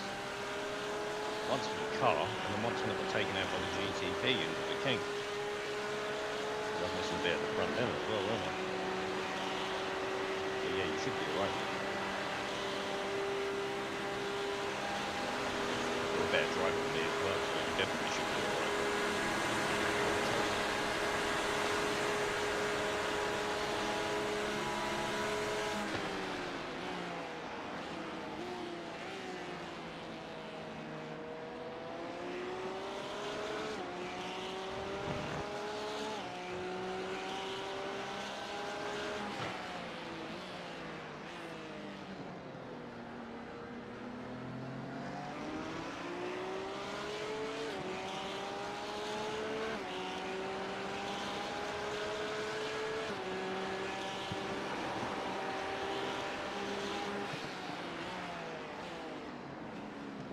You gotta make a team shit while that looks. Give me a minute.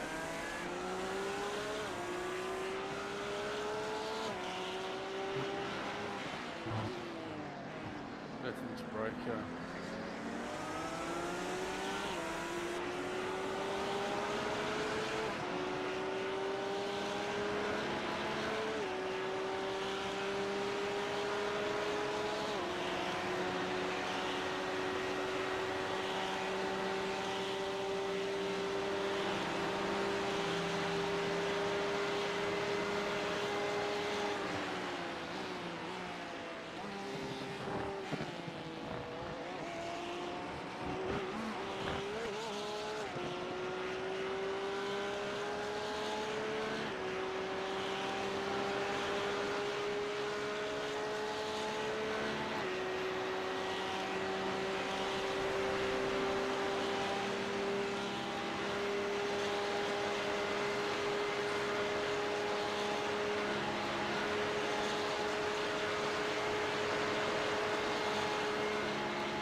Okay. It's got no error in the front, so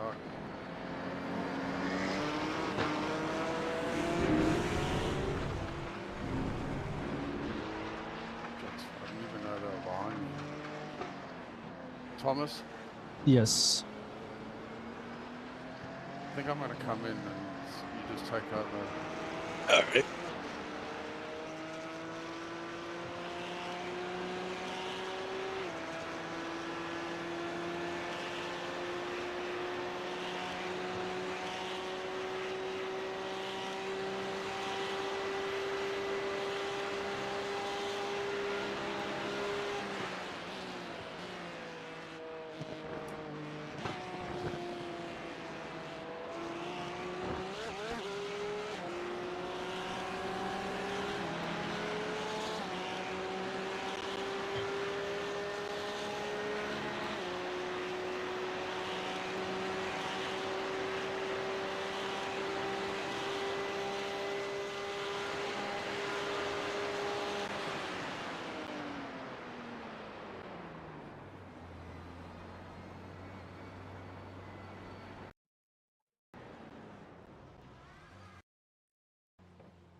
going so well until I fucked up.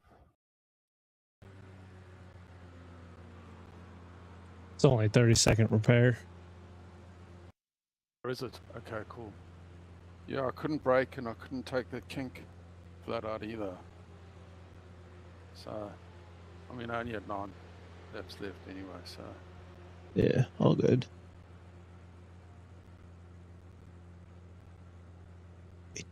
But you need pets now.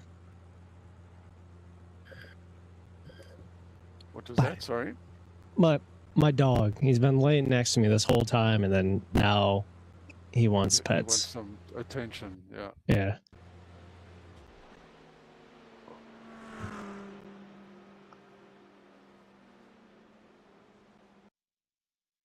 Fucking kettle take.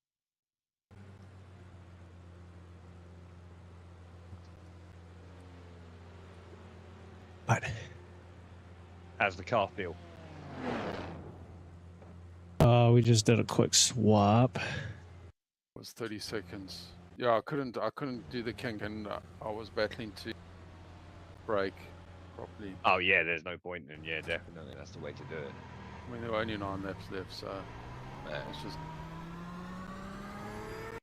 Oh, so shit. Right, what actually happened in it? I didn't see it. No, it's, I don't remember what I mean, I was taking the kink and I think and I went a bit wide and then caught the grass on the outside and then spun back in onto the inside of the wall. Well, that happened to me though, mate. Don't worry about it. Although I got GTP at the same fucking thing.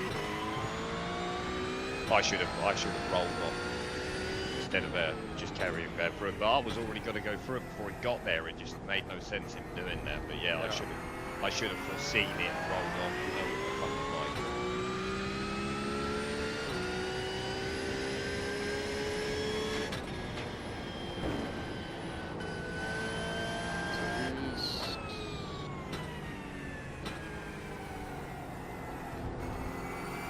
Matt's off to Matt's doing a stint off to you. Yep. I mean, Tom's. Yeah, the way the things change. Yeah, I'm also. I'll wait for Matt. I'll wait for Matt to arrive. And then I'll sit so get up ready to drive. It might be more beneficial to swap your one with Disco. Because that will make him thin earlier for him. So he just won't stay up to make it later. Let's see. Early. Let's see. It actually benefit both. Oh yeah. I don't know how to do that. Do you know how to do that? I'm just on my phone. Crack the thingy. I'll have a look at it in a second. Crack the button.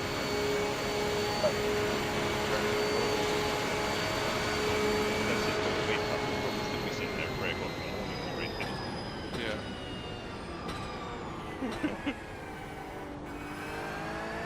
Got up at 3 before we got married.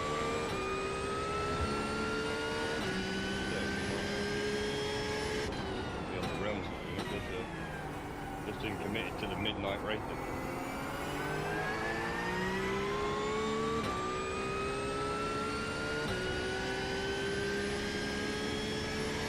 He should actually be on with me, shouldn't he? That's the time No. he's coming. Soon. It's Matt after this. No, not on in the car. I mean, online. yeah. He said he was Yeah. available from then, didn't he? Yeah, available from 11. So, Finishing work at like fucking 6 in it or whatever. from 10. So, Not that day, yeah. Yeah, not long.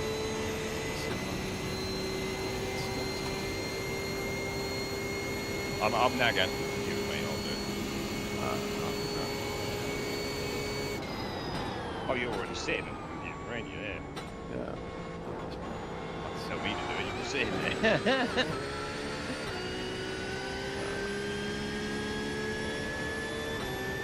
Definitely everyone can edit.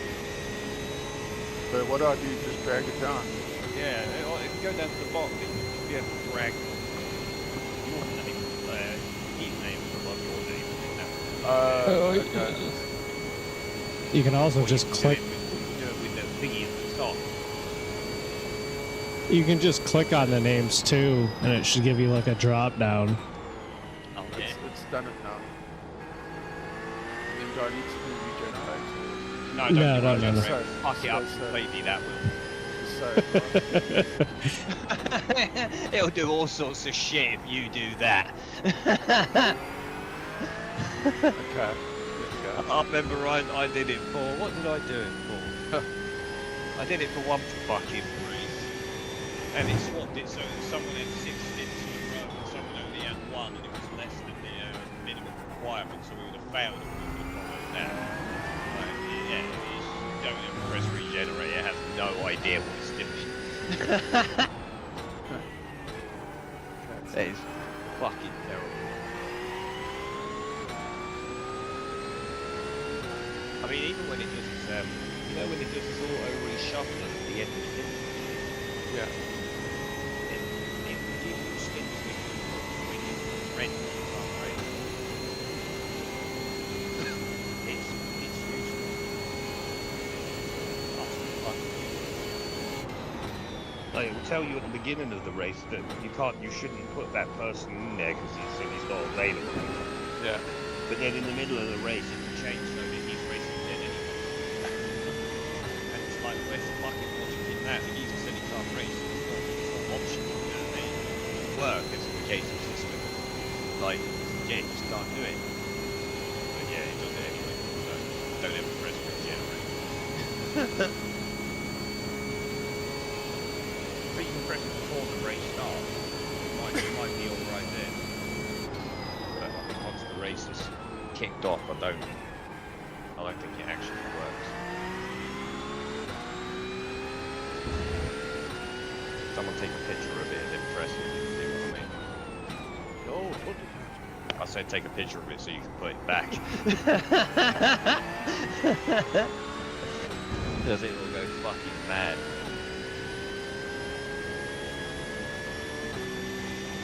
Like, it will give Cisco the next 8 stints or something like that because he hasn't done anything. That's what it will do. Yeah, of course. It's like, Yeah. right?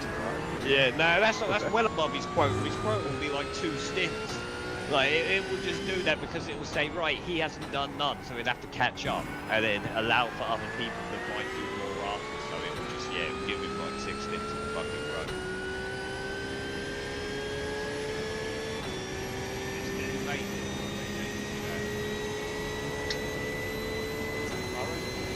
Yeah, no, you know, like the stint planner thing part of it. The auto update thing, that was in beta, I don't know if it still is. It better be, because it don't fucking work.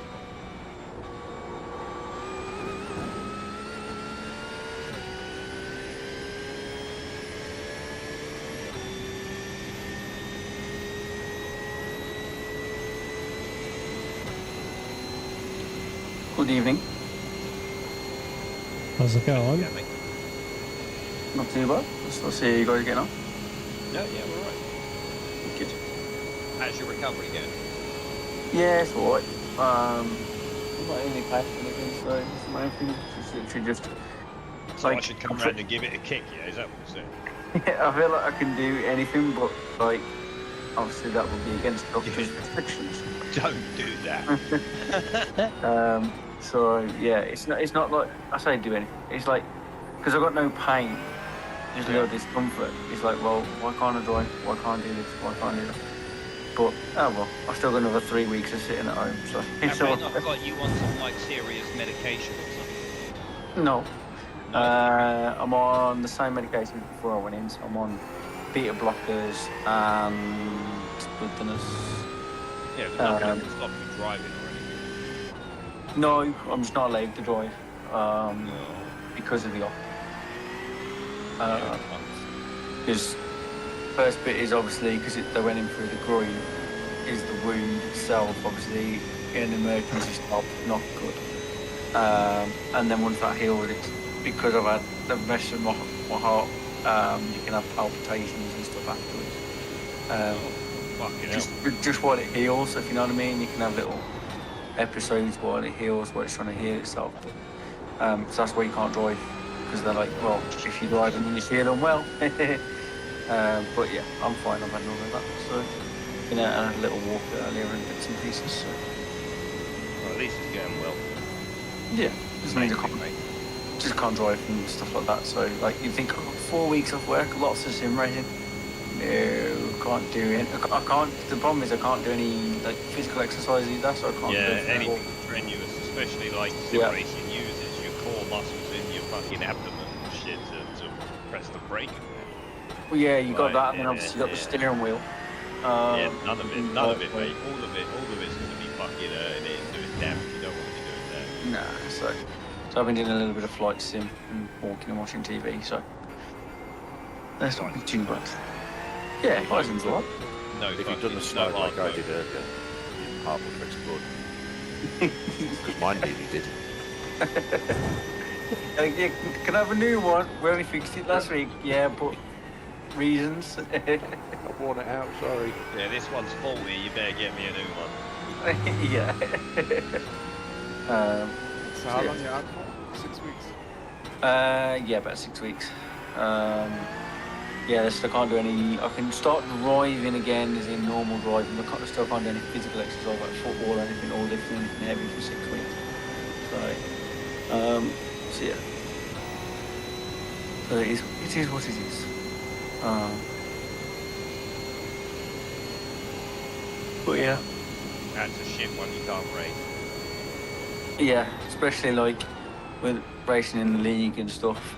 Yeah. And if they'd have done it when they were meant to do it, like beginning of June or end of June, I'd have been fine. But they've done it just like the week after the start of the season. Yeah, they delayed you, didn't they, as well? Yeah, it was delayed. But I meant I went on holiday, which is a bonus. So, Yeah. yeah. But it's all good. I'm still here. So, Yeah, you're the main, right? yeah. I mean, So- those weeks will be gone soon. They won't take long to fly by. No. And like my last one lasted what 15, 17 years. And guess what? By the time you come back, the Aston Martin GTP will be out. Ooh, is that on the card? It's apparently on the cards for next season. Oh, nice. There is not saying about it the other day. Like, how long is it going to take to get this out? Aston Martin will release a new fucking car by the time they fucking make it for this sim. Same with like the Lexus GT3 and all that. Like, Yeah. where are they? I mean, there was a Nissan R35 GT3 as well. Isn't the And there's- Lexus GT3 in the DTM series? I don't know. And there used to be a Bentley GT3. The Bentley They've got the Continental. DTM series. And I swear that I've never watched the DTM series. I'm sure it's Lexus. Most likely. But yeah. I'll probably have 1,000 updates to do on the plugin. Oh yeah. Dan will have you doing a billion updates. Doing that one each. Yeah. What? Mine's not even up to date. I fucking give up and keep it up with it. I'm gonna start doing it once a week or something. Then Dynamis and the side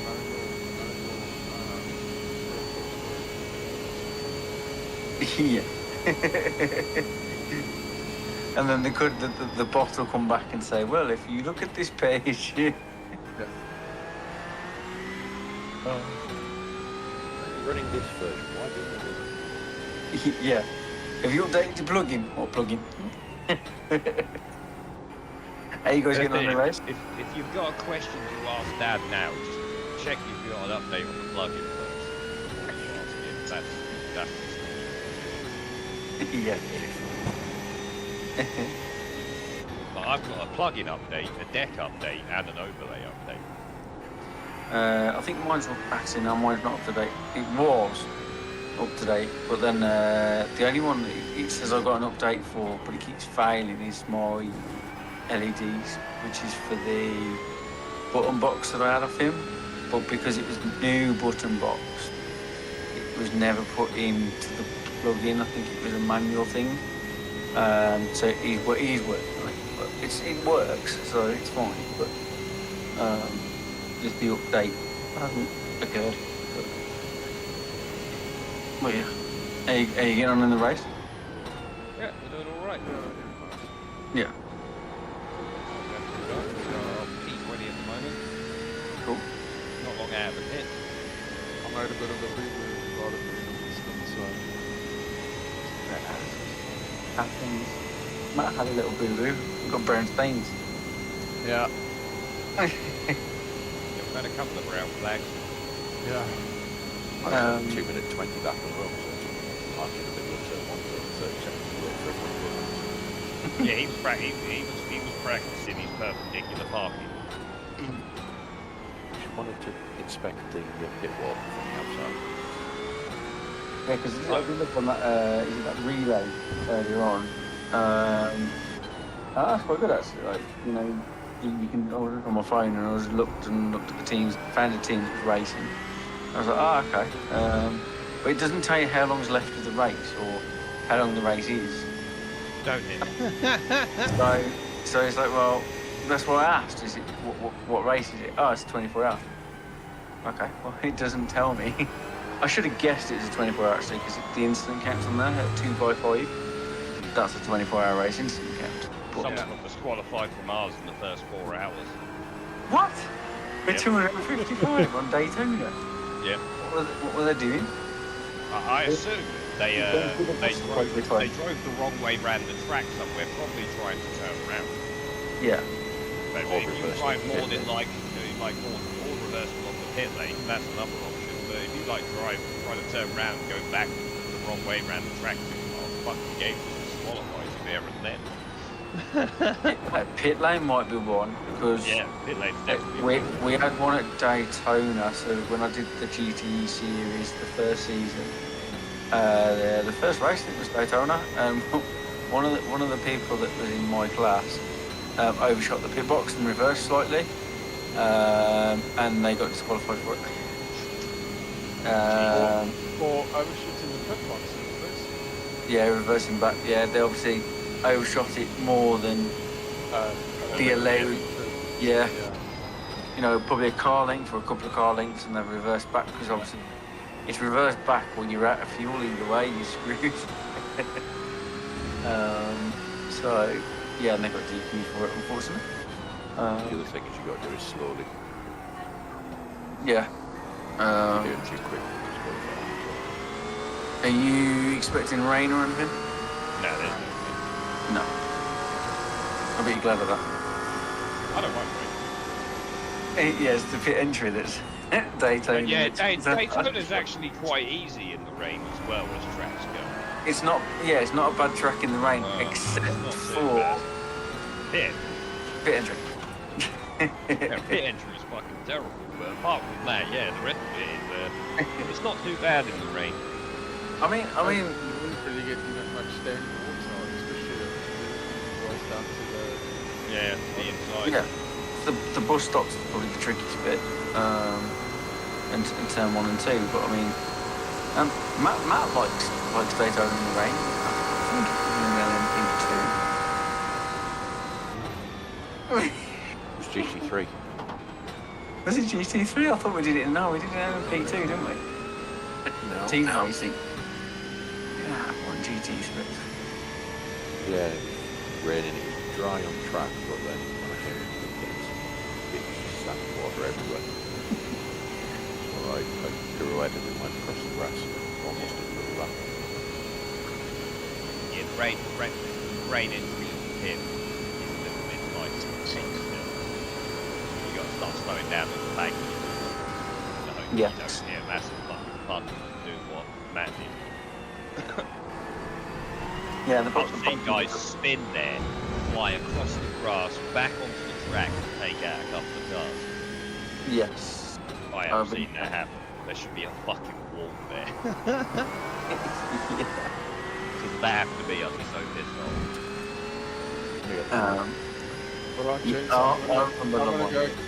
I'm gonna go grab some food and catch some sleep, and then I'll see you in the morning.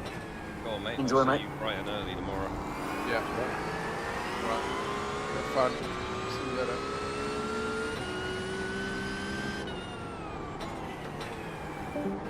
Yeah, I remember Le Mans, Matt. GT3 spun in the pits and comes back across the front. We can fucking Le Mans in a couple of weeks, guys. Yeah, that was a jump scare and a half. Because Lauren came out of the pit, went sideways again, straight across the track. Looked for the whole thing, was at the end. So I couldn't see him until I just T-buttoned him. Where the did he come from? Hey, we got him a penalty though, didn't we? Yeah.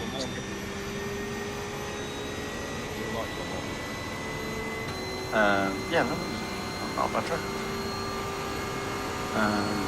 I'm not very quick there for whatever reason, but That's the fire.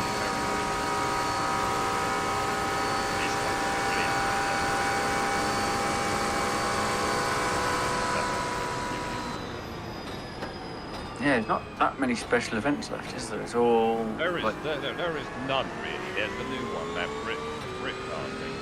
yeah. 24 hours of Silverstone. It's not going to be very fun though. I don't think Silverstone's really a good 24-hour track. No. But it's better than Zolder, I suppose. Yeah. We've got 8 hours of Indy.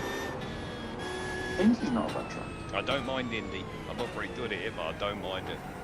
I drove it the other day and I had a little practice in it the other day when it was on the City Q. Just to I knew it was coming as one of the special events, so I had to go on it there. Yeah. I like that. I don't mind that track. Yeah, Thomas, you like weird. Indy? What now? Is that one of your Indianapolis? You know, the road course? I've only raced it, I think, once or twice on this. Really? Yeah, I haven't done it very much, and when I did, it was in a GT4. Oh, Jesus. Yeah, I did it in Yeah, the it's not very GT4 funny. last year. You might have been in the same one as me. Yeah, I did it in GT4 last year. Maybe season 3. Just before the, it was just before the actual Indy 6 hours then, wasn't it? I believe so, yeah. Yeah, that's coming. That's back September 8th or something like that. That's a couple of weeks away. That might even be on the same fucking weekend as Le Mans. And that's doable. Surely they ain't gonna do that. No, because they 24 hours this fucking global endurance tour, so they can put Le Mans in it. Like, it's the only way they can get around it. Yeah. And so yeah, they can't put that on the same fucking day as Everyone's the going to Indy Le 8 Mans. hours. Yeah, well, some people would do the Indy still, but yeah, a lot of people will choose to do Le Mans. I'd choose to do Le Mans. It's a 24-hour race. Yeah. I do like my 24 hours, to be fair. Yeah, Um, and there's a bit of rain expected. Oh, yes. Yes. hopefully not rain like we got in the Masters, though. The majors, sorry. The majors was something else. Yeah, mate, we didn't have any. I thought We had rain for 14 hours. Oh, it was a good amount. It What, was a couple long. of splits? A couple of splits had really bad, didn't they? And then Yeah, we was one of them splits because And then- of me. Because I did about 10 extra paid fucking qualies to try and get faster times than that person, a higher split, and that happened with one of the splits packed with fucking rain. yeah, Fuck's 'cause sake. I think Matt, I think you was with me, weren't we? And I said, didn't I? I'm paying for next time. I'm not paying for any extra thingies. I'm doing a basic 57 lap and living with that. You know what I mean? I'm just gonna stop at that and just be done with it. We're getting in bottom split. Fuck yous. Fuck's sake. we were doing so well in that, even in that rain as well. That was fucking ridiculous about straight. We had that the year before, so it's all right. In the LMC. That was a crazy amount of Um, rain. I called it the 24 hours of the monsoon, didn't I? It was Yeah. that fucking bad. It just fucking rained and rained and rained and rained.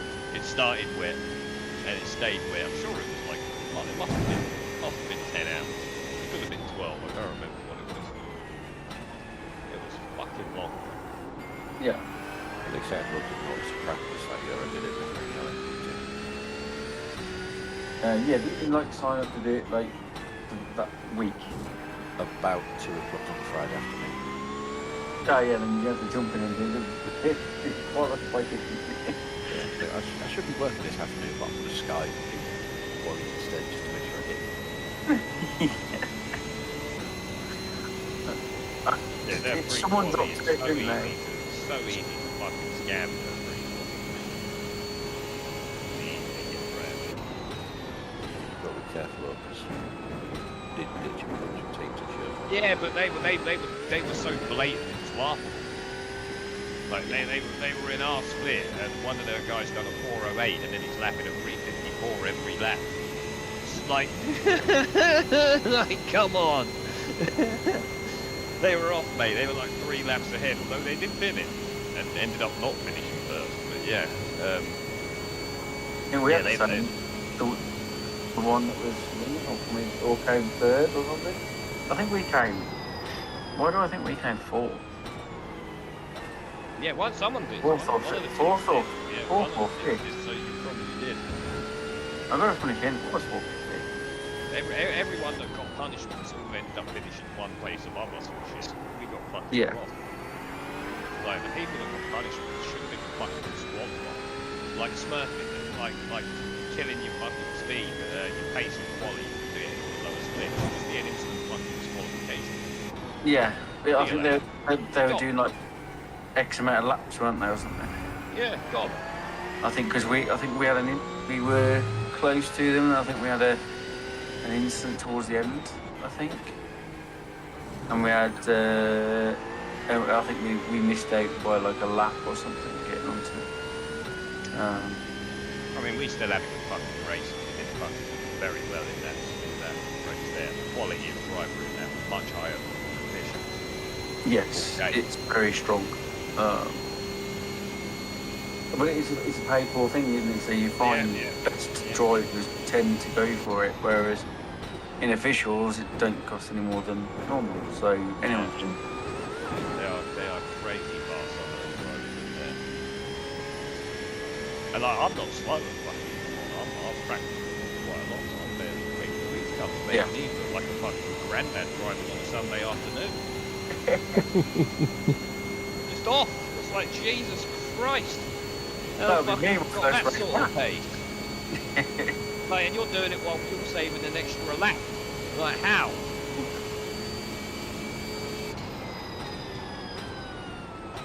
That's something people got reported for, actually, weren't it? Being able to fuel save laps while lapping 3 seconds faster than the rest of the field. Yeah. Yeah, we could take the piss doing that.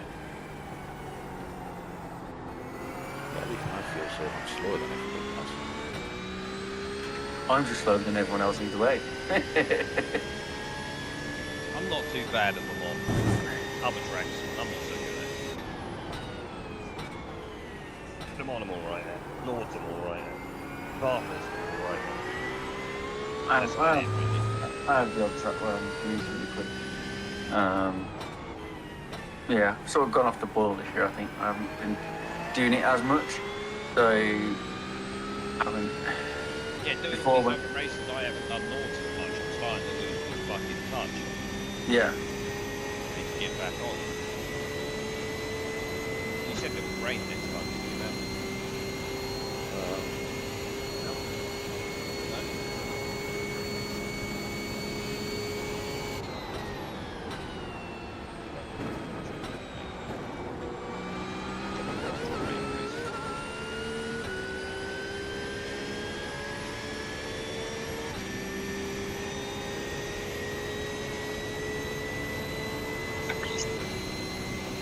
there's no rain.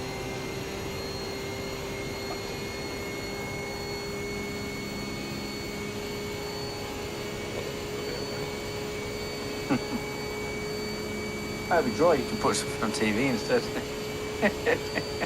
I'll still watch TV while I'm doing the whip box, so I don't give a shit about that. Whereas Matt's got matchsticks on his eyes going, I need to know exactly, I can't blink. Yeah, but Matt hasn't practiced it religiously like I have, you know what I mean? Like, Yeah, that's correct. I've done so many fucking laps of this thing. It just got garage 61. They don't just done hundreds. That doesn't even show me. It didn't have garage 61 thing installed to do it. Didn't even know it existed. and it deletes the data if you're not a member.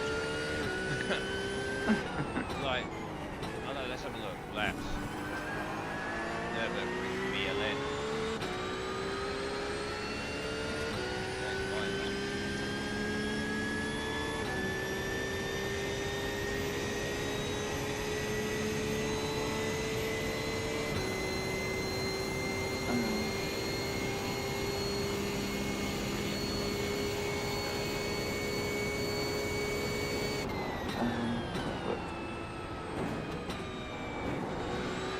Yeah, like GT4 VLN that this has got in the last, I don't know how long it's shown.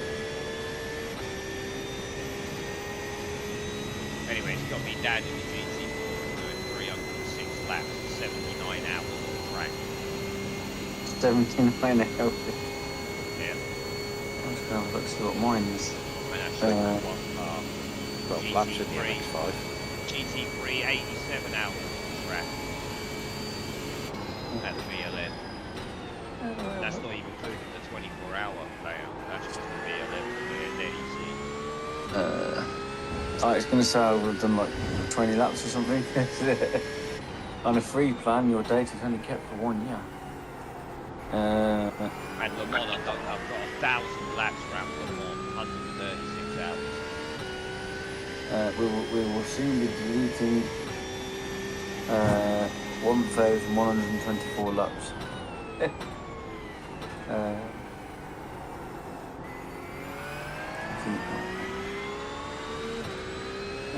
So the only recent activity I've got is the Ford Mustang GT3, and I did 2 laps apparently.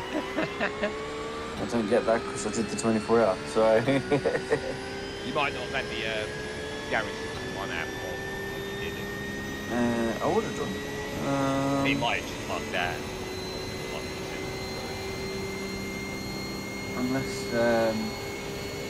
Unless it was a different... It was the VLN layout though, wasn't it? Yeah. No, not the VLN layout. It's a 24-hour layout. It's a different layout. The VLN is like 10 seconds shorter. 66 laps. Yeah. 26 hours and 58 minutes on track. I wonder what mine is. Where is mine? On track.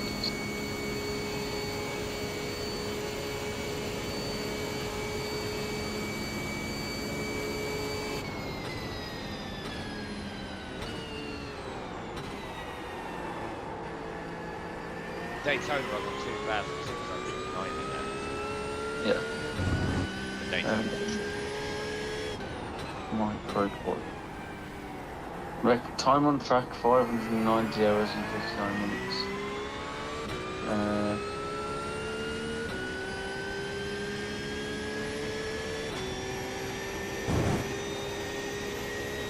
That's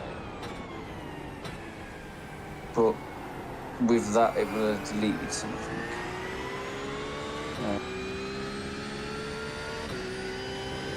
Hour layout.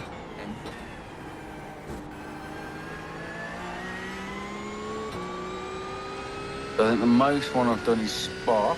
By the look of it. Well, quite a long way, isn't it? I've definitely seen that over ring. Or is it got blue? Like, fucking magnitude. competition. And then it'll lead to Le Mans, and then Daytona. Daytona will have more laps around, but that's just because it's a shorter track. Yeah.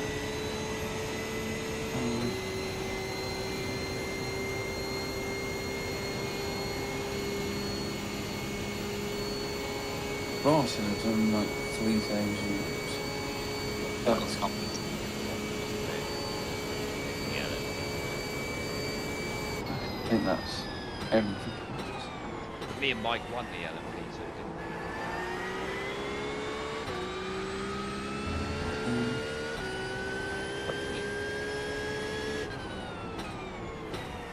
All time.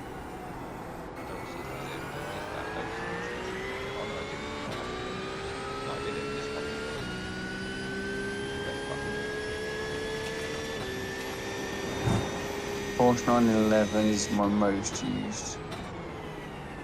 Then the Elantra.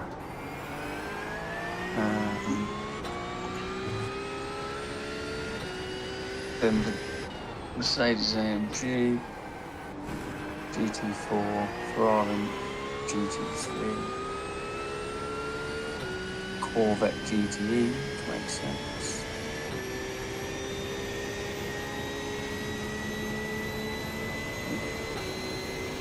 Yeah. I just drive what I want to drive and that's it. That's it.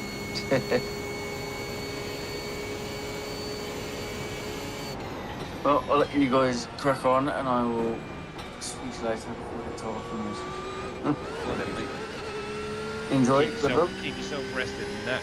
We'll see you back with your when you're good to go. I will do, don't worry. I will speak soon. Catch you later, mate. Catch you later.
Fuck it, I'll jump off as well so we can get out there. That'll be the best plan.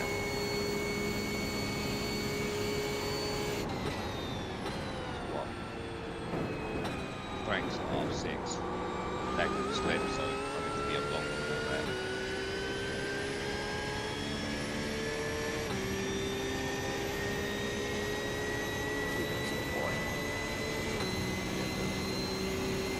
Especially if it turns out I get up at 5 o'clock. Which is fucking highly possible with the way this fucking spin planet goes.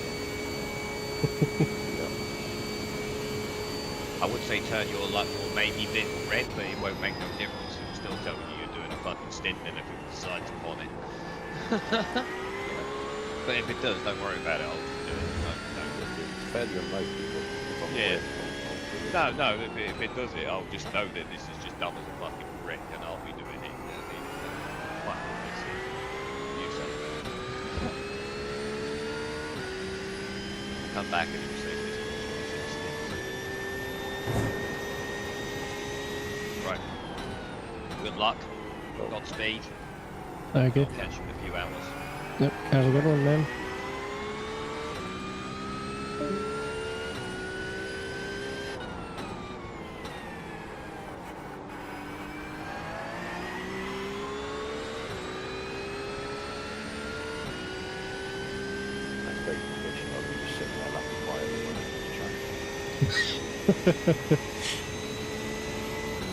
I'm used to it.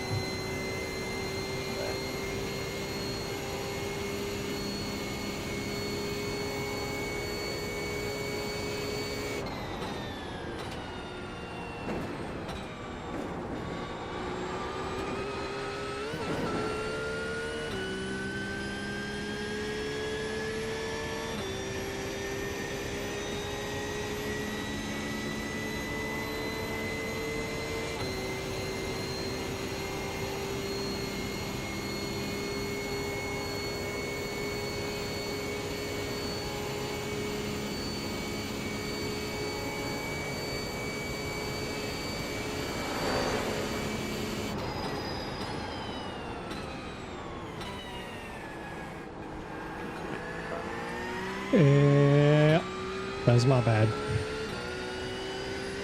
when you got alongside and it seemed to back right out. Normally they break a lot there.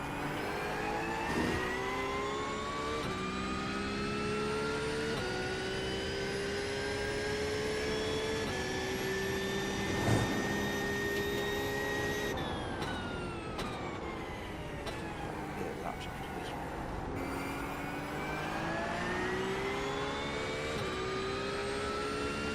Reform a lot of the Yep.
Still here.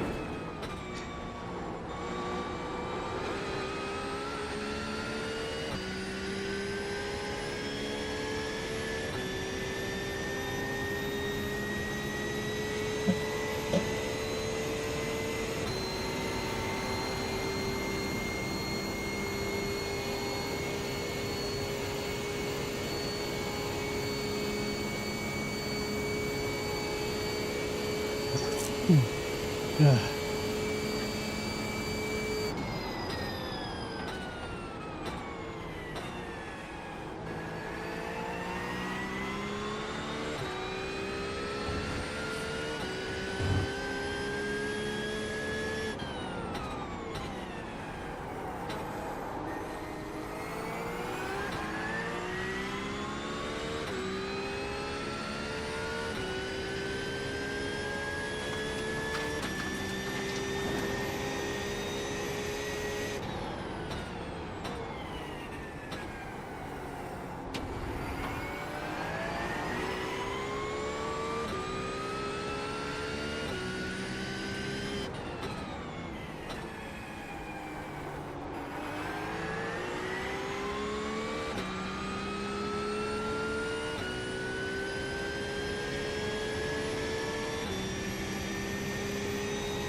I had a couple of footballers keep self-inflicted some encouraging.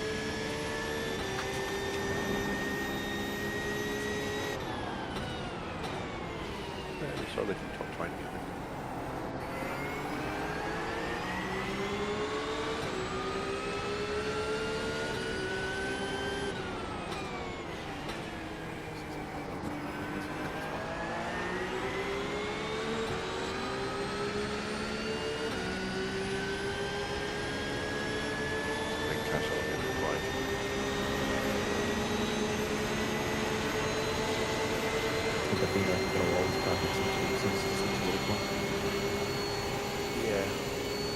track.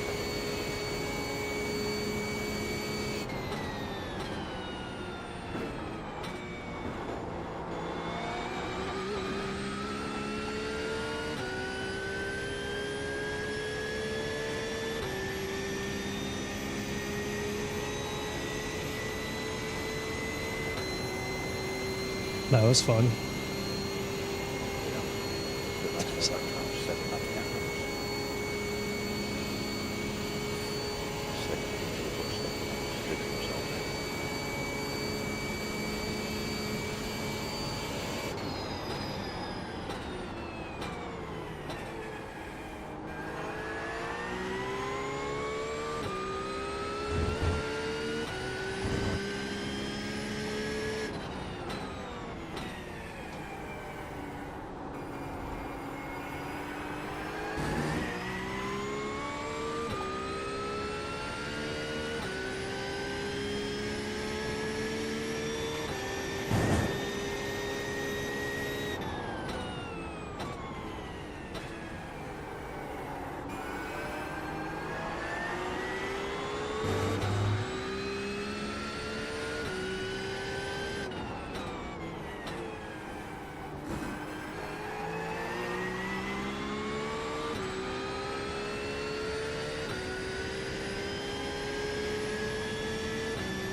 That sounds about right for trains.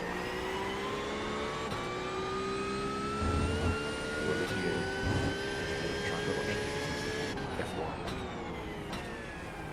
I was looking for problems at Amsterdam Central Station. But thousands of fans didn't make it to the track in time. yeah, I saw a little bit of it. There's one part I don't want to say. They look the same. For one, for you, for a little bit, and to delay somewhere.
I was just trying to beat our fastest lap time, but overcooked the hairpin or that bus stop a little bit.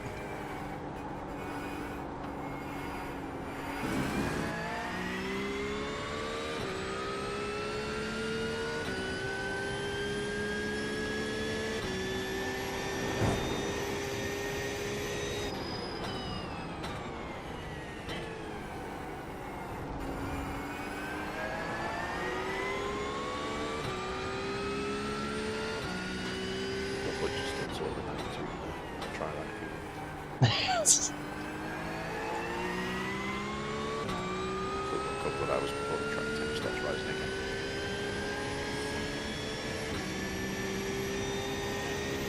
saying, these are quick times.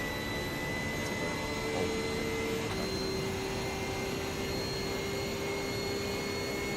Practice I've been in 42 degrees. But it was at the start of the track. yeah. Found my car. Still 3. 2 hours. 33. Just fuel, right? Yeah, just fuel. Same time. That's the big physical players that easy to listen. Nice. That's good.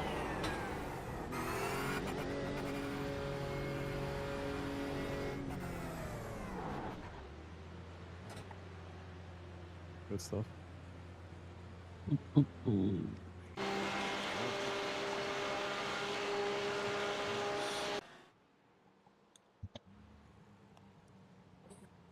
I shifted the brake bias back or a little bit, but I think I did get it back to 53. Okay, cool.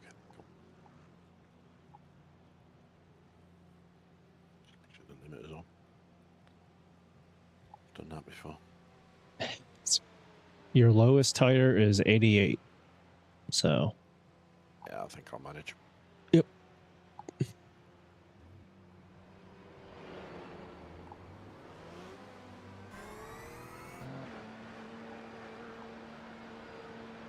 Nick, every time I accelerate from the pits, because we've been doing so much Nürburgring where the pit limit is like 60. Hear the speed go past and think, oh god, I'm going to get a penalty. I don't like it. I'm scared. Think you should be clear on exit.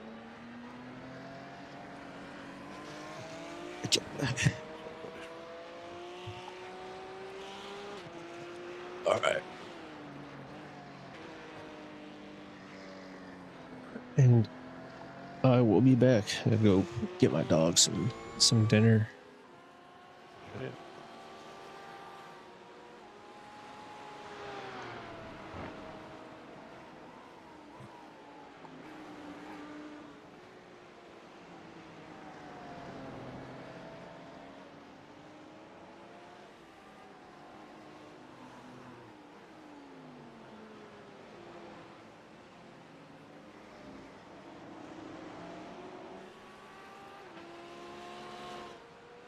The urge to do a mega fuel save and try and get 33 laps out of it. 33, okay. Yeah. I've seen somebody do it earlier on in the race, but like, I'm getting 32. Yeah. But if I try and push and not fuel save, I overdrive anyway, so. Okay. Yeah, in the few I did a few practices like full pit to pit and I was getting 30 almost I was getting 31 like right on the edge of 32 without trying much. So Yeah. Yeah, I think Trevor and Frank were getting 30. Absolutely no chance of 31. Thomas was getting 31s and just slow. yeah, but the cooler temps got to help a lot. Yeah. Sure.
Still can't get used to this bus stop. Sorry, Le Mans chicane. Le Mans chicane. Which I think, actually, given I hate it so much, I might just call it that because the bus stop was nice. Yeah. It'll always be the bus stop to me. Yeah.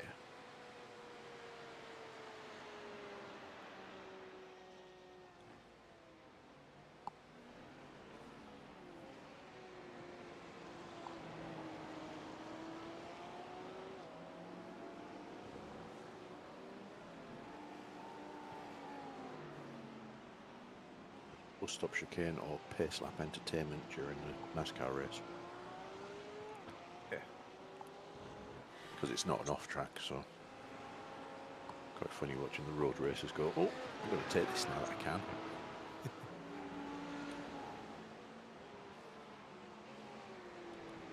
I do miss the look of the old grass. Just all concrete just looks a little boring. Yeah. Yeah, but it was for safety. Yeah. Stop the NASCAR's flipping. And then the year after that, they put it in. The same driver flipped his car in the same place. Just on the tarmac instead of on the grass. I thought it was very impressive.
I'm gonna step away from you. Will you be good? Yeah, So, no worries.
I hear a headset going back on then.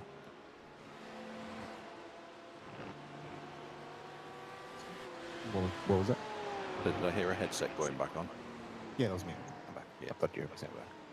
My headset, it's so it's so finicky. It has really good quality mic, but the AI noise cancellation is sometimes a little too good. Yeah. Cancels me out.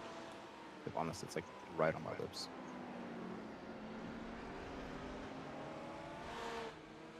Screwed me up. We've got 7 laps at the end of this one. Yeah, nice. And I was right on that Lambo until that slow car in the friggin' NASCAR one.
I'm not sure I was going to get that stop then.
He's in the toe and I'm pulling away.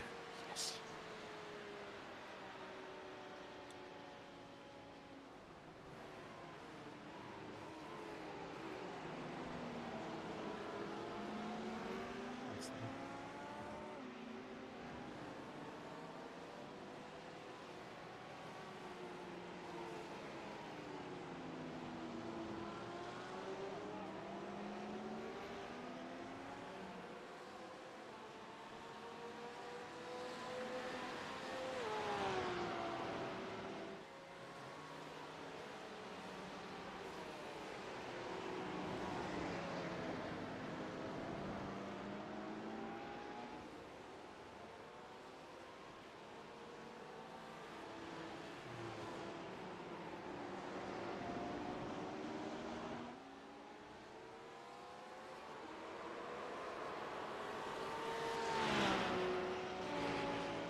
broken the toe on the guy behind.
Here to go. What was that, sorry? I was saying 3 to go. Yeah.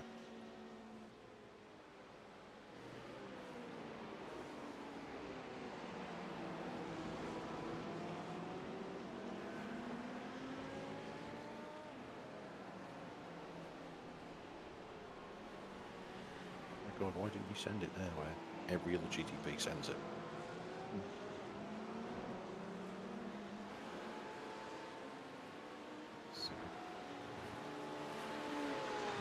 Dirty air through the kink.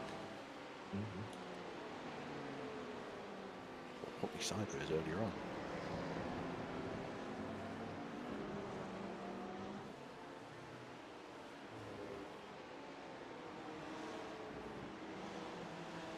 Yeah, it sucks when they don't and they don't have the confidence to just send it through a part of the track where you can get through cleanly without slowing anybody down. Rather slow you, both of you down. Yeah, I mean, it's a 2.2k driver. He should be happy to send it there. It's not like he's on an outlet. Yeah,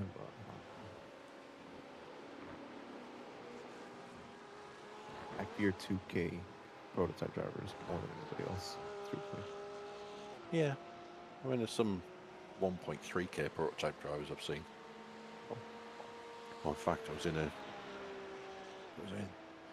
one of the Daytona special events, and I ended up in the bottom prototype split. And there was a guy that was 600, and he was an absolute menace. He was being overtaken by GT3s. That's just a danger to everybody. That's. Yeah. It's like I like how accessible iRacing is, but also maybe there should be some limits on the prototypes. Yeah, I feel like should be a minimum of a certain amount of prototypes should be treated like a license in itself. This minimum number of races and this number of safety rating average or whatever plus a certain time, and then you can race prototypes. Yeah, and I'd like if they did, particularly because I do a lot of the Nürburgring races, if they did what they do in real life and give you the license. Like you have to earn your license in a slower car first.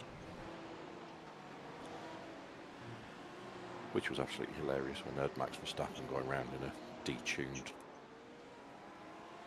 GT4.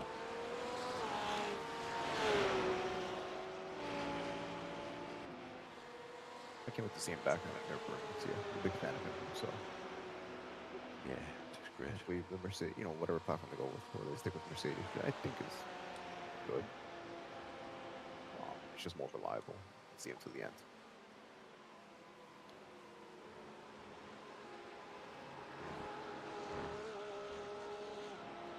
Me and Trev are currently first and third in, well, Trev is first and third in the Division 5 Nürburgring Endurance Championship this season. So hopefully we can both get podiums. That's amazing. That'd be quite cool. Right, Yeah, he once does more that so round. much. Yep. And pit stop should be all set up. Yeah, fuel and tires.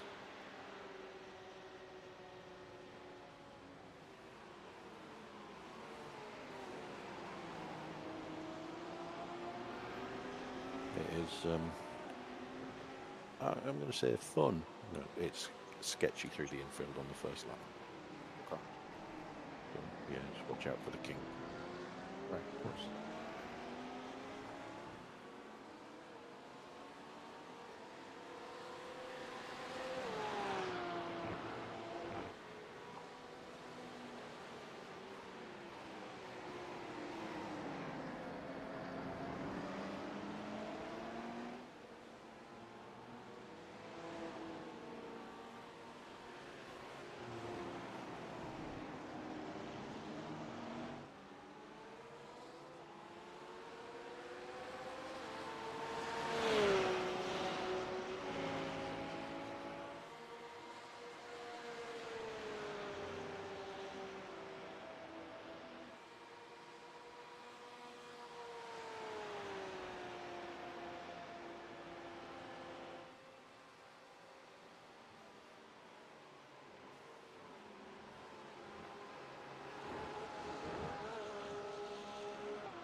Good stuff, man. Good work. Not die. That's my main thing. That's the most important thing. Yeah. I don't think I had any repairs either. No, none at all. Not that I saw anyways.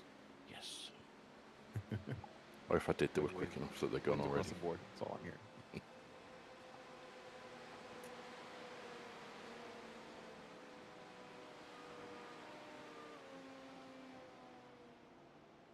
And I did an actual real life overtake on pace alone. The Tyres. Yeah, keep forgetting. Yeah, I Don't do did too the many exact races same with thing. this. Yeah, I don't do too many races with this pit setting. I'm like, oh, right, though. I can't wait to make it just uniform across the board or more so you start using this pit setting. Yeah. Just wait until I do this and then give you limited tyres as well.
Little help, please. Thank you.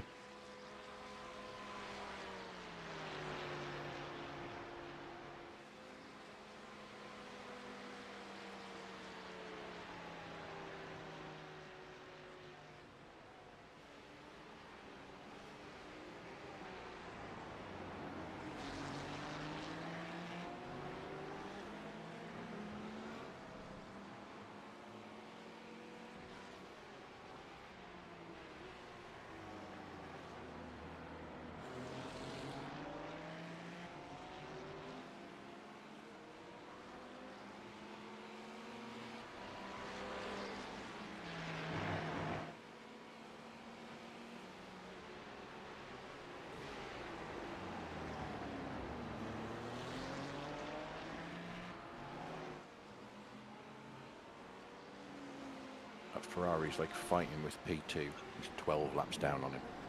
Yeah, he was. I mean, I let him go because he's in a more rush, that bigger rush than I am. So Yeah.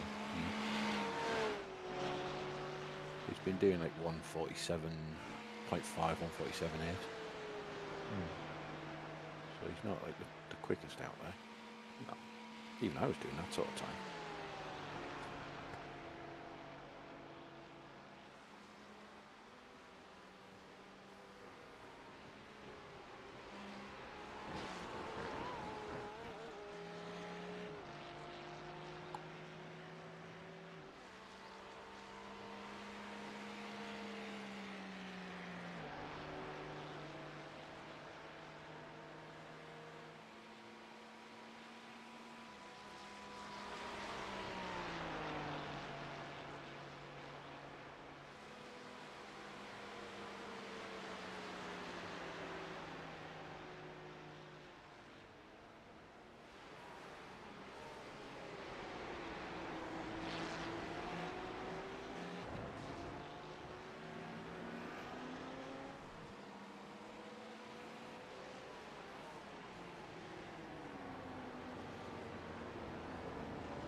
He came to race and he's gonna race.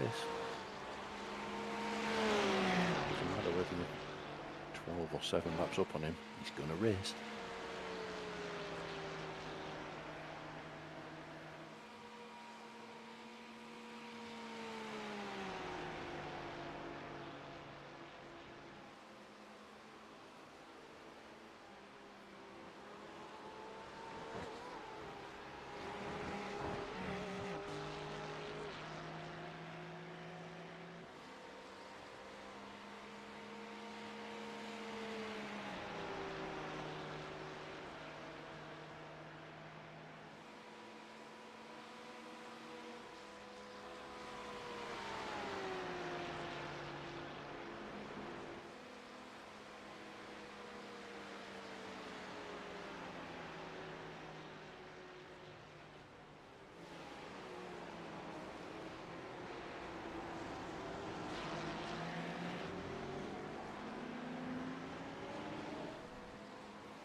Spectacularly patient from the GTP.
Oh, what a surprise. The car that you caught up and then overtook, as soon as he dropped out of the draft, he's dropping back.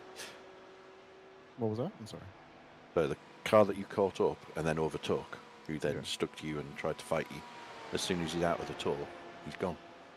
Of course. I got past him as soon as I could. I knew I didn't want to get slowed down by that. Yeah.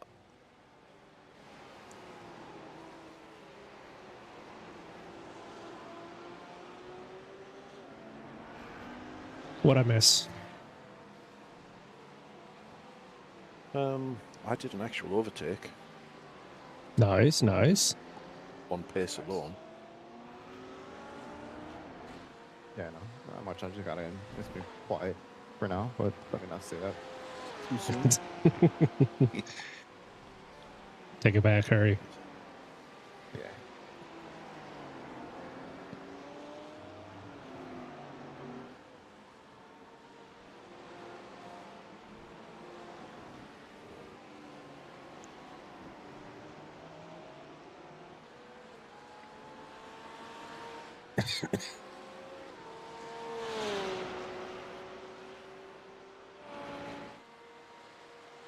You missed P25 fighting with P1 or 2 in class.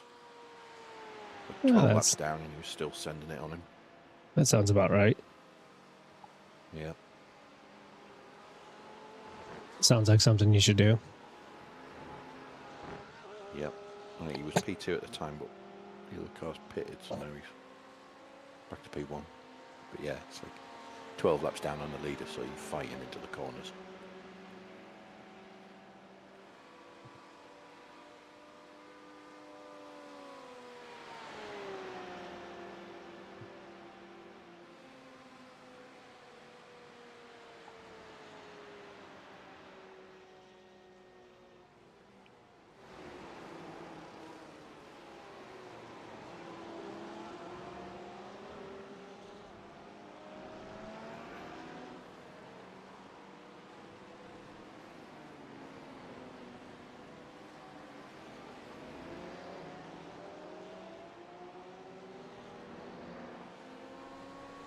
Tried to defend against Cisco and didn't. But while he was in the tour, he was like, "Oh, I'm gonna look like I'm sending it." There's his 5.5 chance. seconds back.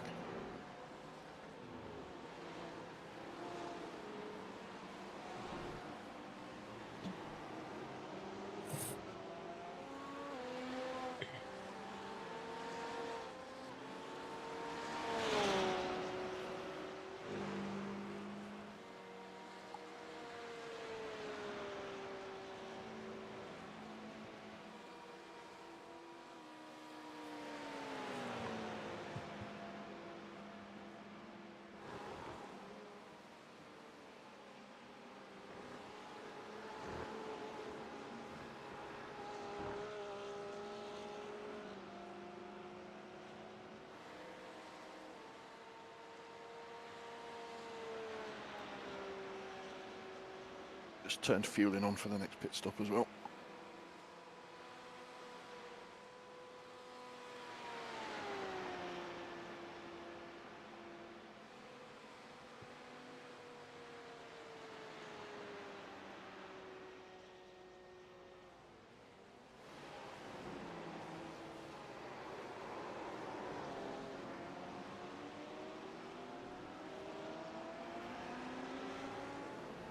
Faster than the leader last lap.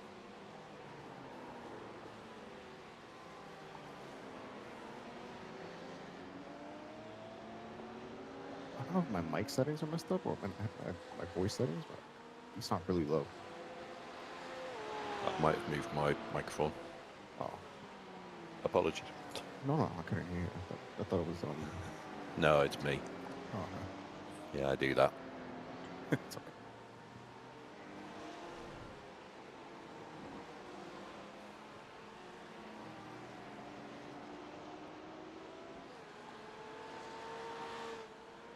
But yeah, you were faster than the leader last lap.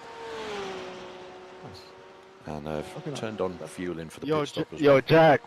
Jack, main prize, yo, you're flashing like crazy.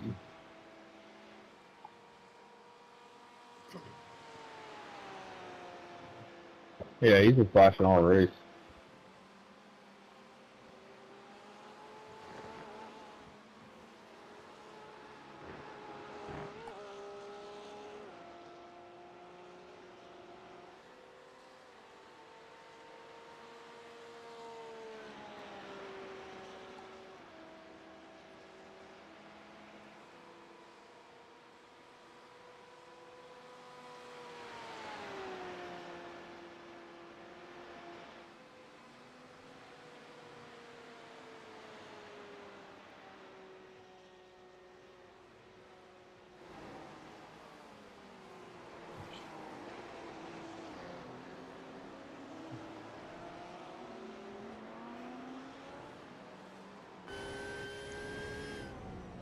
What a sunset. It's pretty. I'm gonna have to correct you though. It's sunrise. Yeah, touche. When referring to me, it's pronounced douche. Because I am a dick. But I'm charming with it, so I get away with a lot.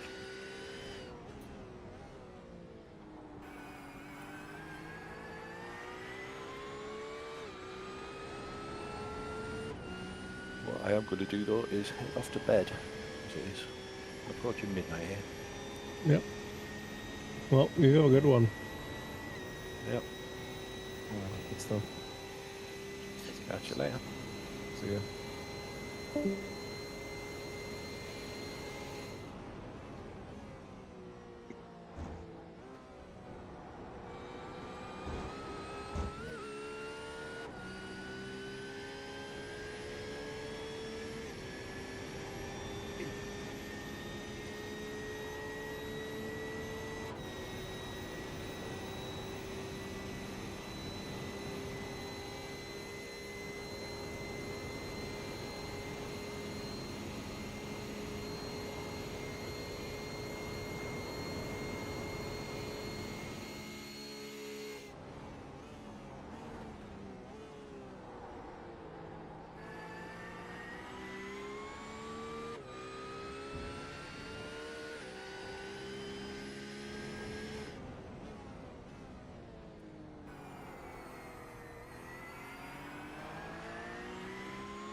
Have you seen the video for the flight path for the airplane in Le Mans Ultimate on this?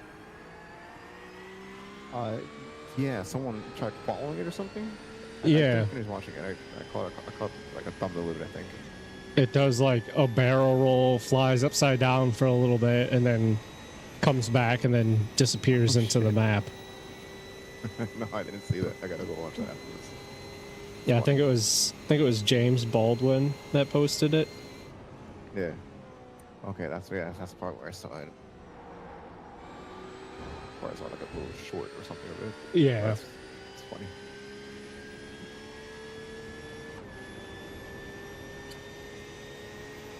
I wonder if anybody ever followed the one that is on iRacing right here.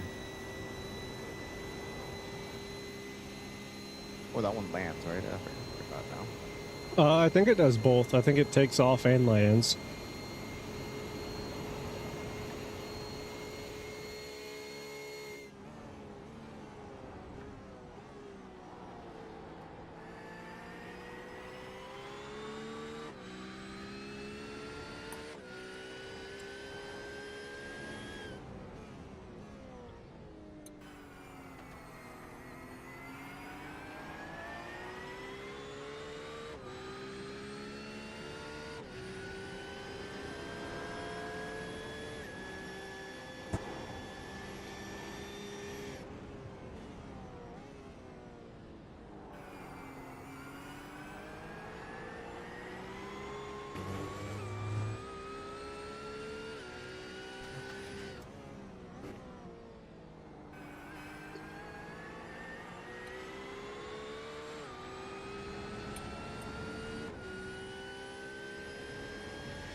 want to like Le Mans Ultimate, but I don't know. Every time I try, the force feedback, I feel like it's just too much. It's too much.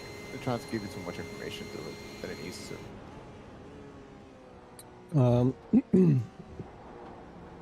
I have not given it a try, and I don't plan on it.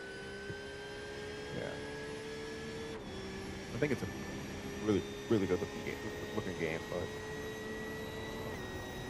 the force field feels noisy, or I don't know if I'm just used to iRacing. It's more like, I guess, focus. Yeah. Like it just focuses on the column and the front tires. Well, I've heard a lot of people say that it's definitely more arcadey than iRace, like arcade feeling than iRacing is. Yeah. Yeah, the multiplayer is treated as such too. It's a mess.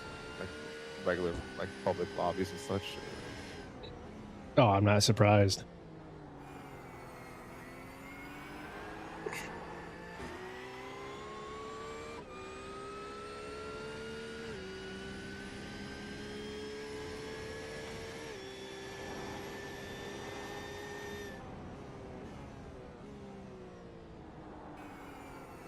I mean, I've only been doing iRacing for like 2 years, and in those 2 years, I feel like the graphics on it has definitely improved quite a bit. Yeah, same. I think around the same time. I think it's also a good looking sim. I think people hate on it way more than they need to for it. Oh, for sure. I mean, I remember back when I was like when I first started sim racing on like Xbox, like F1 21 or whatever years ago, like iRacing still kind of looked like it was like in the 90s, and I always told myself I was never going to play it just because it wasn't a good looking game. But now it's definitely gotten a lot better.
Beautiful sunrise today, boys.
Hello, hello.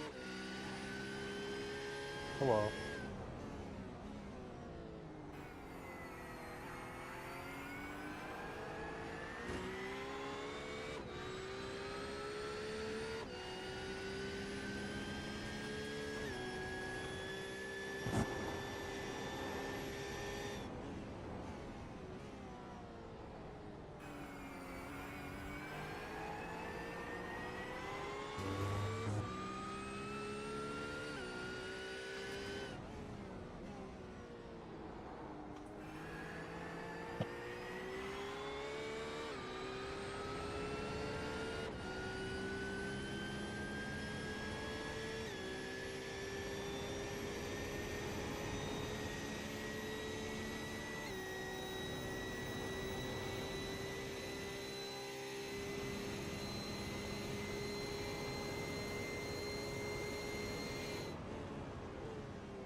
Carlos Lance Stroll for beginning in Kimi and Lando, and it means that Russell is the driver to beat at the sprint race here in the Netherlands. I'm Alex Jakes, alongside me in the commentary box, David Coulthard, 13-time Grand Prix winner, Jolyon Palmer, looking forward to this, and we are ready to see how intense this first lap is going to be, gentlemen.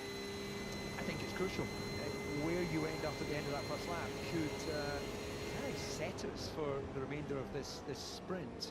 I'm hoping we're going to see a bit more action, but I think just the nature of this track still being a bit green, a bit damp in places, no one's going to want to be overly adventurous when you've got qualifying for the main Grand Prix coming up later.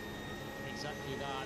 Red wall tyres though on the Ferrari in third, so mediums for the entire field, bar two drivers. One's Ollie Behrman in 17th, the other one is Charles Leclerc. Added to that, there's a bit of moisture right on the inside line for those on the even side of the grid. So Leclerc and Ferrari throwing everything at this. I agree, the start will be crucial, and so do Ferrari. Cars making their way from the line, and this is a real sense of occasion. We've just hit midday. We took you through the grid, driver not taking part this weekend.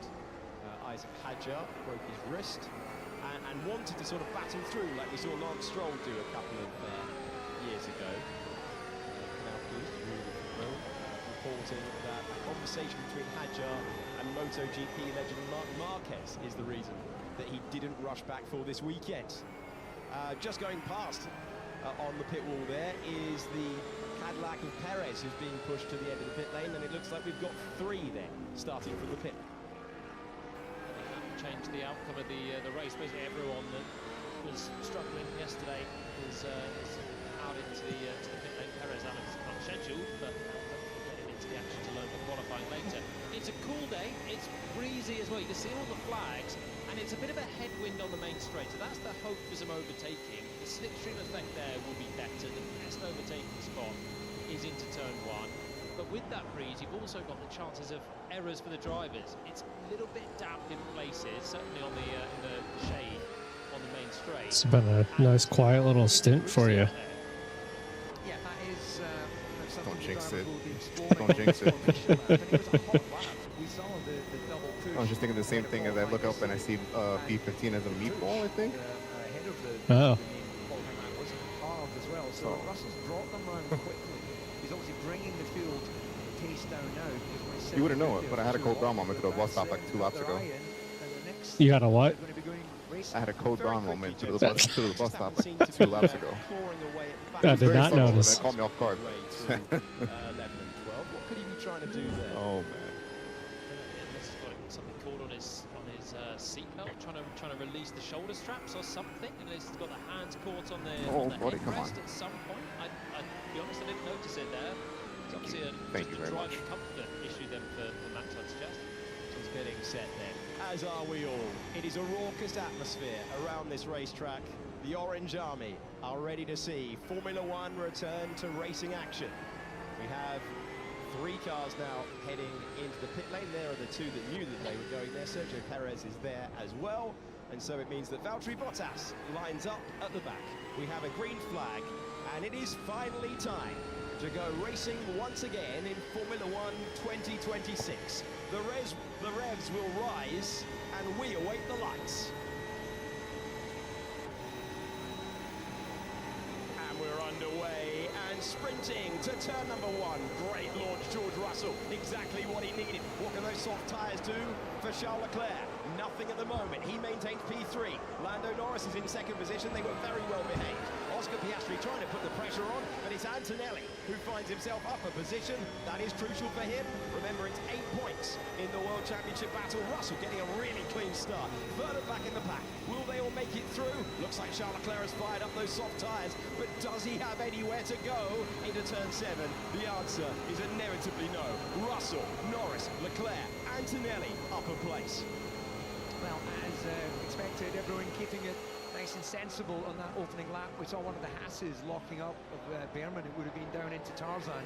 But otherwise, there we go with Antonelli looking on the inside, but not managing to convert. Hungry for it, isn't he? Verstappen as well now prowling on the back of Piastri. There's another chance if you want to be really brave on the brakes here at 11. I don't think even Max is going to go for that one at this stage. Looks quite dusty safety off the racing line as well. When Lando dropped down low at turn 3, I think just kind of making sure that no one dive-bombed him like Max did at the start of the Grand Prix last year. But he lost a lot of speed on the exit, and that's why Leclerc started attacking up to 6. Best overtaking opportunity on the racetrack down to turn number 1. George Russell trying to return to winning ways. It's been a while. It's not, there's a chop to the inside and no chance at the moment as Colapinto tries to find his way past Liam Lawson. And Lawson hanging on to the position where he started the race. The only change inside the top 11 was Antonelli getting by. So Antonelli getting past Piastri was the noteworthy move. Further back at bit of swapping. Hulkenberg got a terrible start. He's down 4 places, you can see, left-hand side of the screen. Antonelli looks well in the mood for this, doesn't he? Tucking in behind the Ferrari now. I have to say I'm surprised how good the inside line was off the start there. No one dropped away too badly. A lot of chatter, particularly from Norris on the front row, saying this is going to be difficult. But even the soft tyres of Charles Leclerc couldn't make any sort of advance in those first corners. So that's the hardest bit of the job from the inside line down. Now, can he do any overtaking? Antonelli is the one that's still looking to make a move on Leclerc. He'll need to get himself really up his gearbox as they come through the final corner to try and see if he can pick up that slipstream we're talking about. It is still gusting around, but a headwind on the start-finish. Really good straight line speed for the Mercedes as well, but Leclerc's still there, tricking the wheels of Norris in second place. So Antonelli will probably hope that Leclerc's soft tyres start to go away with a handful of laps or so to go in the sprint, and then he'll get a better opportunity if he's still there behind him. Bottas getting past Hulkenberg was the move that you saw. The white and black Cadillac going past the silver Audi, and Hulkenberg drops down, clearly impacted with an issue at the moment because that was a slam-dunk move down the main straight, not even into the braking zone at all. You see how lively the cars are? There are no pit stops that are mandatory. It's just half an hour of flat-out racing in the sprint. The first to be held here at Zandvoort. The McLaren very strong around these corners from 6 until the exit of 10, and then they struggle to rotate the car through this corner, trying to get that power down crucially before the braking zone of 11, when you need a huge amount of speed to be able to try and get by. Charles Leclerc with the question of the soft tyres, now going for that benefit of getting a launch off the line, potentially to jump Lando Norris, but as you say, Joe, in the offset was nowhere near what many in the paddock were predicting. Lewis Hamilton has a slightly difficult second sector in his sprint qualifying session, to thank for the fact that he's in this position. He's trailing home favourite Max Verstappen at the moment. Red Bull in seat is out of the box as we head in the wonderfully banked Uben Hotspur. Great driver's eye view of Hamilton hunting down Verstappen. Verstappen not able to keep pace with Piastri ahead, so he'll be in full defensive deployment mode here. There'll be areas of the track where he knows that he's just sealing the air off the wings of that Ferrari, so he can pull back on some of the deployment, and he'll go for maximum in the protective areas where we have those long straights. Max, I think, just hoping to cling on to what he has for this one. Was happy to out-qualify a Ferrari yesterday, and then Red Bull have shown great form in adding performance to their car for Grand Prix qualifying after some difficult sprints so far this year. So the weekend's not done for Verstappen, but in terms of the pace at the moment, he doesn't have it compared to those ahead. And Norris is starting to chip away at Russell's advantage. That gap's less than 1 second, so that'll give him overtake mode and a chance to use a little bit more energy each lap to make up for what seems to be a natural deficit. Yeah, he's still running about half a second off the fastest pace with Verstappen, which is pretty much what it was in qualifying yesterday.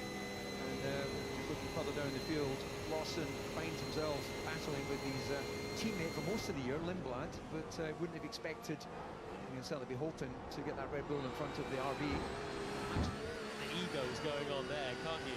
Swap your RB for a Red Bull, but you're still fighting your teammate, and now there's even more at stake between Lawson and Lindblad.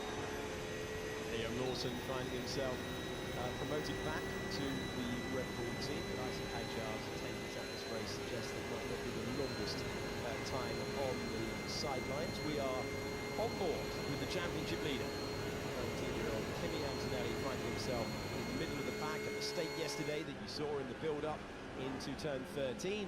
This is 11, and then we're heading there. The exposed corner that you can see when his teammate goes through now. That is where he was caught out, running through the gravel, and a bit of damage, not a huge amount of damage, but a bit of damage reported by the team. Yeah, there's no question in my mind that Antonelli, if he could clear Leclerc, would be the fastest car on the track. He's running, you know, that uncomfortably close position where you're definitely losing downforce. It's pretty close as they came over the main straight there, and he's got good straight line speed, but quite able to force a defensive shape out of Leclerc. Same is true here with Lewis Hamilton. Still staring at the back of Max Verstappen. It's so tempting to go to the inside of this corner, but you just need to be on the high line to get the exit, and it's quite a long, full tilt run with the roller coaster curves 4, 5, and 6. Absolutely love that helmet cam. That's as close as you're ever going to get to know what it feels like to be a 7-time world champion. The camera joins you right inside his helmet. It's pretty spectacular. George Russell, the leader, by 0.8 of a second. Nico Hulkenberg has been told to retire the car. He lost 5 places in the running.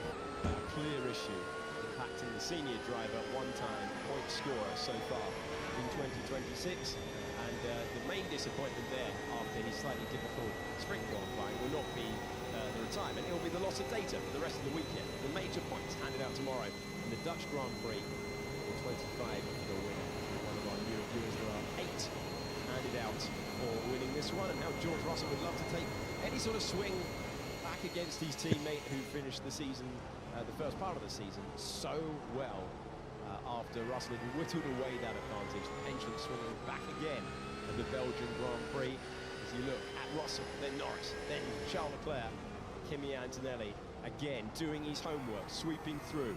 First section of the racetrack, the amazing Sky Fat corner, finding himself going through this amazing change of direction, but no chance to put an impression on the track. Some points gained for Russell, but probably more important than that is a bit of confidence for George as well. As was saying, he wasn't exactly brimming with it turning up this weekend, but put it together, executed a great lap on the soft tyres in SQ3. That's given him the sprint pole. He's certainly not checking out. He's not looking too safe right now, but we're yet to see a huge amount of overtaking. And right now, just managing the tyres, making sure you don't make a mistake, you don't cook the mediums too quickly and leave them in the lurch. But expect them to last 24 laps fairly well. Yeah, this is kind of reflecting where we are on pace between these 3 teams right now. Say this McLaren Ferrari.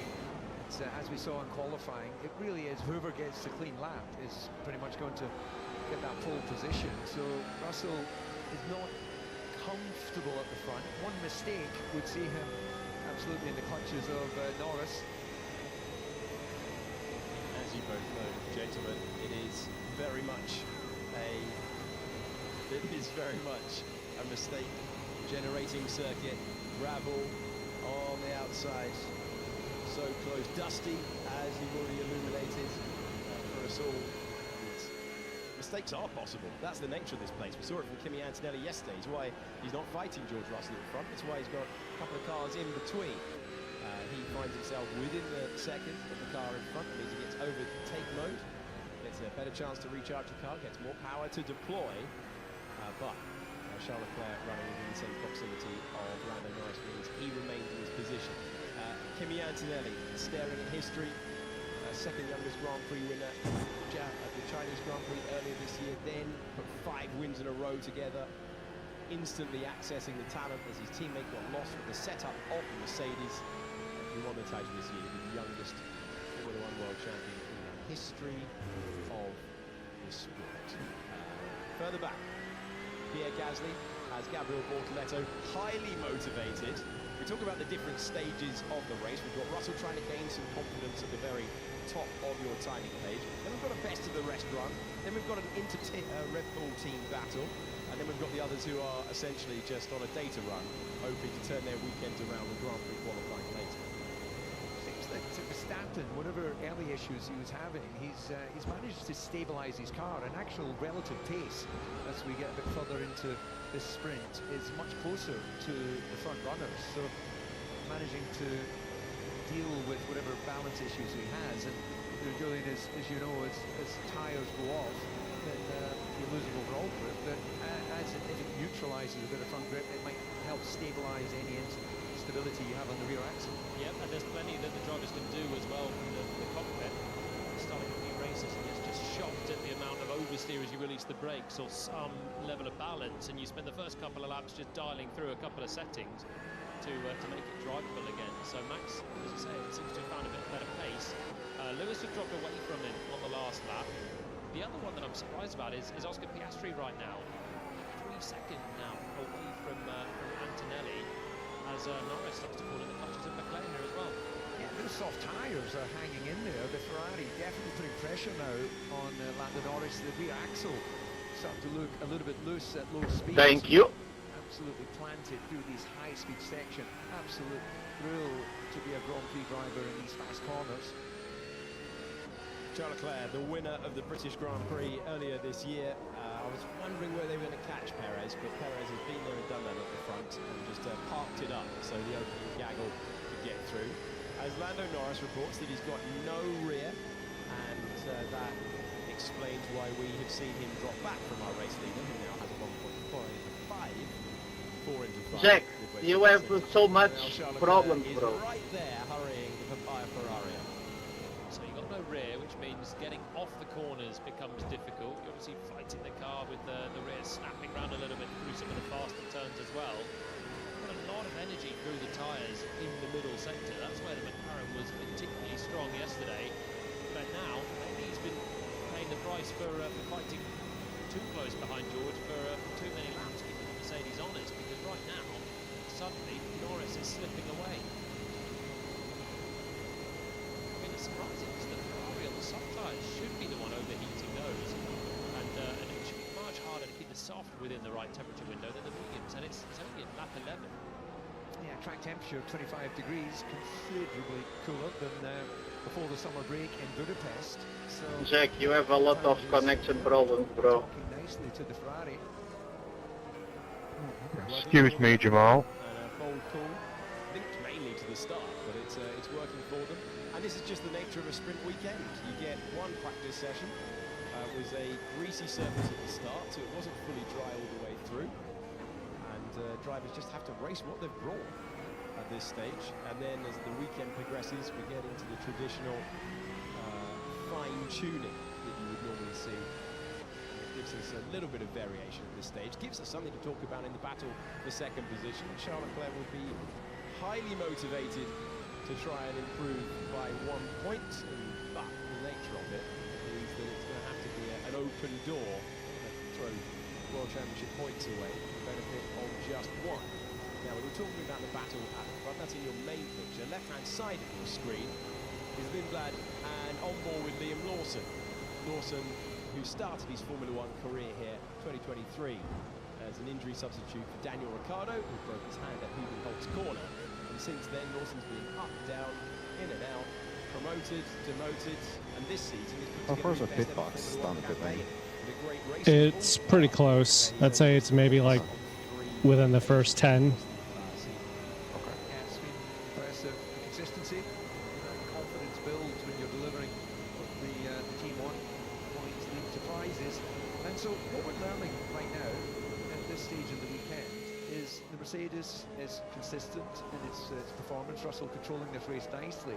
Both McLarens are dropping away from their respective battles. The Red Bull isn't as bad on the long runs as it may have shown in qualifying, and irrespective of whether your Ferrari is on a soft or a medium, both Leclerc and Hamilton are struggling in lap 13 on these tyres.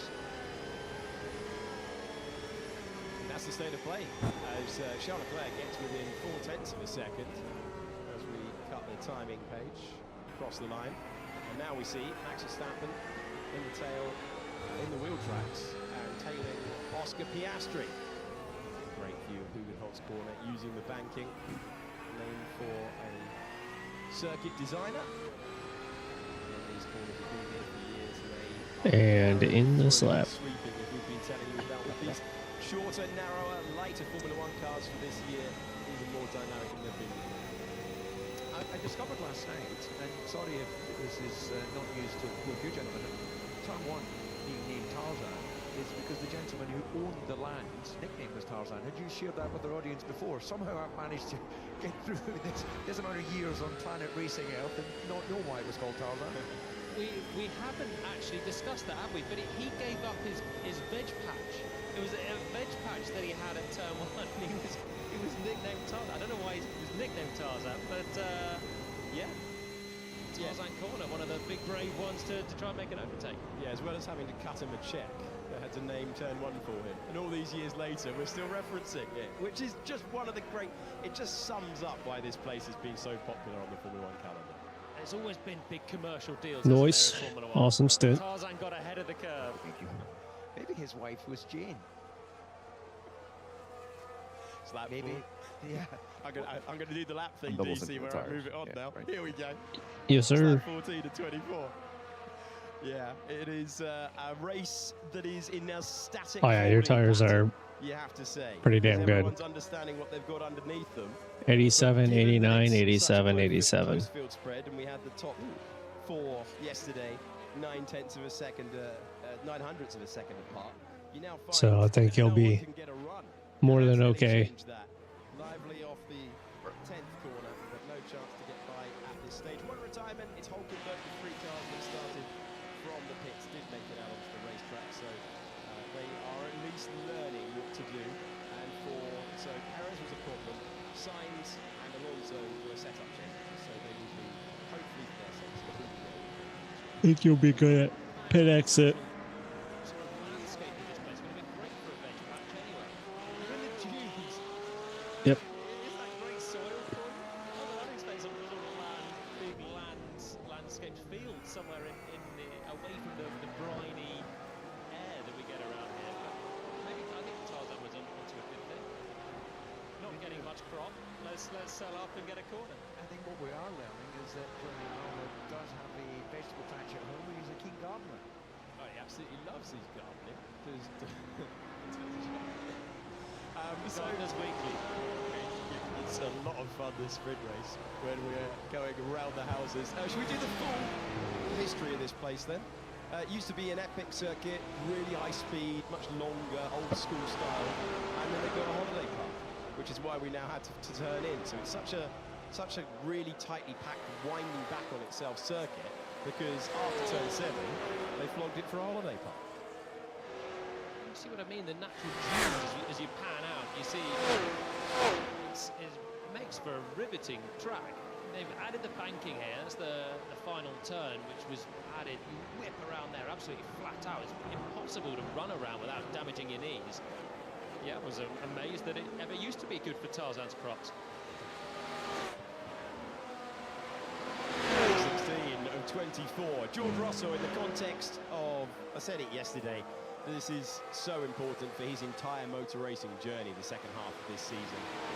Maybe not the outright result by the end of it, but just, can he find the driver that everyone thought was going to be a contender? Because he's just been on the back foot when he's been off the pace. He's not just been behind Kimi, he's been behind this gaggle, including Lewis Hamilton, including Max Verstappen, including the McLarens in recent times. He is looking for a reset to just get back to the edge that he seemed to have last year, where he posted his best ever Formula 1 season, 2 times a winner and 9 times on the podium, the best he'd managed. He made his debut in 2019. The final third of the race, and now is the sort of time, if you've got something left in the tyres and a little bit of gumption to go for an attack, this is when you start to put him down. So Piastri is just struggling for pace. I wasn't sure if he was maybe holding back to save the tyres for a more attacking run later on, but that gap is just going up and up. Here's Leclerc. It's not a big enough braking zone really for that first turn. See though, Norris having to take that wider line as he breaks as deep as he can into Tarzan Corner. It feels he's one mistake away from Leclerc being able to take advantage. Race having V6 turbocharged engines, Ferrari chasing McLaren, historic sentence around a historic circuit. George Russell is now only 9/10 of a second ahead. That lead was, well, it looked done, didn't it, when it got up to about 1.5 seconds, but Norris is being forced by Leclerc's pace to get on. What's interesting is the contrasting lines getting into that high-speed turn 7. George Russell really hanging on the white line, where we'll see when we have that angle again. There's some dust and sand that's been thrown on the track. It wouldn't take much for him to get caught out by that. The other cars looking like they're giving a few centimetres margin. He's done it before. I remember a couple of years ago when he got out and touched the grass there on the way into that right-hander, and I think he scared the life out of himself. But yeah, his chances in. The player's closer here. Yeah, this looks like a chance. This looks like his first chance. Charles Leclerc to the inside. The Ferrari man gets to the apex first. They run wheel to wheel, but Charles Leclerc gets by, and Lando Norris struggling with his rear at McLaren has enabled Leclerc to chip away and get up to second place in the sprint. That's a great move. Managed to get up the inside. Norris gave him that line, hoping to hang on, but Leclerc was good enough on the brakes and then just made sure that he was ahead of the apex and could sort Norris off out wide. So Lando had nothing to come back once he gifted Charles the inside line. So next question, can Leclerc go after Russell here? Because this is a great advert for those soft tyres, isn't it? They're hanging in and they're still quick. Yeah, we're getting all that pre-information ahead of our ability tomorrow, just these cooler conditions of this racetrack. The track surface, of course, as well. We're seeing a big offset in performance between the soft and the medium. Antonelli now has a clear sight of what Charles's strategy was to get past Norris. So will he try and do the same thing? He's been told the lap count. He's been told that he does have time to make a difference. George Russell managing the front left tyre is the feedback on the radio. He does have a 1.3, 1.4 second advantage as we go across the line. This is the apex of turn 1, Tarzan corner. You can see how darty Antonelli is getting as he tries to improve, even by a point, that any damage limitation when qualifying has gone wrong for a sprint race, useful in the context of a season that has been sparkling for Antonelli, is a 6-time Grand Prix winner. Aaron is still good in the high speed, so look at this here, 6/10 up compared to Antonelli. We come through a couple of these quick right-handers and that gap just extends. It was still Norris having an advantage here, getting the gap down to Russell. You see Leclerc's actually doing the same thing up the road. So the gap that was 6/10 becomes as part of a second through the next 3 right-handers. But where he is struggling is that traction. You heard him on the radio already saying that the rear grip's not there, and that affects you in some of the lower speed when you're braking and turning through this right and then the long left and squeezing on the throttle whilst you're still turning through this long 180-degree left-hander, and that's where Norris is not going to get off there, and it brings Antonelli back into the picture.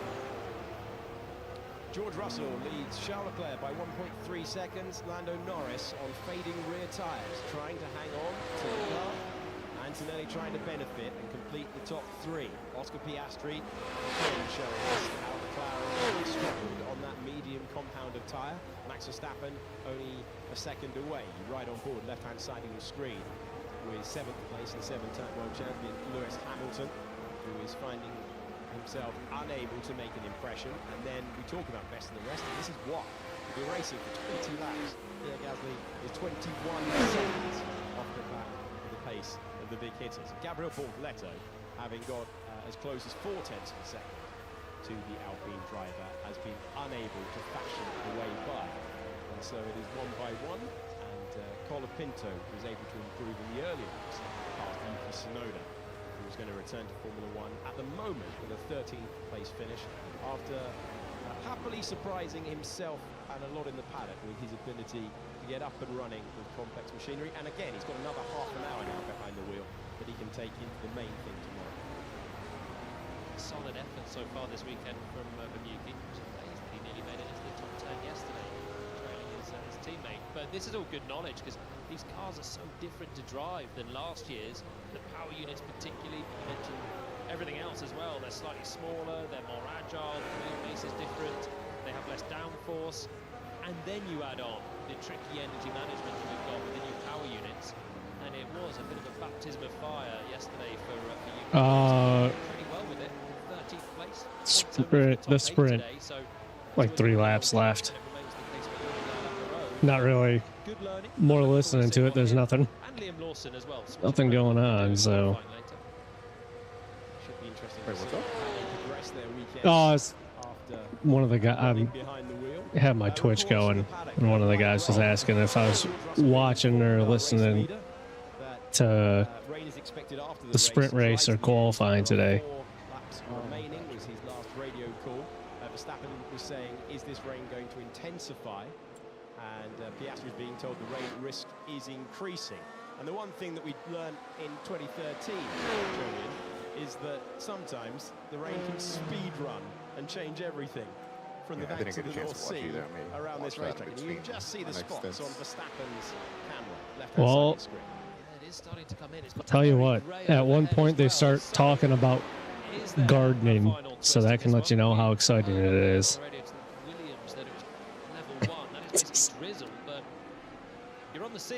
I think I've only seen one overtake.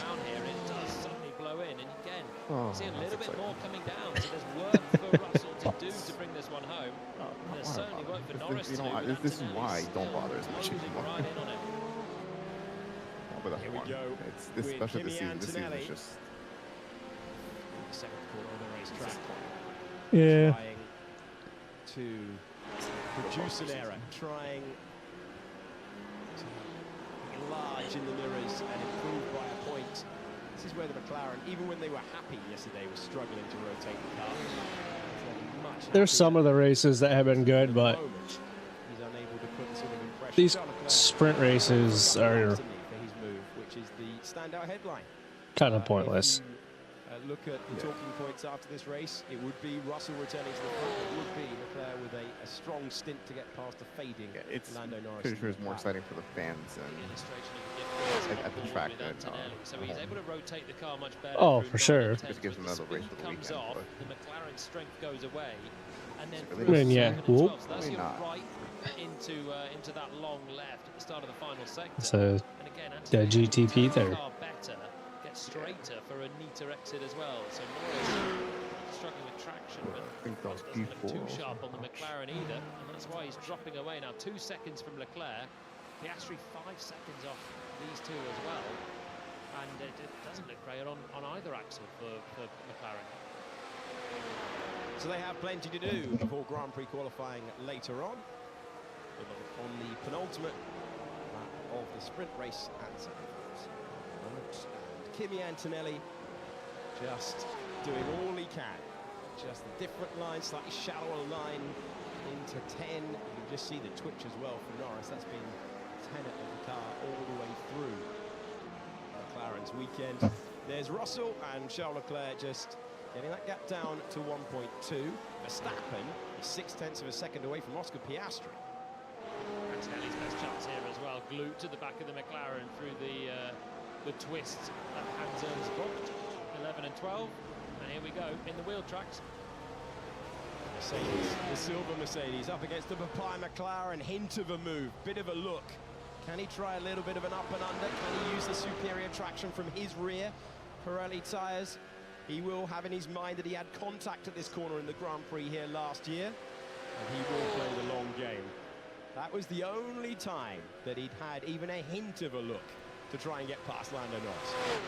And again, it's so inviting to go low there, but you're always going to wash wide, and the high line allows you to carry much better minimum speed around turn 3, and Kimi knows that only too well after his incident last year. So doesn't want to take the risk, doesn't need to with his championship lead as well. That's still looking pretty with him being a few places ahead of Lewis Hamilton, so things are okay for him. They are indeed. We're on the final lap of the race. Antonelli trying to produce something at the end. Norris trying to hang on to the grip. And further up, it will be a return to P1 for George Russell. Here he is, round the 13th corner now. The rain did not arrive in time, and it means for George Russell, he will look up, he will see the checkered flag first, and for the 3rd time this year, George Russell wins a Formula One sprint race.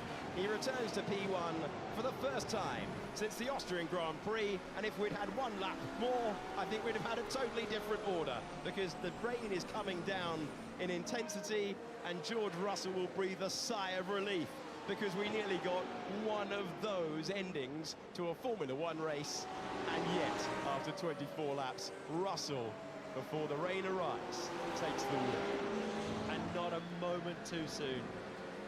Oh, that's one that you've got to just believe that, I think, if you're George. Finding the form again, putting it together, and you just do not need any moisture on the ground in the last lap to make it jittery. Good job. Nice work today. Good work. Well done, mate. That would have been a very sketchy last lap if the rain came a bit earlier. Good job. Yeah, good job. Well done, George. Tick the first box for the weekend. Yeah, thanks, Cedric. Oh my word, the volume. Just imagine at this point, they're lighting it up, getting back to the pit lane. Extraordinary. Top three, George Russell, Charles Leclerc, upper place with a good move into Tarzan corner on Lando Norris. Antonelli also gained a place at the start of the race. If this race was like top three, Russell, Leclerc, Norris, another and what could have 5 laps, it would have been amazing. Looking fun out there. Poor old DC on photo duties. Would have been a last lap for the ages. That would have been so tricky and treacherous. All of the work that you've done over 23 laps, and then you have one to sort it all out as the grip level comes away. But instead, it's a bit of a shower for Russell to cool down at the end of 24 laps of dry running. It's very rare for a winner not to peel to the pit wall. George Russell just went over the line as quickly as possible, and the intensity of rain when he was coming around those final 2 corners, I don't think he'd have enjoyed it much. That is one of those ones that you just want it to stay dry, not be complicated. We're in the commentary box really wanting a last bit of drama, sprinkling or something. But if you're out there in a decent position, you just want to hang on and let the rain come to the celebrations. Well, George Russell getting congratulations from his race engineer Marcus Dudley and team principal Toto Wolff on the in-lap. Toto Wolff summing it up nicely. First task of the weekend completed, and a few points clawed back. And it does make a difference. With that result, Russell's now scored the most points of anyone in the sprint format this year. So key for him as he tries to put a run together. He's on the top of the car as the winner of a Formula 1 sprint race for the 3rd time this year, and he returns to P1 for the first time since the Austrian Grand Prix. We found DC in our headrest back in place, steering wheel back in place as per the regulations, and those people who shout out a little bit more to be under a roof have been to Zandvoort before, because this always seems to happen at some point of the weekend. And we had a hint, didn't we, in practice? And we had a chance there, we had an in-lap, and still we've yet to see them in this regulation set run in full wet conditions. And this is why Tarzan's crops would have been thriving after all. Nice bit of watering. This is you go in the grandstand, you take a bit of rain, you take getting wet for a thrilling race, and they've not quite had that, and they just got wet as a dousing at the end. But Charles Leclerc gave us a good move, didn't he? For second place, a really encouraging drive for him. Soft tyres, a good choice there for Ferrari. And they showed a bit of race pace in the one practice that we had yesterday, and they backed it up. Yeah, just a little bit too much energy. Otherwise, it could have easily been a pole position yesterday, but same applies for a couple out there. McLaren will have a clear direction of travel to improve. After Norris said pretty early on as well, didn't he, Jamie, that he'd lost the rear. That was fairly early on if you consider it's a half-an-hour contest, 24 laps. So that was a fundamental setup issue they'll have to cure for the rest of the week. They'll get a chance to do that with Parc Ferme opening. I think that would have caught them by surprise there, McLaren. And it's not just a tyre falling away issue across the board. When you look at the softs hanging on, it's about keeping them in the working range. And when you're following some good in the high speed, I guess that is the risk. More energy through those tyres with all the speed intact. Russell in conversation with Charles Leclerc at this stage. Lando Norris will complete the top 3. Just talking about how they found things out there. Ollie Behrman, the only other driver to run the soft tyre, made 2 places at the start of this race. Behrman, of course, in the mid-pack, though, so way more brinkmanship, as we saw. Very, very neat and tidy through the first few corners for most, and then a melee behind. Let's hear from the major places in the sprint race in the company of David Coulthard down in Parc Ferme. So welcome to our sprint finishers. Well, Lando, we spoke before the race. You were a little bit concerned about it was a damp inside start line, but you converted that well. And then thereafter, it seemed that you had a bit more difficulty keeping the balance in those medium tyres. Yeah, not a bad result, not the best. Would have been nicer to be a little bit faster today. But Charles was just was too quick, so I don't think it was the tires. Just we lack pace. We're not quick enough, and we have some work to do. So if we can just come away from the screen a little bit, because I think your papaya suit's contrasting with the screen, but this gives us good insight to what we can expect in these cooler conditions in Budapest before the break. Your car managed those hot conditions really well. So what can you adjust in your setup, and what have you learned from this sprint? I mean, a difference of things. We're very good in high speed. We're just not, the car's not performing to the level it needs to in the slow speed corners. So there's not a lot we can do. I think we're optimizing a lot of things. It's still a good result. I think we still have to be happy with the progress we've been making, but just we need more. So we'll see what we can do. We'll work hard. The team are working hard already. So hopefully we can do a better job. Okay, congratulations on your third. If you can just stay here, as we'll have your awards presented later. Charles? It is a Rogue LIX. It's like the Xbox version of the Stream Deck. When you are the only one doing something, it's either very right or very wrong. I think it was a good choice at the end, so that's good. It means we did our homework in FP1, but surely when I was on the grid, you just hope to have done the right choice. You had to be patient there to get the pass. It was the end of lap 18, down into Tarzan, wide corner, but it was very effective. Yeah, I mean, I knew Lando didn't have much deployment on the main straight, so I knew I had to maximize that. But 35 minutes, we still arrived give at or the breaking take. point more or less at the same level, so but it worked out, which was good. I did not expect to gain positions at the end of the race with these soft tires. If anything, it was at the start, but I didn't have a great start. As much as we can tell from the body language of the car, it looked like you were having fun out there on this racetrack. Yeah, I mean, the car is feeling good since FP1, which is a good thing to start the second half of the season like that. Okay, thank you, Charles. Please, if you could just join Lando as we welcome our sprint winner. George, welcome back. Summer break has treated you well. You've got engaged and you've celebrated that by nailing your third sprint victory of the year. Yeah, obviously a great start to the weekend. One more lap, the three of us were just talking. If there was one more lap, it would have been a very potentially different end to the race. So I'm glad the rain came when it did. But yeah, really good start. The Ferraris look really fast. So yeah, it's going to be a tight one this afternoon.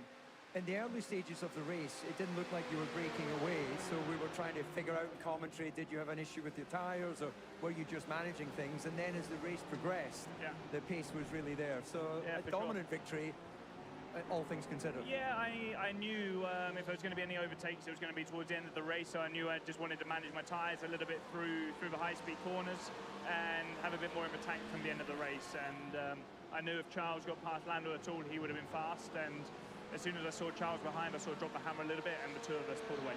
So you've proven track position is absolutely key here. We've got the Grand Prix qualifying later this afternoon. Are you going to be making many changes, or are you basically happy with that setup? A few tickles here and there, but nothing too major, and see where it leads us. Okay, well, everyone loves a tickle. So, gentlemen, if I can bring you together, because please, if you'd line up in your order, it's now an opportunity. Charles, yes, you're on that podium as well. We now have our karting champions who are going to present the awards for the sprint. And as you can see, the nation of the Netherlands, Holland, they make their youngsters tall. So all very tall karting champions there with our top three in the sprint. That's it. Get right in there and give Charles a hug.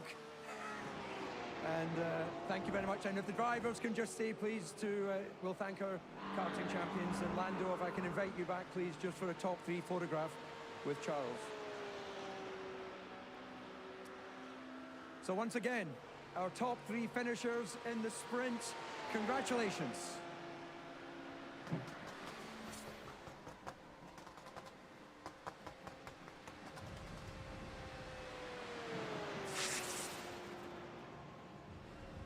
David Coulthard with the questions and the master of ceremonies down there as the DJ gets to work once again. Lovely weather for it. Oh, the waves, they're getting choppy. We were denied a sodden end to what would be total chaos. This order we're about to bring you would have been scrambled, not to be. It's Russell's return to the front in Formula One. Sprint pole yesterday, converted into sprint victory today, third time in this season he's managed to do that. Charles Leclerc with a great move, the major move of the race into Tarzan corner. Lando Norris doing well to hang on to third. Kimi Antonelli not finishing two.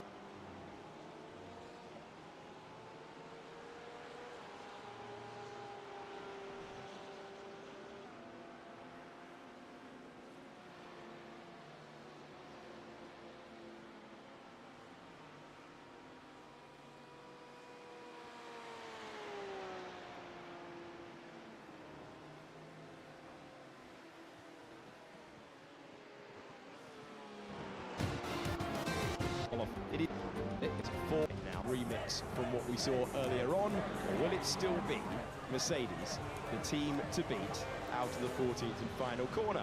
Jolyon Park. I don't want to dig out the graphics department, but that wind is way greater than 14 kilometers an hour. It's absolutely howling out there. It's been windy all weekend. It's the same direction, a headwind down the straight, but I think the gusty nature is going to mean that we're going to see quite a few mistakes in this one. It's a longer session, all parts a little bit more sedate in Grand Prix qualifying. Loads of the cars will be different. Everyone's had a chance to have a fiddle with the setup and try and the fine-tune pickle it to the best of their abilities. So that means when you got tiny margins yesterday, it's probably going to be all different. But it's about dialing back in and having a few more laps on a soft tyre as well for this one. A couple of attempts. Kimi Antonelli had a mistake that put him on the back foot. Many people tipping him the championship leader to be the driver to beat when we move in. And you can see that Lando Norris is preparing. He was very downbeat overall. Norris not happy, saying they were just slow. It's been a pretty hang on to third place. He did get overtaken by pretty quiet race so far. Sprint race that we had earlier on, and Charles Leclerc happy with the nature of this racetrack. Joe. This guy's probably had slow speed corners. Yep, the most quiet so far this weekend was one of those three within a tenth of pole. This is quiet stint out of everybody. Charles Leclerc chased him home as well on the long run in the sprint, so things seem to be good. I would actually say he's maybe the driver happiest with his car so far through the weekend, and we'll see if he can find that little bit more that he needs to go and take pole. And that track position was so important, wasn't it? I was surprised how downbeat Lando was actually after the session, saying we just didn't have the pace. It looked that way, but it's only small margins. You almost had pole yesterday, and your whole weekend can change with it. So yeah, like just nothing. Absolutely nowhere, McLaren. Nothing crazy going on, which isn't a terrible thing. Around here in recent times, having taken the last two pole positions at this circuit, they've had a couple of hours, a lunch break, and a deep dive into the data on the wind graphic. No spins, no accidents, nothing. Just down in the pit lane, which is sheltered by the main grandstand. getting the job done. Should we not put the wind sensor in the shelter? I think back row DC of the grandstand slightly more lively. Yeah, absolutely. And yeah, sorry to join you a little bit later. It's a bit of a walk from pit lane to combox. I think we've creeped back up a little bit. I think we've got up like 3 more spots than where we were earlier. It is very gusty, and that can But affect the cars quite considerably. So that was my question. Yeah, for the most part, it's given how strong McLaren were in the race, it's just been and how they seem to nice, struggle in the straightforward. It can only really be the wind. Putting in the times, cooler conditions would keeping the just car make clean. feel more comfortable. Yeah, it should be easier as the Cadillac. I mean, we still have a little under 8 hours to go. The pit lane really tight. So yeah, they've not enjoyed the windy conditions actually all year. Budapest was hotter. I believe our guy that's in the car right now there is a little bit more more straight line demand around this is the circuit as well highest, than the like, real twisty nature of the Hungaro ring. I rating out of all of us. Increased wind even from earlier on now, it feels like it's got up to play havoc with a McLaren that does like things very calm. Then I'll go in for two stints. Then he'll go in for two stints, and then I'll go in for my last, final, and sixth stint. And then your base setup as well. So potentially a sort of I'll be done around like one, little before 1 a.m. my time. It looks like. Evolves as well through this. So. We could exonerate the graphics department. If it was just the honestly, it just all depends on how you drive it. Let's take it up the chain. Like if I go and look here, Oh, okay, fair. 60 minutes like to go. this guy's last stint was 55 minutes. After a sprint race, we got a green light. The guy before that drove for 57, and then I drove for 55. It just all depends on how much fuel that person does or doesn't save. For a lot in the field, for half in the field, over half, they have to understand that on the soft tyre. Lots running mediums earlier on, and of course in sprint qualifying, only the top 10 going to run. Do you have a Lewis Hamilton helmet on? Get to the real thing to Grand Prix qualifying.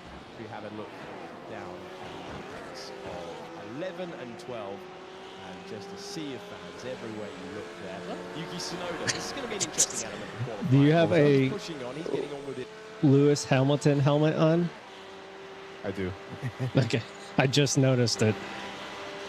I think I don't know if I might have the same one on. I can't remember. I know I had that one on at some point. Yeah. I love it. It's funny. After I added it to my thing on Trading Paints, my wife picked up she got me the Hamilton Lego. Oh, nice. Yeah, she got that for me with the jersey from the Ferrari store at the airport in Italy, because she came back on trip also. Oh my God, that had to be The a Ferrari pretty. store was pretty cool. That had to be a pretty penny. Yeah, even the bag they gave her, the shirt, and it was like so nice. Yeah, I went to the Canada race, like I think it was maybe 4 years ago now. Nice. And like everything is like almost double in price there. Like I bought like toddler's shirt for my buddy. Mhm. And I think just that was like $60.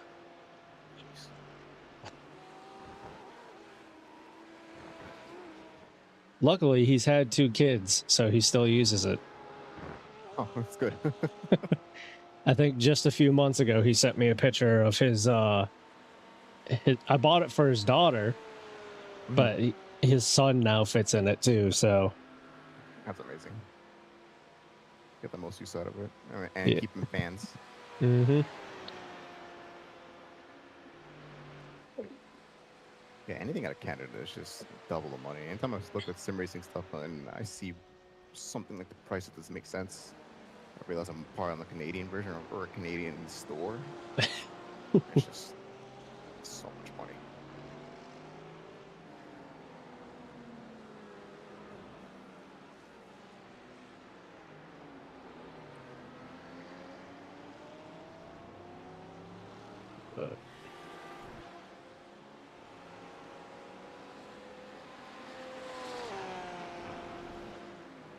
Immediately, and we join him, having now been quick out of the box and impressed everyone again, and deliver. And what a car that has been so stable in terms of setup, in that a rookie has been able to score week in, week out. Tsunoda will be hoping he can continue his competitive weekend.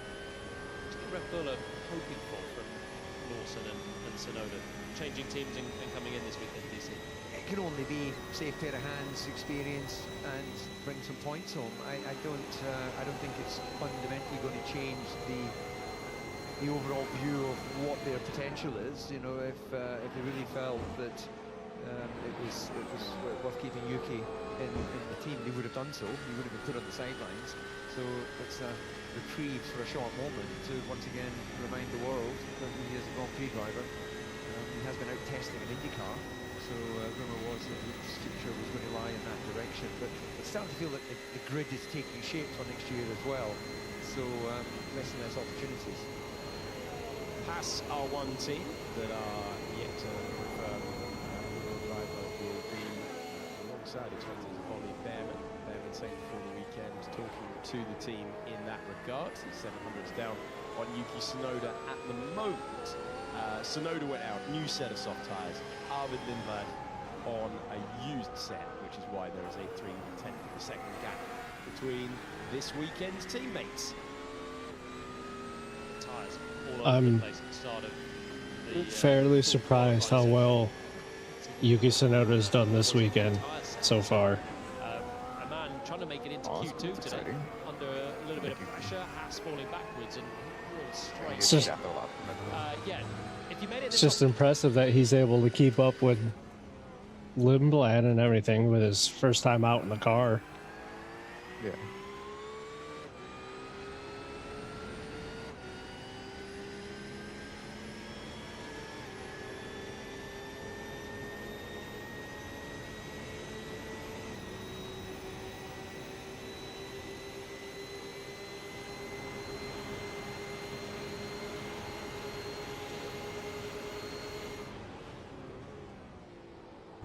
Oi, vá, caralho. O que estás a fazer na pista, mano? Caralho, que condição é essa, meu? Keep calm.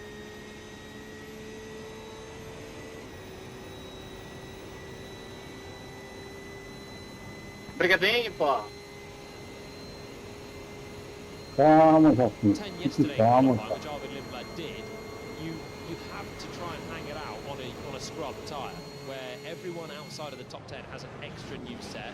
Charles Leclerc has even less soft tyres than that because he raced on his scrub tyre earlier on, and Ollie Behrman did the same, but of course had the extra set because he was out early in qualifying yesterday. So Leclerc will have to run a medium at some point. That'll be his offset, and then we should converge back to new softs later on. It seems that a few people are going with the strategy of go out, feel where the car is, and then straight back to the pits. Gasly did exactly the same there. Out and in, pretty much. Alonso goes over the line into third place, fast the updated Honda power unit in the back of that Aston Martin this weekend. And Charles Leclerc on his old set of soft tyres comes across the line and he goes to the top of the pile as you expect for the Ferrari driver by 6/10 of a second. Hamilton doing the same thing, he's 2/10 clear up the road. Liam Lawson going into second position, and Max Verstappen, the home favourite, the three-time winner here, will be hoping for a bit of wet weather tomorrow to try and change it. Just for your reference, there's a 10% chance of rain in the remainder of the qualifying. 90% chance of being dry, then is good news for those in the grandstands. Julian, just when we saw that last image of the Ferrari coming off of turn 14, it didn't actually use all of the width of the track. Now there is a sort of wall you can see, and again there it's almost like a sort of IndyCar where they race in ovals, where they come away from the wall. I wonder if they've figured out that scrubbing a little bit more by not opening the steering is actually more beneficial than the wash coming off the wall. Yep, and it's you're limiting your distance as well because it's so banked there.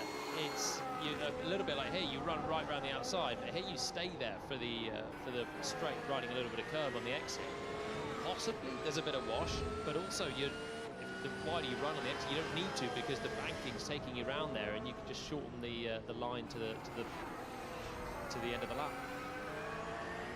Charles Leclerc being asked the procedure, being asked whether it's a double call, so a couple of slow laps after pushing, tyres in the right temperature window, yet to see a time from Antonelli's just on a build lap, but yet to see a representative time from the championship leader or the winner of the sprint race earlier on. Here's the world champion, Lando Norris, heading out there, going through this procedure that we were talking about earlier on of running a used tyre just to get through. Having run it in the top 10 shootout yesterday, peeling to the inside. It's one of the main change they made to this circuit when it came back to Formula One's calendar was the banked 40th and final turn to try and promote overtaking. And Norris goes top with a 1:13.0. Then Hamilton, Lawson, Verstappen, Leclerc, Yuki Tsunoda on another outlap. And this time, Arvid Lindblad is going to join him at exactly the same time and try and put something on the board that carries them through. They have been scrapping along with Gasly, and so far this weekend, Gabriel Bortoleto for the best of the rest places outside the top eight. Running it a little wider coming out of the final turn, almost getting towards the white line as he heads to the top of the times.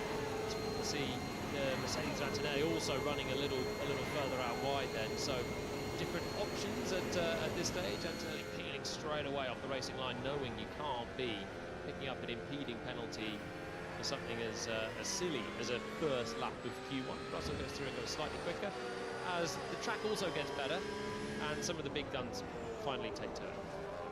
It feels like this is a big qualifying session for George Russell, because we didn't really see an uninterrupted session from Antonelli yesterday in the sprint. And now he's had the opportunity to convert that pole into a sprint victory. Confidence will be high. He'll not be wanting it dented by getting out-qualified.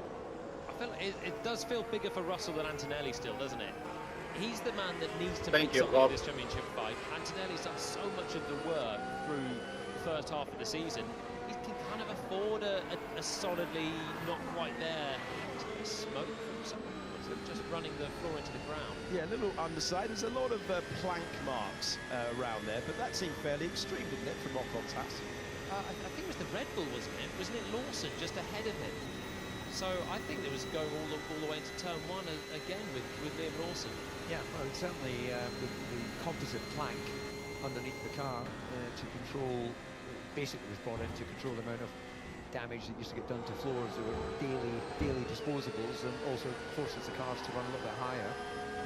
That is in a few different parts, so there's always a chance that it's become detached. Yeah, Hulkenberg scraping along the curb there, but on the actual racing line on the regular asphalt, it's more surprising. Alonso had an issue yesterday with his rear wing not opening, which means that the car sits lower with the downforce. You don't alleviate that by opening the wings, but they have picked up another shot of Lawson, so presume that he's carrying on okay.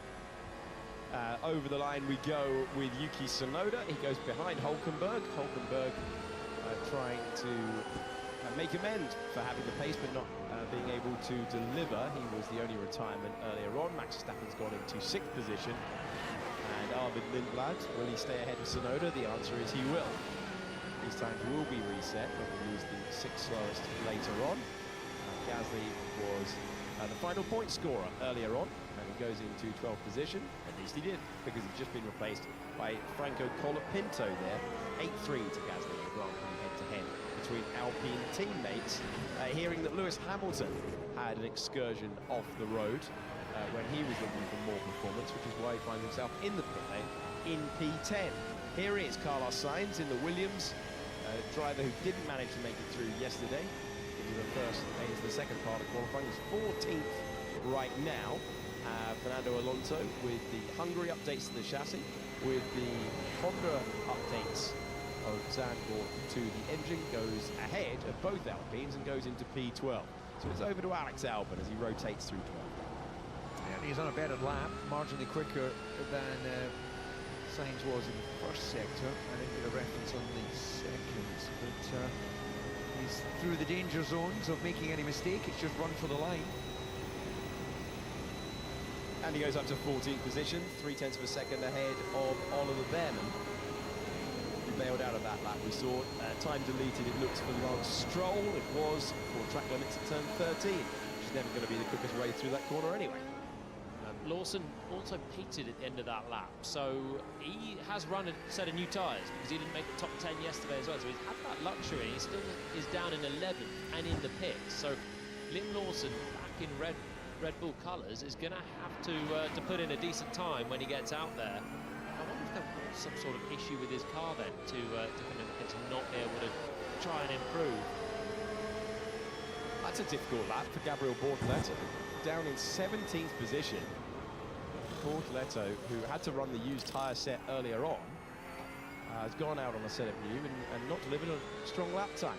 Lock up for Lewis Hamilton, took him into the gravel at the first turn. We saw him do that in free practice yesterday as well. It is an unusual place to run off, but clearly you can see the effects. If you under-rotate a front axle, then you lose the proportion of the braking. And right on the edge, you should try to roll it in towards the apex. A little bit of push from the back there, I think. Struggling to get the car slowed down. There's a really nice headwind that should be really helping the drivers to stamp on the brakes and get the car stopped for that one. But that was Hamilton on a used tyre as well. Let's see when the blankets remove if this is going to be a shiny set. Ferrari take no chances, or if they stay on a scrub tyre. So they are still thinking Lewis has got what it takes to jump up the order and save his new stuff for a Q3 blast. Yeah, normally when he's not been having mistake laps, he's been right there with Leclerc, who currently sits in fourth. Hey guys, do you mind just giving me a quick mic check? More airspeed over the wings, and your visual reference got of you, speed, bud. you just have more grip. Feels amazing. Thanks, Troy. Driving into a headwind. When you actually I was awesome in headwinds. You look at the delta on the speed. So as you cross the line, I think you should. there'll be a little marker that will say 0.01, 0.02, or whatever, going in whichever direction you go. I think you should catch P14 before your pits. Speed, but you just look at that delta time that says you're going slower, and you think that's a shame. But what it does mean is when you hit the brakes and you turn up to the corner, it feels amazing with the downforce in the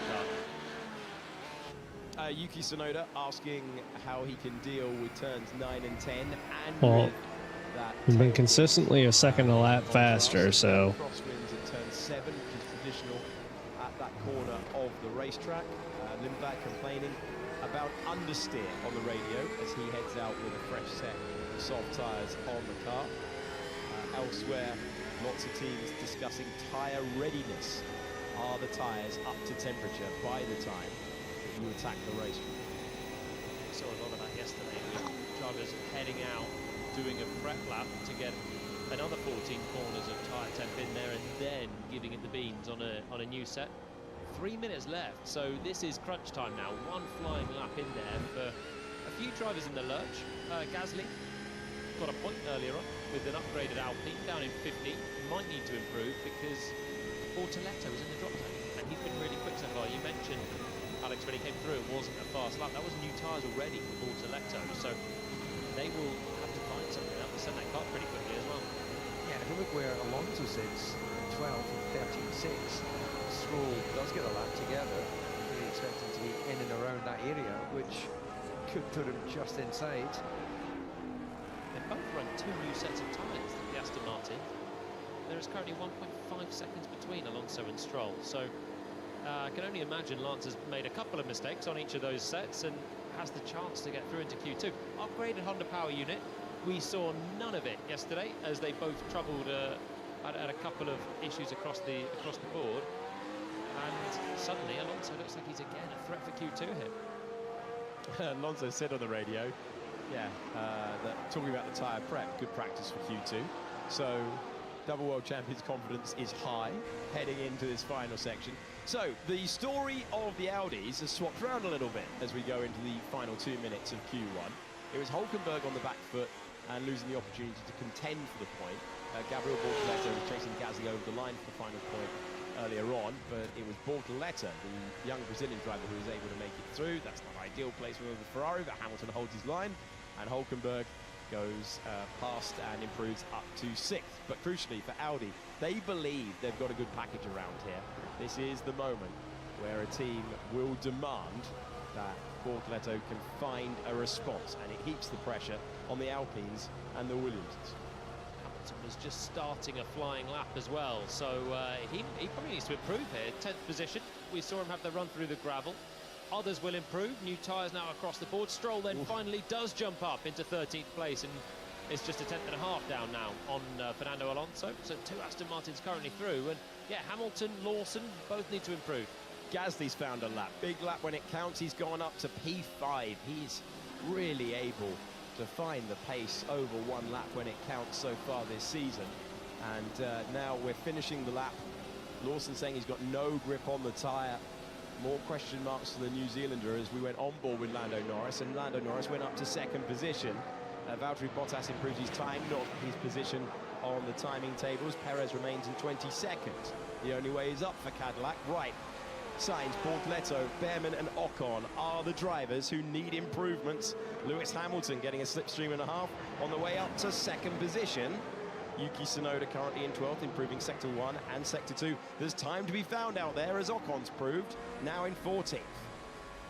Two Williams, Bortoleto and Behrman out there to try and improve. Great lap from Yuki Tsunoda, who comes through in 7th place. And he's close to his teammate once again. Tsunoda able to carry the momentum forward.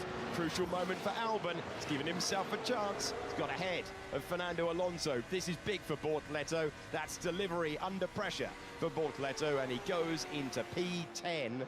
Carlos Sainz finds himself staring at the drop zone again. We've got Alex Albon on the brink. We've got Carlos Sainz pushing on. Are we about to see a late improvement? The four-time Grand Prix winner, he goes over the line and he can't find his way past his teammate. It's Sainz out again in the first part of qualifying, along with Alonso, who missed out, not by much, but missed out by 1/10 of a second. And then we see Stroll, Behrman out of sorts around the Zandvoort circuit. Bottas and Perez are the 6th to fall. Oscar Piastri was top. Kimi Antonelli is the driver you're on board with. He's in P5. Russell improved his time, but not his position of 4th. And in the end, it was Williams, Aston Martin, Haas and Cadillac that saw a driver head out. Lawson is continuing on. It's not been stress-free for Liam Lawson, but he is going to take part in the next stage of qualifying. Okay, 14th for Lawson, who goes over the line, and that was spread out towards the end of that session. But Piastri is the driver who topped it. Carlos Sainz, disappointed to miss out, not by much, 200ths of a second, but again, he's been on the back foot. Albon's had some great qualifying days around here, including in the top 5 a couple of years ago. Alonso unable to deliver on the prediction of Q2. Lance Stroll making an improvement, but not by enough. He's behind his teammate by a couple of tenths of a second. There is the margin between Albon and Sainz on the screen. Albon making all the difference in the final sector. P17. Yeah, well, it's okay. No, car was good. When you say it's good, he means the balance, because clearly he cannot be happy with that as an overall qualifying position, but we know they have been a little bit in the doldrums as they focus on getting it right for next year. Yeah, Sainz ran into the gravel, didn't he, early on in practice yesterday, and then was just struggling for feel and downforce and his Williams. So actually I think he's just saying, look, the car was fine, he's hundredths away from his teammate, but it's in him, basically, in the end. No issues. Obviously, they know the limitations of the Williams right now, but yeah, just 200s between them, and Sainz on the wrong side of it. And Albon, the last 4 corners, just picking up a little bit in each of them. You saw Ollie Behrman getting out of the car, only the 4th time in the Grand Prix format this year that he's been out-qualified by Esteban Ocon. But Ocon trying to lay a foundation to continue in Formula 1. Reminded of those drivers who went out.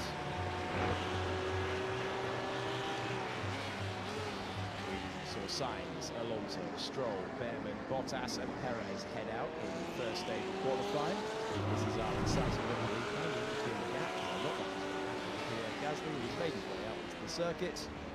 Gives us something to watch though before we go back to the fans. Important to get a slow-mo replay of that. The stewards will have a look at it and decide that further action on that one. Dutch crowd know how to have a good time, don't they? They certainly do. They certainly do. And it's been such a quirky, unique, atmospheric race. It is so tiny in terms of the plot that if you compare it to like a Silverstone or a Spa, I'd love to know how many times we could fit Zandvoort in, because it's amazing. I'll tell you what, you could fit this inside Julian's garden. Not Tarzan's though. Just one corner for Tarzan. I'll confuse anyone that wasn't listening to us in the sprint race. Yeah, I like it. Breadcrumbs across the...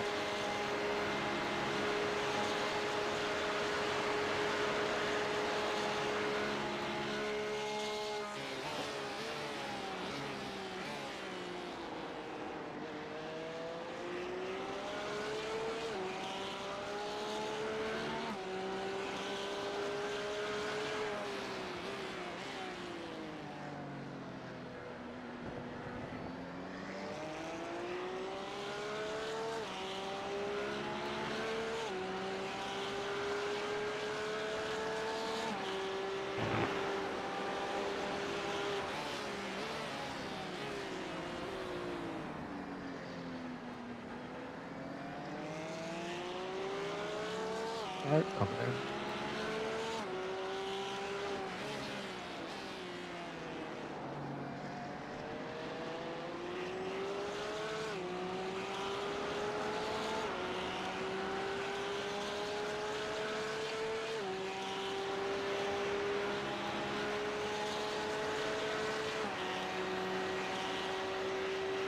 You want the tear off also or no?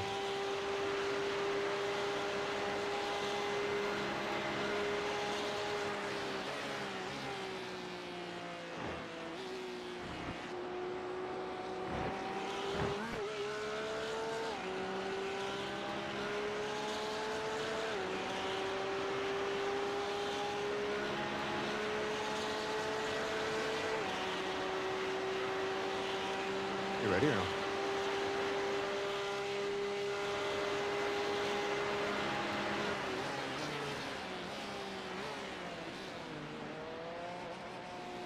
Yep.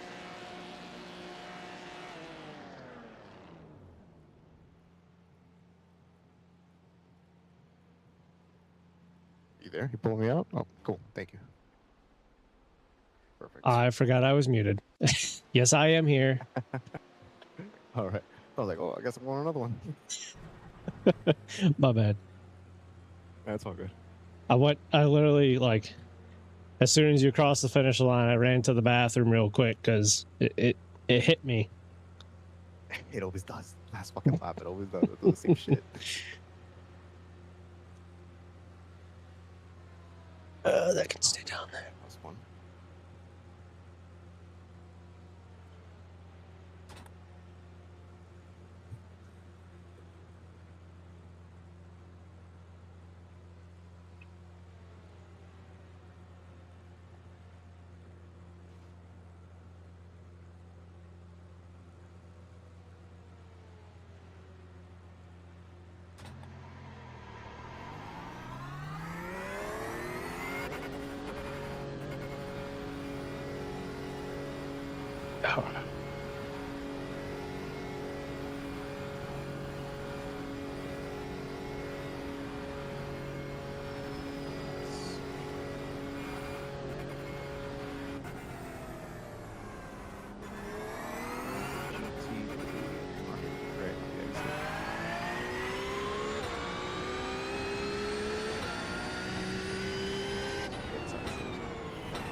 Yeah, I'm just gonna let them by.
Man, what is this GTP doing?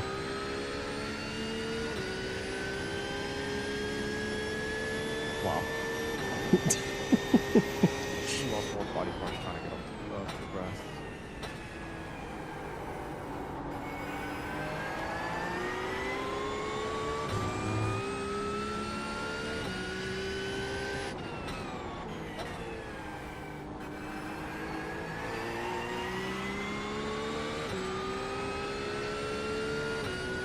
ages. We don't even...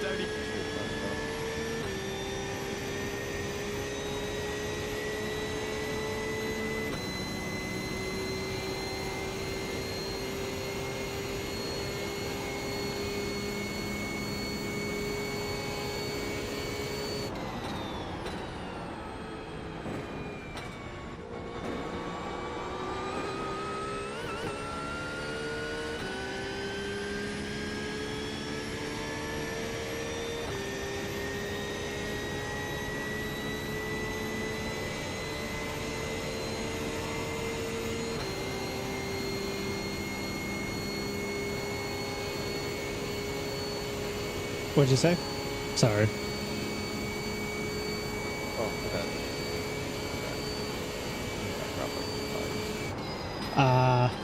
I figured because when we went into turn 1, I just saw him go from my left mirror to my right mirror.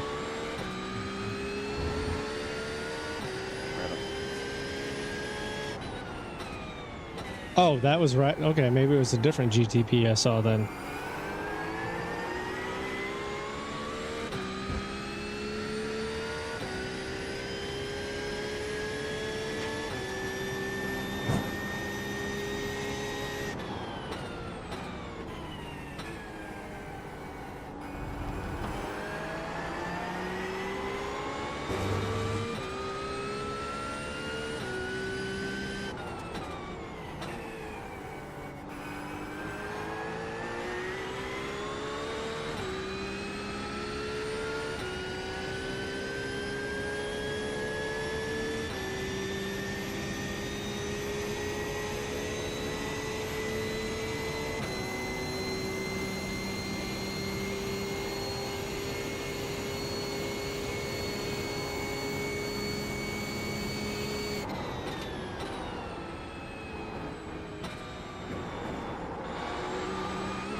Explain it. Don't even explain it. You know how they have some...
You turning in, that wasn't going to be a good one.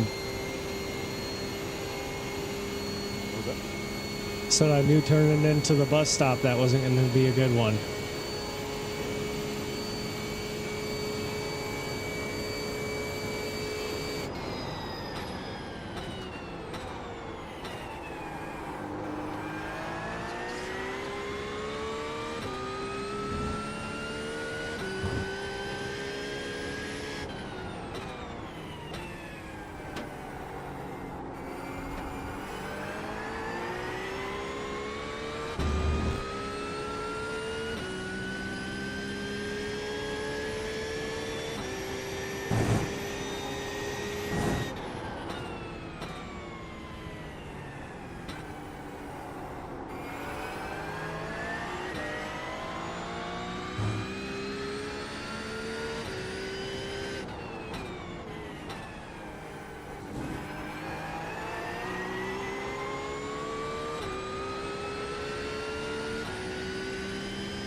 Saw you, just didn't think you were going to go for it.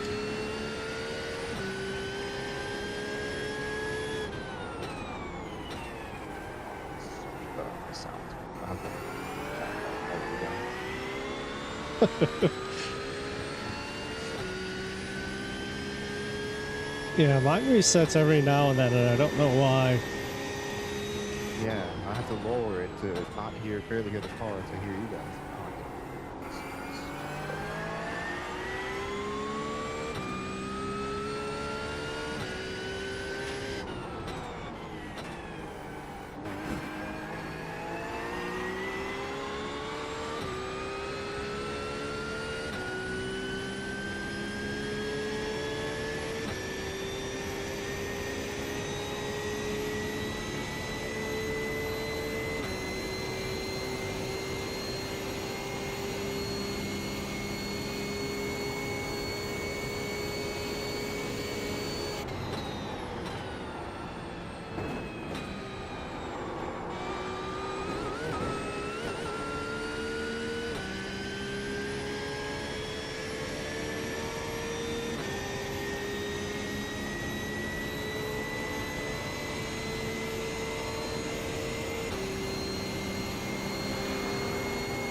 No problem.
Just being dumb now.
I'm gonna see what they look like when we pit,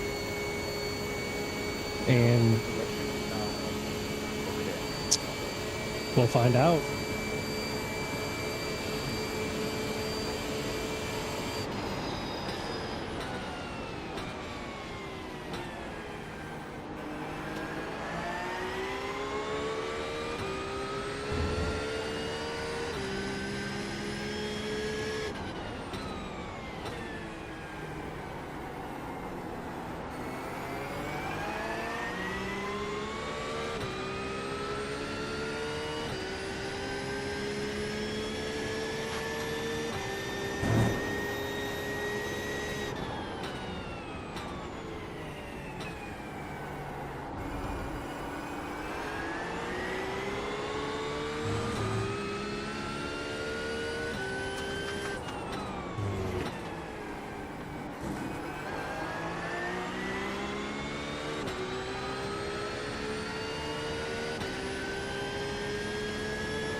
But you were slowing down stupid early.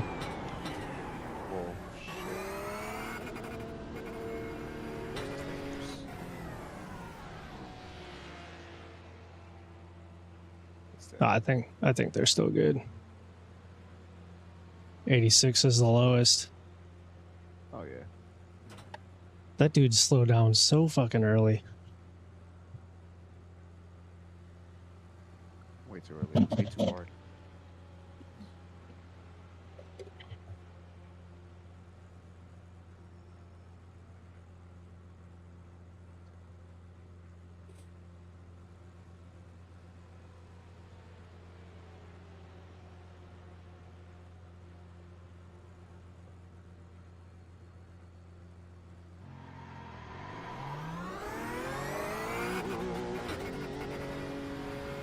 I'm surprised that car behind us pit. He pit a couple laps before we did. But also, doesn't look like anybody else is really double stinting.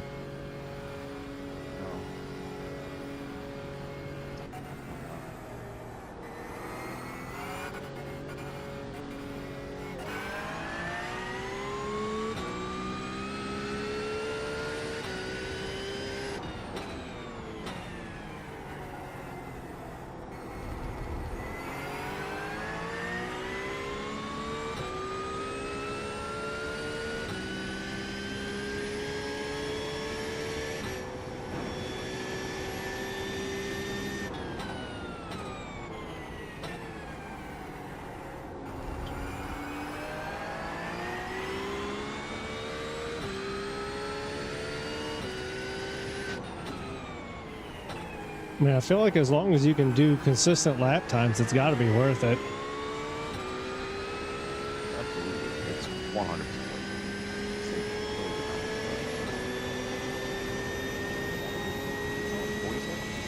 I believe so. It's 40, 45. Okay. They can get some 5, 20 degrees better. Probably good for now.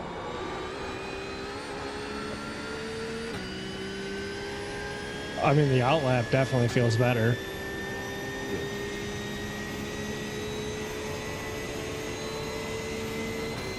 So that front left was 80. Oh, I can still look at it. 86. So I guess I'll see how far it drops after this stint.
Okay.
guy. Come on, figure out what you're doing.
Thought he was gonna save it.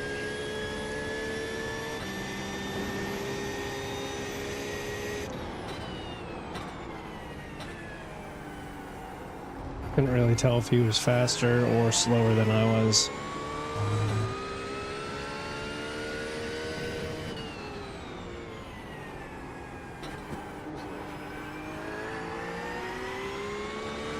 I couldn't see his exact. Well, because he caught me pretty quick, but then after I let him by, he wasn't really pulling away. But I didn't know if that was just the draft or this guy's going to go for it, isn't he?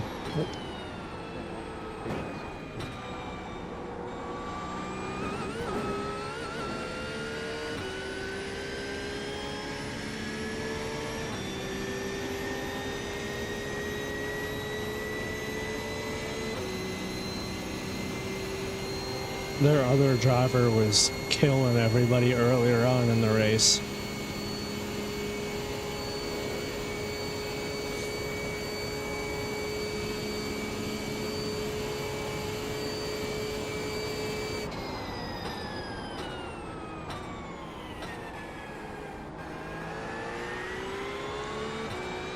I think they're the one that took out Trevor earlier. Oh, you guys are getting out. I don't know if it was. I don't know. He tried, or he did pass on going through the kink. I don't know if he bumped into him or if Trevor just lost too much aero and was oversteering through there.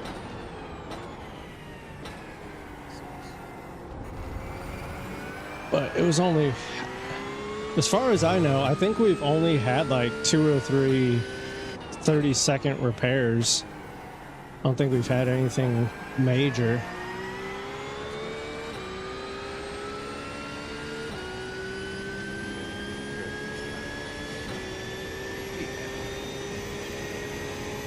Oh yeah.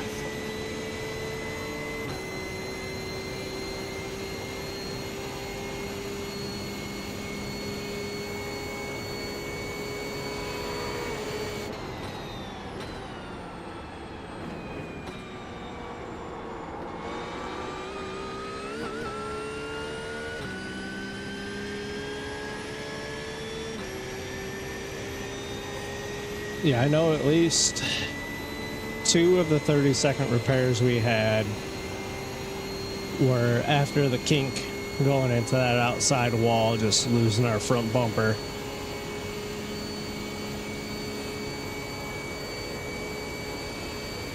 Which I was kind of surprised both of them were only 30 seconds.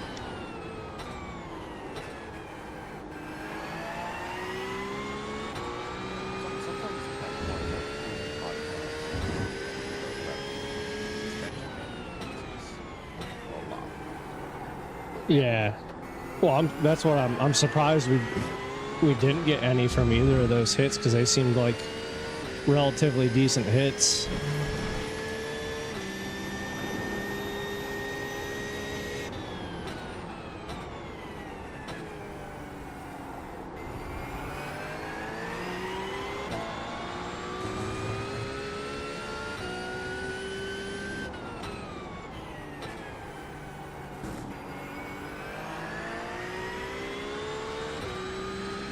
Thank you for moving.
That's a good little snap there. I'm gonna jump like last bit. Yeah, I think it was 80 when I first came out, like my very first stint.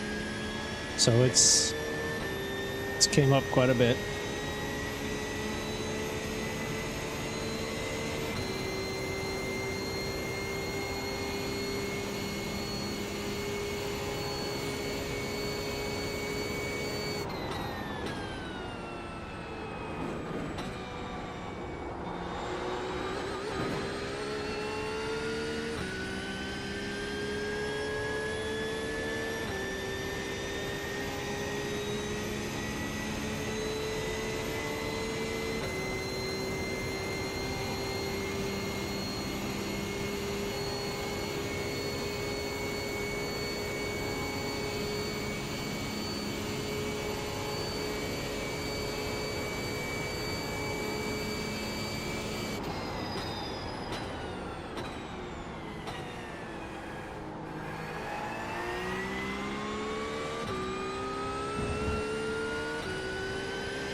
I don't know why this guy's running this weird middle of the track line through that corner.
What a guy.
Damn.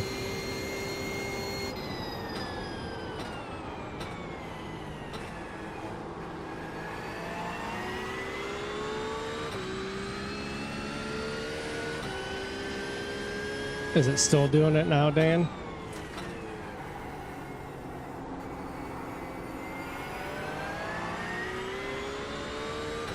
I don't think it's been as bad today, from what I've noticed.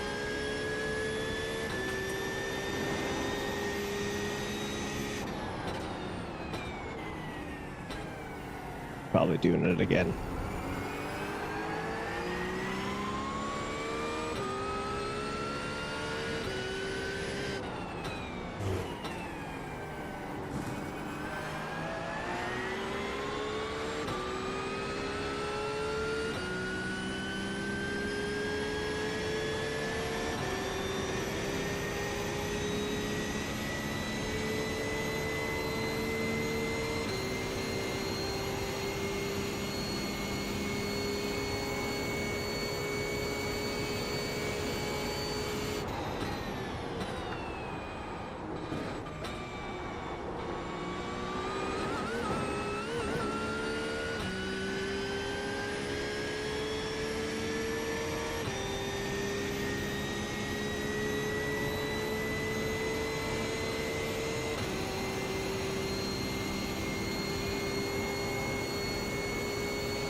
Well, we'll stay in front of them for 4 laps at least.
They must be running a pretty high wing, because every straight I pull a second on them.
Last lap.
Thank you, thank you.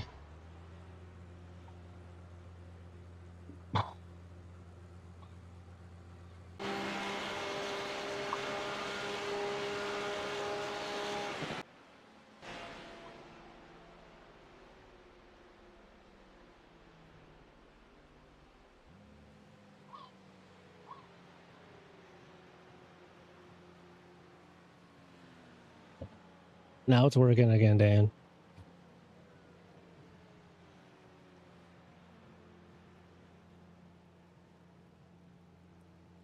Lowest tire was 69. So that was I think that was about this. Okay. Yeah. Yeah, we're getting to the point where maybe after this stint, I don't know if we'll go to double. We'll see. Well, the track's up to 97 degrees right now. It's toasty. Yeah.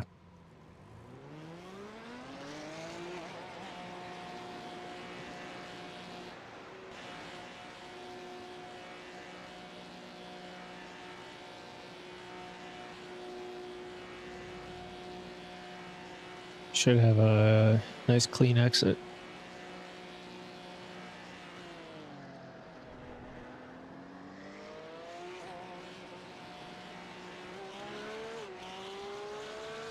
You might have a GTP by the time you get back onto the oval.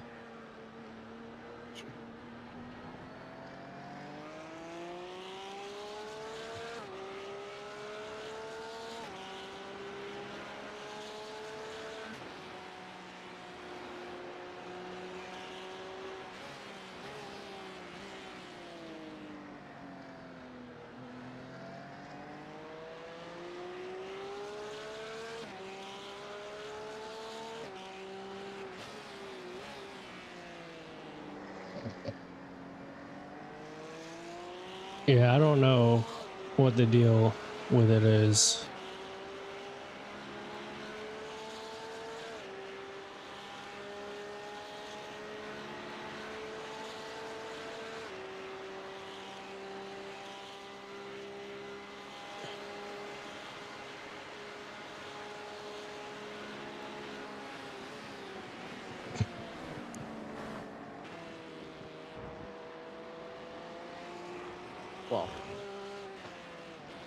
Well, he had to get by you. He had to get by you. Couldn't wait. It was either that or he wanted to show you his sixth slide. One of the two.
I don't know. I've been getting, like, every now and then when I come out of that corner, I see those random puffs of smoke. Oh, well. Yeah, okay. Nope, there was me. There were tire marks over there, so maybe somebody did lose it and just towed. That smoke something did happen. I spotted something, but the random spots of smoke, I see that out of turn 6 all the time, and it throws me off. Yeah.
So just so you know, you're doing a triple right now.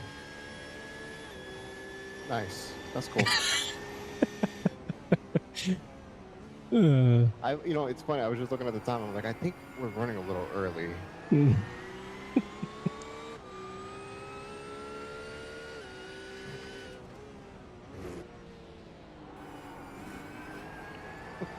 Fuck yeah. You were just doing a single, and then I don't remember what this was now. Were you doing a single or a double? I was supposed to do a double, I think, and then I think I got a little fucked up. I don't know. At the end, I think it was gonna have like Frank or Trevor come in for like half a stint, and like do like 2 driver changes in between all that. I mean, before that, and like, I don't think it made sense. No, I agree. For some reason, that has me. Oh no, I did just do 1 stint. Or did I do a double? No, you did a double. Okay, I thought so. Man, this thing's all fucked up now. Yeah, I could do a double. I could do a triple too. Because I thought I was gonna do a double, and then instead of a single, I could have done another double to not have I forgot who was after me. I think Frank was. Yeah. I know. I was set to do another single. So if you don't want to do a triple, we can split up your triple however you want. If you want to split that up. Because then if I do a triple, who will be on after? Well, right now it has me going after your triple, and then you going again, and then Frank.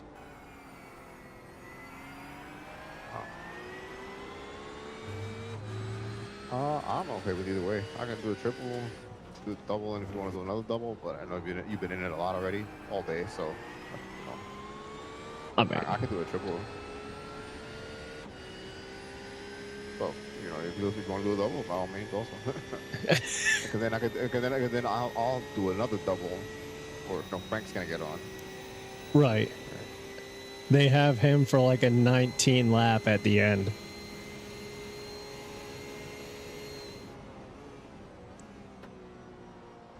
I mean, you always do your double now, see how you feel after that. Yeah. And if you want to keep going, keep going. I mean, I left my whole schedule green for a reason, so that way I can move to wherever it's needed. Yeah, as long as you're good. I think you've been racing since early, right? I mean, I slept it. I got a good amount of sleep last night, so.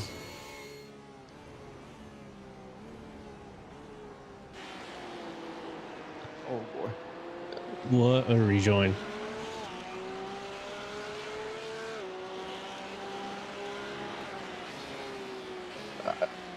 I'm going to run upstairs real quick.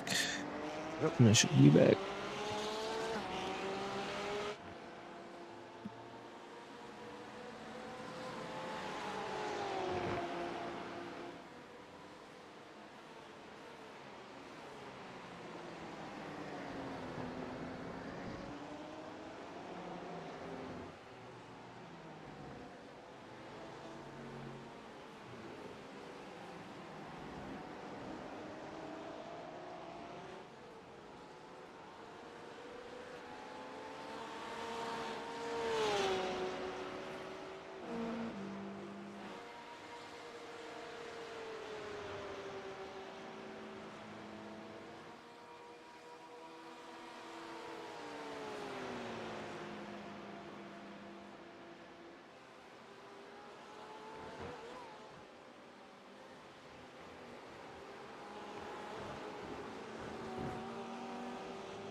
All right, I'm back.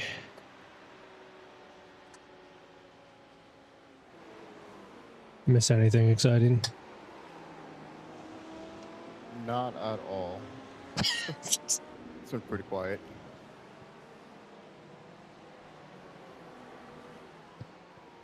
Had to get my dog some dinner real quick. Yes.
What a menace.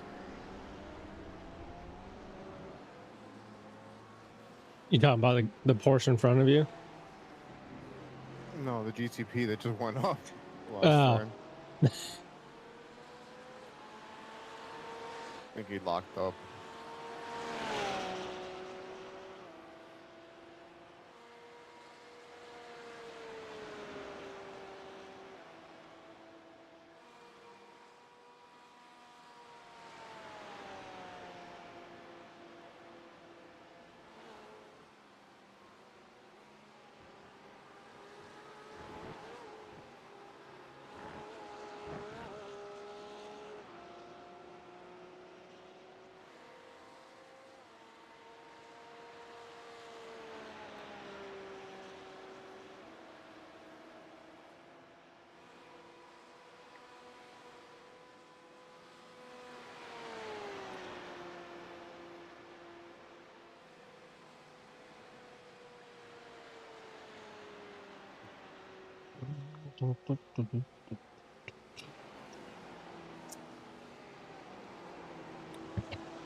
So what do you think? Double stint, or are you switching tires? I don't know. It's it felt a little sketchy through the bus stop the last go around. So I'm gonna see. Alright. I want to try to double stint them, even if I gotta be a little cautious. I think it's still worth the time. Yeah, I think as long as, like I said, as long as you can put the lap times down, like stay consistent with it, I think it's worth it. Yeah.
surveys for the world's happiest nation.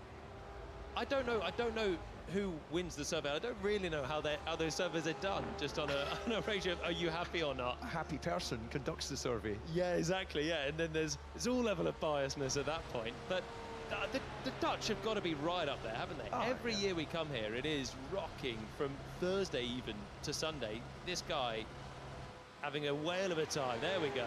That's not a costume. That's just one of the unique features you see around Holland. But yeah, it actually gives us an opportunity to say thank you to Holland, thank you to Zandvoort, thank you to the fans, because they bring their own unique charm. And when I was doing the sprint interviews earlier, when they had the future champions of karting, they were almost as tall as me, and they were only about 9 years old. They are a tall nation. They're going to have to extend some cockpits, aren't they? Tallest nation on average on the planet. Eh? Sort of thing that you'd find out in a pub quiz. Gabriel Bortoletto. Gabriel Bortoletto over the line, having had a fishtaily moment out of turn one. Sorry, man. What the am I doing there? It was stressful. It's okay. We have to. How was the goal? He was stressed throughout that. Used tyre run, followed by a lap where he didn't perform and then put it all together at the end. It's a first for me, seeing a driver slap his own helmet in frustration. I've seen them bang the steering wheel, but he's clearly not happy with his own performance. No, he's got pace in the car. Audi know that they've got a great chance here. They're on the back of 3 points finishes in a row, having not scored before that since the season opener. And Bortoletto, if he drove as he did in the first part of the weekend for the Grand Prix, will be picking up some points. He didn't want to be having a tank slapper there and throwing it away, but as he was reminded, he didn't. Through goes Bortoletto and Hulkenberg for a chance now to get into Q3. I have the stats, guys. Happiest nation in the world. We have one of them on the grid, and he does exude happiness. Valtteri Bottas. It's the Finns, apparently. What? Really? Apparently. Well, as Mika Häkkinen's former teammate, you disagree? Well, I was also 2 years with Kimi Räikkönen, so I had 9 years with Finnish teammates, and I probably had about 3 minutes of conversation in those 9 years with them. Mika now, I can't get him to shut up. We had a catch up last night, actually, back at the hotel, but when they were racing, I thought they took life very seriously. Maybe that was the secret of the success. Yeah, side out of them. That was the root cause of the happiness. Green light at the end of the pit lane Q2 underway, and we are about to continue with 16 of the best drivers in the world. Max Verstappen hoping to be more competitive than he was in sprint qualifying, and everyone was sort of static in the race apart from Charles Leclerc when it came to the sprint later on. Hugenholtz corner, one of there's plenty degrees of banking out there around this circuit, but that is a dramatic one and leads to some of the best shots of the year. Liam Lawson right now seems to be a driver just asking a lot of questions to his engineer. His engineer asking a lot of questions back. That's the nature of being a super sub. It's just not all working smoothly right now, and a tough thing to jump into a seat that's got a long history of being not the easiest to extract your best from. He's got experience of doing that before as well, so right now you would say of the super subs, Yuki's found a bit of form, and he'll be looking to out-qualify, of course, Lindblad, even by 1,000, so he can kind of look at the team with a look of, I told you so, and then I guess it's a bit of just try and get as far up the field as he can for Liam Lawson. It'll be a great flex from Yuki if he manages to get in the top 10 and somehow beat his teammate and Liam. That's what they're fighting for, pride, and also a case for their future, isn't it? If they can, if Yuki, if this is his only race this year, if he comes in and gets some points and shows everyone what he can do, even if he's not back in with Red Bull Racing Bulls next year, there are other teams out there looking for an experienced hand. Well, if you remember back to the journey for Max Verstappen when he came from Toro Rosso, which is now called RB, and he got that chance in Barcelona alongside Daniel Ricciardo, the racing gods enabled strategy and everything else to fall his way, and he came away with a victory in that very first opportunity to shine. Extraordinary day back in Barcelona in 2016, and heading out there. Audi, I think, after yesterday are not in the mood to mess around at all, getting on with it immediately, knowing that they are staring at a chance to give the men and women of Pinwheel an opportunity to see their hard work rewarded. One thing that's gone under the radar is I think this year we've been talking about power units going very well. Red Bull have done brilliantly with Ford, for example. In fact, so well that they were adjudged to have the best. Anyway, we've covered that on the broadcast. And then also, we've had Honda being at the other end of the spectrum. Audi have had to join the sport, build their own power unit, get the team up and running, expanding it all the time, different sites, and they're beginning to find their feet in their first full year as Audi with these vastly different regulations. So Antonelli, Hulkenberg, and Russell goes ahead of Antonelli again, just out the box. So that is a strong time for George Russell, having a strong weekend, and how he needs that with the foundation of a second half of the season to come, which is going to be enthralling with the teenage teammate and experienced hand dynamic for the championship. And between the two of them in the point standings, just the most successful statistical driver in the history of Formula One. Let's go Visor-Cam with Max Verstappen, end of the lap. Yeah, I was commenting on this as we had this angle inside Hamilton's helmet earlier. It really is a unique opportunity that the sport affords us to just be slightly to one side of...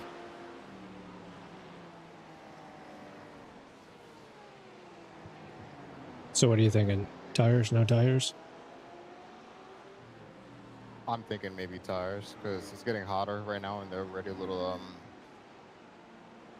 they feel like they're starting to lose grip more than they should. Okay. I don't know. I feel like with the more fuel, it might be sketch.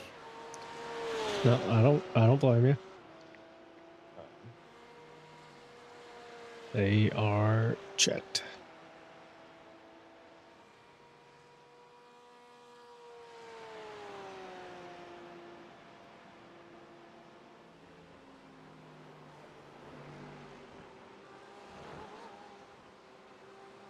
their eye line, and this is what they see, the tops of the tires. You can't actually see your front wing at all, so you're using your best judgment in close combat as to where So the it'll be proximity of that wing next is. lap. Yeah. Takes the path of least resistance down across the line, and well, still early in the session, but it feels that we still don't quite have the single lap pace. Yeah, Verstappen getting a sighter on the board, what is listed on our time page as a used set, which explains the Golf at the moment. It does seem darker overhead, 10% chance of rain. It's darker from that image that we saw there as Albon pushes on. And let's see how he can complete this opening lap. Alex Albon trying to move his way through. It's just a sighter for him. He comes over the line, goes into P5, the bottom of those who put in a representative time. So both Mercedes went out and put on new tyres straight away, new softs. So that's representative between those two. I don't know if Antonelli made a mistake or something in there, but 4/10 is the margin that Russell has over his teammate at this stage.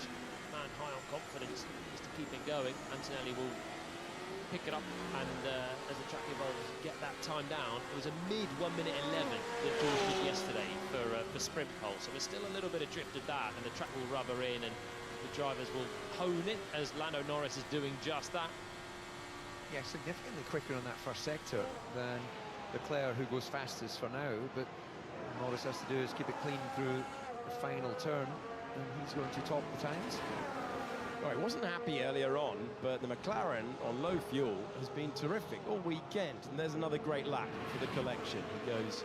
I'm going to double sync them. I think we're going to be okay. Charles Leclerc. Lewis Hamilton slotting in behind George Russell once again. All right. Just over a tenth between the top four. Esteban Ocon still remaining Haas in the session, now in 9th position, and here's Oscar Piastri. Site of his last Grand Prix win was right here. And after a disappointing sprint race, again, he seems to have great low fuel pace. Nearly 3/10 away from Russell in the final sector, though. Is I think you're fine. Norris. So 85, 88, 84, 84. is immensely close again. The top 5, less than a tenth and a half. Hamilton's now joined the party here. Antonelli just the outlier, in fact. But once again, the Mercedes final sector is huge, where they're able to deploy energy all the way to the line. That helped Russell towards that sprint pole earlier on. And it seems like they've still got that advantage over McLaren, who are mighty in the middle sector, where all the fast corners are. Just a form guide between the two Alpines, as Arvid Lindblad puts it in to 7th. Gasly has the update, Colapinto doesn't. They were expecting to bring that update for both cars in Monza, but they finished one early, which is always a happy problem to have. And they put it on Pierre Gasly's car. It's making a benefit for the driver who's ahead of his teammate at the moment. Right, big lap for Yuki Tsunoda. Got that personal best in the first sector of the racetrack. Should be clear on mid exit. Gasly's cutoff. It's looking like it might be around similar sort of pace to Stanton Lawson. All really depends on how tight he is in this final part of the lap. Go quickly as well in the Audi, so Tsunoda drives to the line. His teammates up in 7th, it's 11th for the moment, only 12 thousandths away. But Bortoletto here might have a chance. Hulkenberg first to the line. Bortoletto is now in your picture with Hulkenberg not finding an improvement. Tough middle sector of the racetrack. Bortoletto does find the time that he was looking for. That's why he was admonishing himself earlier on, because there is pace in that Audi this weekend. And he finds himself behind Lindblad. Gasly is currently being knocked out by Liam Lawson with 7 minutes to go. We're having the full qualifying hour, and it is in the balance at the moment. Albon at the bottom as it stands, then Ocon, Hulkenberg, Colapinto, Tsunoda, Gasly. Lawson will need an improvement. Max Verstappen in 9th position, and Bortoletto finding a strong lap. His teammate looking for answers. I'm a living example of every day is a school day, as I've just learnt a new word. Did you say admonishing? Yes. Yeah. Beautiful word I've never heard before. There we go. We'll tally up between Palmer and I the words that you've enjoyed across the year. The DC dictionary coming out end of the year. Yeah. Oh, yeah, if I was to write down all the words I know, it would be missing several pages over you two cunning linguists. So let's see who needs to improve. Let's see who needs to take the step forward. Gasly will expect to be in the mix. Yuki Tsunoda will, again, he's not quite a free hit, but he's right in the mix when it comes to fighting Lawson. And then out front, McLaren aware that the speed and the pace could well be turned up when it matters. It's one of the most dramatic pieces of analysis we have seen. When we compared the laps, it looked like Norris is basically on the brink of taking it, and then George Russell just comes by warp speed, which is what we had when we were finding the final meters of the run to the line to decide sprint qualifying. This is Grand Prix qualifying, the Dutch Grand Prix. We are in Q2, and the final runs lie ahead of us. Remember, a couple of prep laps in now, so cars will be making their way from the slow lane to the fast lane, to the racetrack, and you can see that Red Bull gone out nice and early to try and deliver on the pace of 4,000 separates Verstappen and Lawson at the moment, but that was Max on a used tyre, and now this is Max on a new tyre, heading out to ensure he gets a place through. George Russell sweeping through now. So Russell having a great weekend, continuing to build upon it. It's been so long that Russell has found himself starting a weekend strongly. That's absolutely crucial. He can keep it going to his World Championship. It's just looking impressive into the top 10 shootout. So he is working, just perfecting what he's got behind him. Yeah, I'm sort of anticipating Antonelli delivering something at some point, but that's kind of hasn't been coming as yet. We need to see him out on those fresh tyres, clean track, clean lap, so we can get the real comparison between him and Russell. Feels like we're waiting for the lap that introduces himself as a pole contender. Topped practice yesterday, came flying out of the blocks, and then that error at the start of sprint qualifying left him on the back foot with a little bit of damage that the team confirmed last night. Had decent pace of the race, but was held up behind Leclerc and then Norris. So we didn't really see the race pace that he had, but it seemed sensible enough. But new tyres on. It's round one advantage Russell. They're both out there again on another new set, I think, the Mercedes. So they're throwing another set of this. They'll then have two still for Q3. And we'll see if they can, well, Russell can hit the top and if Antonelli can catch Russell. The advantage that they have at the end of the lap on McLaren, you mentioned it, we have not seen really a sort of ghost car analysis like it. Remember, there's still, it's around 50% of this this power unit is made up from the electric motor. You've got 50% internal combustion engine, 50% from the electric motor. And effectively, the McLarens are using it all up before, so they are coming out of this final corner at the end of the lap, and the motor's just hanging on, trying to use what they've got, and it's just coming down the speed as the Mercedes are still deploying, and it's giving them a really good advantage. But are they losing too much through the 13 corners before it? Yeah, the teams work on their own strategy of deployment and simulation before coming to the Grand Prix, and then adjust as the weekend goes on. And when you've got a sort of glaringly obvious difference in how you go about putting your lap together, especially when you've got the same power unit, then yeah, we can't ignore it. It's exactly the same kit in the back of the McLaren and the Mercedes. That's the amazing thing, and they come up with different solutions for how to maximise it. Of course, Mercedes designed that kit and then gave it to McLaren, so maybe they've got a little bit of a head start on the best way. But we'll see if McLaren are able to deliver over the rest of the lap. So far, with one run to go in Q2, it looks good. So does Max Verstappen with a new set of tyres now. Still about 3/10 down in that first sector, which we'll find out as the lap unfolds, whether that's, as you've been describing, the way they deploy the energy, but they're not setting, certainly not setting the times alight in that first sector. Verstappen, who committed even more of his future to the Red Bull team as an announcement to start off this weekend. Just looking to book his place into the top 10 shootout, and he goes into third position. Everyone at McLaren and Mercedes treating this as a full simulation for the real thing later on. They know the margin is going to be very tight, asking for as many cool laps as possible. Antonelli finds himself across the line and still adrift of the heavy hitters of the weekend, which include the world champion and now fastest driver, Lando Norris, who immediately peels out of the way. So those at the front trying to improve. Ocon will only get to 15th as we now look at the battle for the elimination zone. Lawson in 8th, Lindblad on an outlap, Bortoleto in 10th, and then we find ourselves right now with Hulkenberg going up to 13th position. Bortoleto on the brink, looking for back-to-back top 10 shootouts across this weekend, and Gasly trying to do something about it.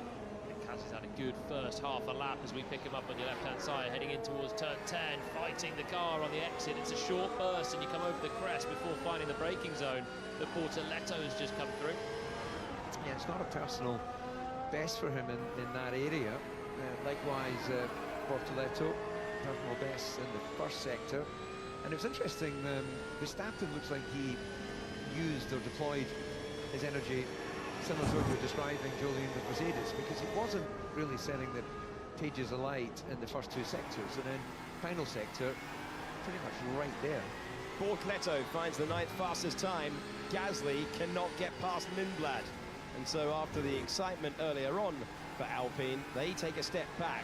When it matters, the checkered flag is out. There is no way of improvement for anyone out there, and it's Gasly, Tsunoda, Hulkenberg, Colapinto. He doesn't look best happy with 14th. Then Ocon and Alex Albon. Yuki Tsunoda only 10th off, taking that step forward, but not too far away from his teammate who's been driving the car all year.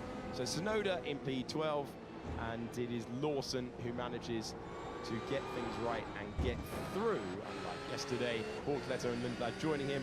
This is Lewis Hamilton once again going deep at the first turn. Into that headwind, it's unusually the same issue time and time again, and then George Russell creates his own line on the escape road.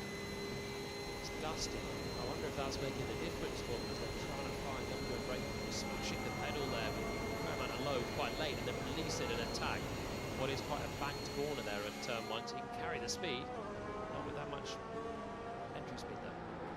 It's Pierre Gasly, Yuki Tsunoda, Hulkenberg, Colapinto, Ocon and Albon.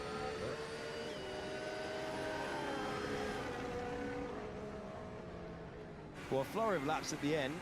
Bortoleto will be pleased to improve. He's been pumped up all day, fully motivated. The driver who's in three-time point scoring finishes so far this year, 2 times in the last 3 leading into the summer break. So he does tend to really enjoy the European rounds where he's got so much experience in his junior career. We saw that with point scoring finishes in his rookie season. This is second year with the Swiss-based Audi team. Once Sauber, now Audi. We're lucky. And Lindblad not playing things close to the chest. He's relieved to be in Q3 once again, but he is in Q3 once again, and that's the 8th time in his rookie season. Outstanding effort for our sole rookie of the season. He's done a really solid job. Well, more than solid, bringing points home to the team, comparing well to Lawson, who's got more experience. So that's why I don't expect to see any changes to that lineup if they continue the way they're performing. Yeah, going nicely for their usual pairing. So Lawson putting things right after yesterday. Bortoleto pleased to be in the mix, and Lindblad getting there again. Gasly dropping down outside the top 10 shootouts. And we're building up to Q3. Right, everyone on your feet. The crowd are in great voice, and they're about to see something special. Yesterday, 4 drivers separated by less than 1/10 of a second, and it's a good time being had in the grandstands. It's going to be a good time on the racetrack in a few moments. The only result that we can bring you is the last one, but I still think Mercedes is going to take a step forward under the pressure of pole position.